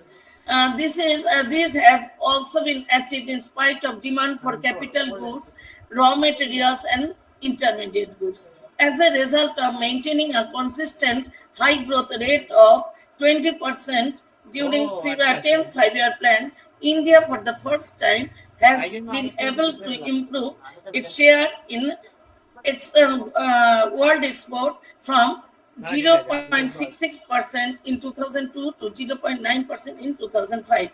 Because of huge demand for crude oil, capital goods, raw materials, intermediate goods, and technical know-how, imports also increased. And it is also found that even now, the India's mercantile imports and export more or less same as 2006.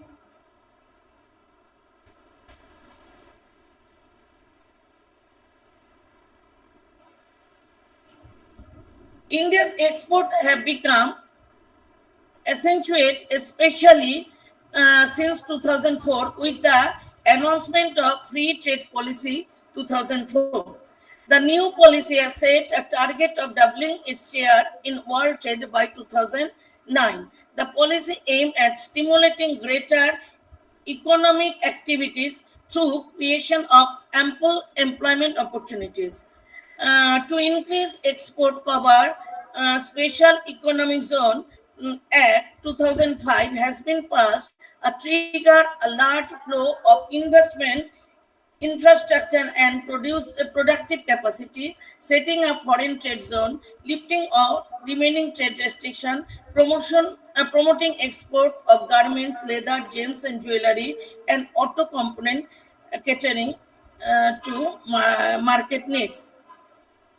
What's the time actually? Finish it, ma'am. Okay, okay. So what's the okay? So what are the future prospects and welfare of effect of trade? Uh, The government has given special emphasis on the sector having high export potential and maximum possible employment creating capacity. Three major employment generating sectors are pisciculture, livestock, and poultry sectors. India has a bright future prospects in the world trade of fish, livestock, and poultry products. Our dairy industry is already at a take-off stage, and entry of the corporate sector is bound to complement the effect of National Dairy Development Board to usher in a white revolution. The possibility of India emerging as a potential exporter of various livestock products largely depends on her capacity to exploit her potential and in this sector and generate exportable surplus of these products, enhancing trade cover. More trade and more connection between countries will bring people of different countries in close contact that will in turn benefit all through learning and doing. Thank you so much. Okay, thank you very much, ma'am, for your nice presentation. LPG really impacted Indian economy, and it started in long back ago, around 35 years ago. Now, but the situation is changing. All the countries are changing their export import strategies, because nowadays, now recently we got a news that India, China, and specifically US have changed their tariff rate policies, which obviously affecting all the countries and including India. So you rightly pointed out that how this liberalization and globalization impacted since 1990s. It was a really hardcore topic of economics and commerce. So thank you very much for your nice presentation. We will get back to you after last two presentation. Thank you, ma'am. Our next presenter is Dr. Um, Anathuja. Sorry, I can't pronounce your name properly. Dr. 31, serial number 31. Are you there? Serial number 31. Are you there? Okay. Last presenter for this session is Dr. Gayatri Roy. Yes, sir. You are there, ma'am. Who is talking? Yes, sir. Dr. Jayashree Roy. Okay. Okay, ma'am. Yes, sir. My PPT is visible, sir. Yes, PPT visible. Wait for a minute. Dr. Kanti Kumar, are you there? Dr. Kanti Kumar. Okay, he is not present. Okay, Dr. Jayashree Roy, you can start your presentation. You have 5 minutes. These are Yes, the sir. last presenters, and try Yes, to sir. sum up within 5 minutes because we Yes, are sir. Good evening, already. everybody. Good evening, sir. Good evening, coordinator and all participants. I am Dr. Joyce Roy, Assistant Professor in Geography with the Shago Teachers Training College, Midnapur, Paschim Medinipur, West Bengal. Today, my topic is email in the digital age, a strategic tool for personal digital economy in developing nations. In the digital economy, email marketing remains a powerful tool for personalization and building relationships with customers. It allows business to connect directly with their audience, offering a personal touch that can be tailored to individual preference and behaviors. By leveraging the data segmentation, email can deliver relevant content and offers, driving engagement and conversions. Email overview.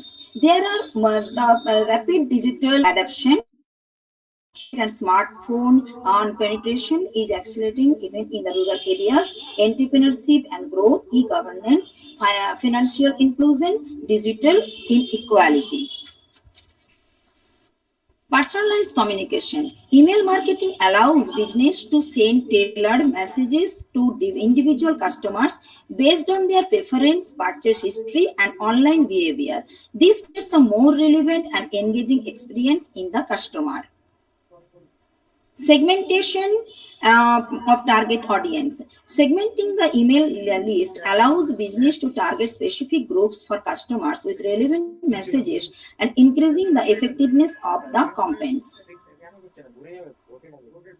These are the objectives of my studies. There are so many objectives. There are 7 objectives of my studies. At my first objectives is the role of email and as a strategic communication tool in facilitating business and government of operation in the digital economy of developing nation. In the digital economy of developing nations, email remains a vital and cost-effective communication channel for both business and government operations.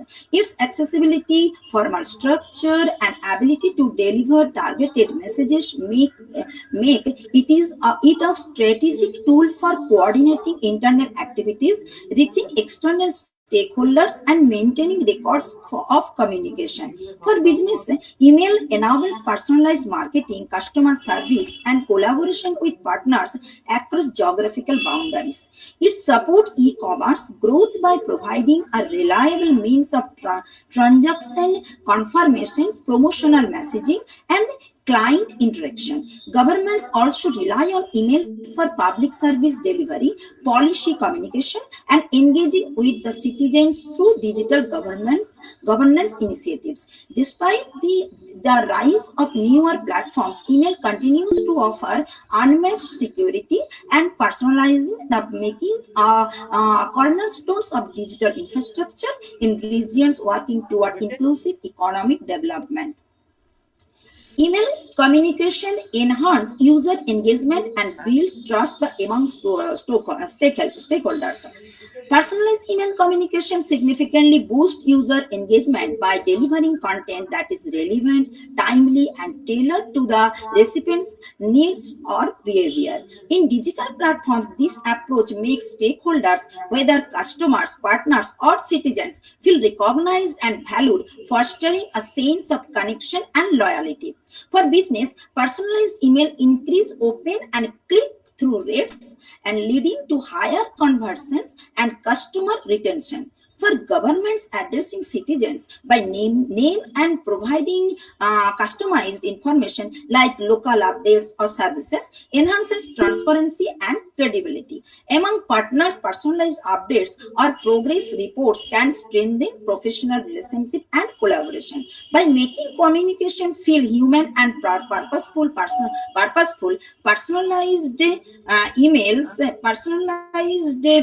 emails build trust as essential component for success in the digital economy of developing nation. Next, challenges and barriers. In developing nations, several barriers limit the effective use of email for digital economic activities. Technologically unreliable internet connectivity and outdated device hinder consistent across two email platforms. Infrastructural limitation such as inadequate power supply and poor network coverage further disrupt communication flow. Culturally, many users prefer instant messaging apps over email due to their simplicity and real-time interaction, leading to lower email adoption. Educational challenges, including low digital literacy and lack of formal training in professional communication, result in improper use or underutilization of email's full potential. Together, these factors restrict email's impact in the supporting e-commerce, digital governance, and business operation, underscoring the need for the inclusive digital education and improved infrastructure. Impact of personalized email communication in developing nations. Personalized email communication has significant positive impact across key areas of the digital economy in developing nations. In customer satisfaction, tailored email improve user experience by addressing specific needs, increasing engagement, and fostering loyalty. In digital marketing, the personalization boosts open and conversion rates by delivering relevant content, promotion, and recommendation. In the realm of e-governance, customized emails enhance the transparency and public trust by providing citizens with timely, localized, and relevant information about services and policies. For e-commerce, personalized communication drives sales by reminding customers by abundant cards, suggesting products, and confirming transactions efficiently. Overall, personalization in Try to finish within 1 minute, ma'am. Try to finish within 1 minute. Yes, sir. These are the findings of my PPTs of my seminar presentation. Email in the digital age in the developing nation. These are the findings. The study finds that email remains a vital communication tool in developing nations, supporting both business and government activities. Personalized email enhance user engagement, trust, and satisfaction, especially in digital marketing, e-governance, and e-commerces. However, adoption varies, with rural areas facing challenges such as poor internet access, low digital literacy, and cultural preference for instant messaging. Integration of email with tools like CRM system, mobile apps, and social media boost communication efficiency and personalization. To maximize impact, strategic investment, and infrastructure, digital education and localized contents are essentials. These are the barrier skill of the exist and the email economic participants. These are the economic participants. Evaluation of the email technologies, government and public services, e-governance through the newsletter and updates, tax identity, subsidy communication, promoting digital literacy through outreach. Next, email's role in business strategies, tailoring content for engagement. These are the engagement, measuring success of effectiveness. Global regional email uses. It is the survey. I have taken this survey from internet. As to 2024, over 4.5 billion people globally use email, more than half the world's population. In developing countries, email remains a primary tool for digital communication due to its low cost and accessibility compared to more data-heavy platforms. Mobile internet access in developing nations. I have also collected these are from the internet. According to the GSMA 2023, over 55% of mobile internet users in Saharan Africa and 60% in South Asia rely on mobile devices email communication. Small business And email use in the West Bengal, the internet and email penetration as per National Family Health Survey NFHS 2019 to 2021 and TRAI reports over 60% of households in urban West Bengal have internet access, which facilitates the email uses. Education and email uses, the digital learning platform Diksha, Swam, students and educators in West Bengal increasingly use email too. Government initiative, the West Bengal government Duari Sarkar, Bangla Shikha portal initiatives use the email too. The communicates update to officials and citizens, share digital documents and personalized services, job application response and examination. Please kindly, Yes. kindly go to Conclude. the In conclusion. the digital age, email remains a vital strategic tool for personalized communication, especially within the digital economy of developing nation. It enables cost-effective, targeted outreach, fostering inclusion, innovation, and economic growth. Thank you, sir. Okay, thank you very much, ma'am. It was a very good presentation, and you have thrown light on that how the digital age and this email and this digital technique, all these enhancing the personalized communication in developing nations, specifically in India. Thank you very much for your nice presentation. Our last presenter will be Dr. Karthik Kumar. Are you there, sir? Dr. Kranti Kumar. Kranti Kumar. Are you there, sir? Hello. Dr. Kranti Kumar. Are you there, sir? Kranti Kumar. Yes, sir. You are not audible. You can start your sharing your PPT. Please start to share your PPT. And you are not audible, sir. Kindly unmute yourself. Kindly unmute yourself first. Still you are mute. Kindly unmute yourself. Your PPT is not visible and your audio is not working. Your audio is not working and your PPT is not visible.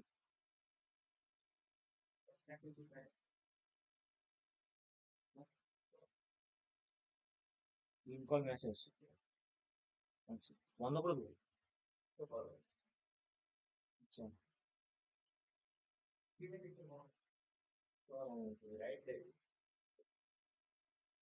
আচ্ছা you are not audible, sir, and your PPT.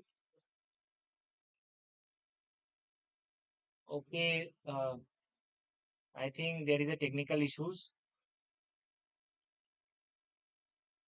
Can you join from any other device? Try to join from other device if possible.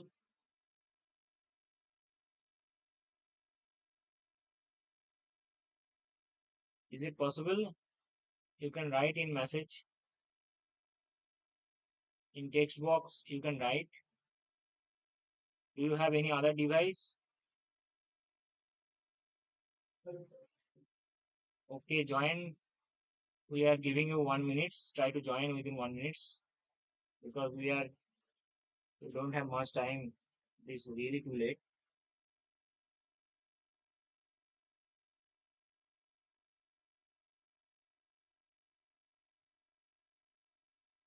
Feel good.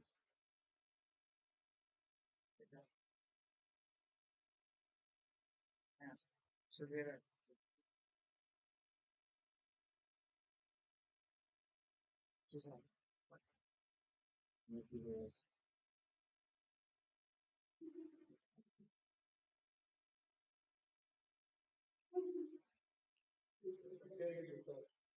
Is it working? Is it working? Your audio is also not working. Hello. Yes. Now we can hear you. Okay, Uh, try to share your PPT.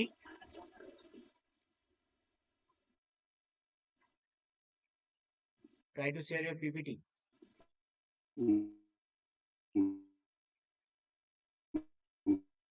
Is there any problem regarding PPT? Is there any problem? to share the PPT, sir. Hello. Yes, sir, No, you some are you're technical glitches. I unable to share the PPT. okay. Okay, Can I so can I try share my to PPT in group? no. Okay, try to sum up your findings and your conclusion. Okay, within 2 minutes. As you don't have PPT, within 2 minutes, try to Thank sum you up for your your findings. opportunity. Okay, go ahead. Thank you, sir. Thank you for your giving opportunity. Good evening, organizing committee and all participants. My topic is India's digital leap, transition from cash-based economy to cashless economy. Sir, can I go from starting or object? What, sir? No. Try to be Hello. specific. Try to complete within 2 minutes. Say in brief your findings and conclusion. Yes, sir. Yes, sir. Uh, my fine. I want to say some objectives, sir, and later I findings and conclusions. My objectives of this study is to understand the concept of cashless economy and examine how digital payment system function across the urban and rural India. To evaluate the impact of key government initiatives such as Digital India, UPI, and PMJDY on promoting financial inclusion to analyze trends in digital transactions and access their social economic effect, including the regional variations in adoption, to explore the advantages of cashless economy systems such as transference and employment, while also identifying challenges like digital literacy, infrastructure gap, and cyber security. Coming to my key findings, UPI and government initiatives escalated digital adoption. India transits to cashless economy was significantly driven by UPI and PMJDY Digital India and Aadhaar enabled payment system, which is extended financial inclusion and normalized digital payment across the both urban and rural region. A digital payment enhanced transparency the efficiency. Cashless system has improved transparency, reduced corruption and tax evasion, and lowered the cost and time of financial transactions, benefiting both consumer and industries. Uh, Digital inclusion remains uneven across regional and demographics, while states like Kerala and Telangana leads in digital adoption. Rural and low-income populations still face challenges due to digital literacy, infrastructure gap, and limited access to technology. Emerging technologies are reshaping financial services. AI, blockchain, and digital rupees and 5G networks are enhancing the security and accessibility of digital transactions, laying the foundation of for more reliance digital economy. Socio-economic impact is border and transnational. Coming to my conclusion, uh, Indian tra- India transits from a cash-based to cashless economy, Kavila, represents to Kavila, not थोड़ी just a relax है. technology shift but fundamental socio-economic transaction through initial like Digital India, UPI, PMDDY, and Aadhaar-enabled payment system. The government has laid a strong foundation for digital financial inclusion. The rapid growth in digital transaction, especially UPI, has demonstrated financial access, allowing even rural population and small vendors to participate in digital economy. The shift has improved transparency, reduced reliance on cash, corruption, and increased efficiency in both personal and public financial transaction. Additionally, the COVID-19 pandemic demonstrated the critical value of digital payment system in ensuring continuity of commerce and welfare delivery during the crisis. Despite of notable progress, the journey towards a full cashless and face challenges such as digital literacy, cyber security concern, regional disparity, and dormant bank account. The path ahead required continued investment in digital infrastructure, robust security, and widespread digital education, especially in rural and migrant communities. Emerging technologies like AI, blockchain, and Please digital. try to finish. Try to finish. Yes, sir. Yes, sir. Digital rupees offer great potential to enhance financial security, efficiency, and inclusion to ensure an equitable and sustainable transition. All stakeholders, government, private sectors, and civil society must work collaboratively with the right strategies. India can become a global model digital financial transformation that inclusive, secure, and future ready. Thank you for giving this opportunity, sir. This is my conclusion. Okay, thank you very much, sir, for sharing your findings and your thoughts on this specific issue. Now we are opening the floor for question answer. Uh, uh, my first question is to the paper presenter serial number 14, uh, Miss Smita Verma and Dr. Vipin Bihari Srivastava. Are you there? Miss Smita Verma, are you there? Okay.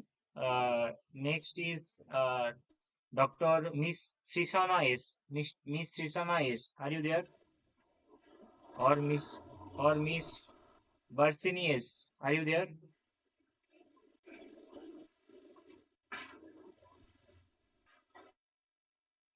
Dr. Mohammad Junaid C. Are you there? Dr. Mohammad Junaid C. Are you there? Dr. Miss Geeta T. Are you there? I think many people left. So let us conclude this particular session. It was really very nice presentation because, and it was really beyond expectation because you covered all the paper presenter covers very interesting, very new topics and very relevant topics. And specifically, this all the topics are very relevant to the our main title, which is contemporary issues in accounting, economics, and management. And specifically, I would like to highlight that all the paper presenters, all the paper presenters have rightly pointed out the role of financial inclusion, digitization, role of AI, blockchain, stock market, social media, rural development, and e-payment. It was really a enriching experience for all of us, and we from the on the behalf of on the behalf of organizing team, I would like to thank you all for participating and for presenting in this conference. And here I would like to conclude this particular session. And this is the end of this technical session 2 and the day 2 of the seminar. On the tomorrow, there will be day 2. There will be another some resource persons and there will be a couple of presentation in the technical session 4 and 5. So we hope that you will also stay with us tomorrow. Thank you very much for being with us. Thank you. So you can leave now. Uh, we are, we are ending the meeting. Thank you, Okay. sir. Thank you. Thank you so much, sir, for the right coordination. Thank you so much, sir.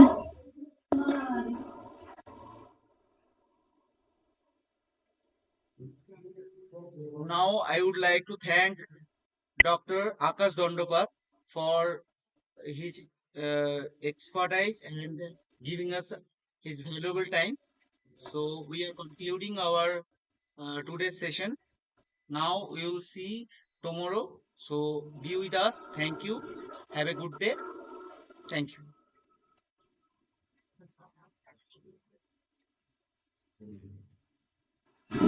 Thank you, sir.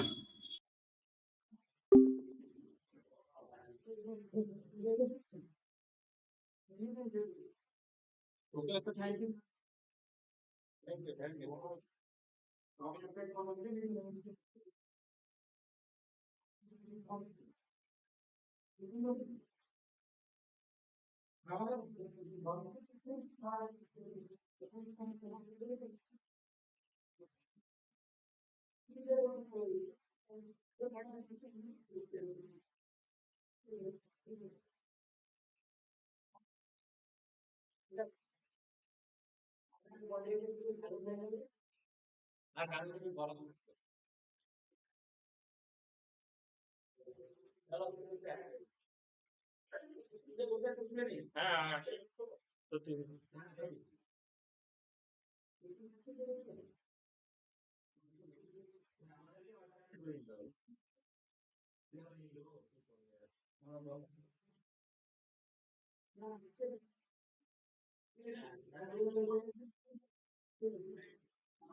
Laptop ল্যাপটপটা তো shut down করতে হবে নাকি?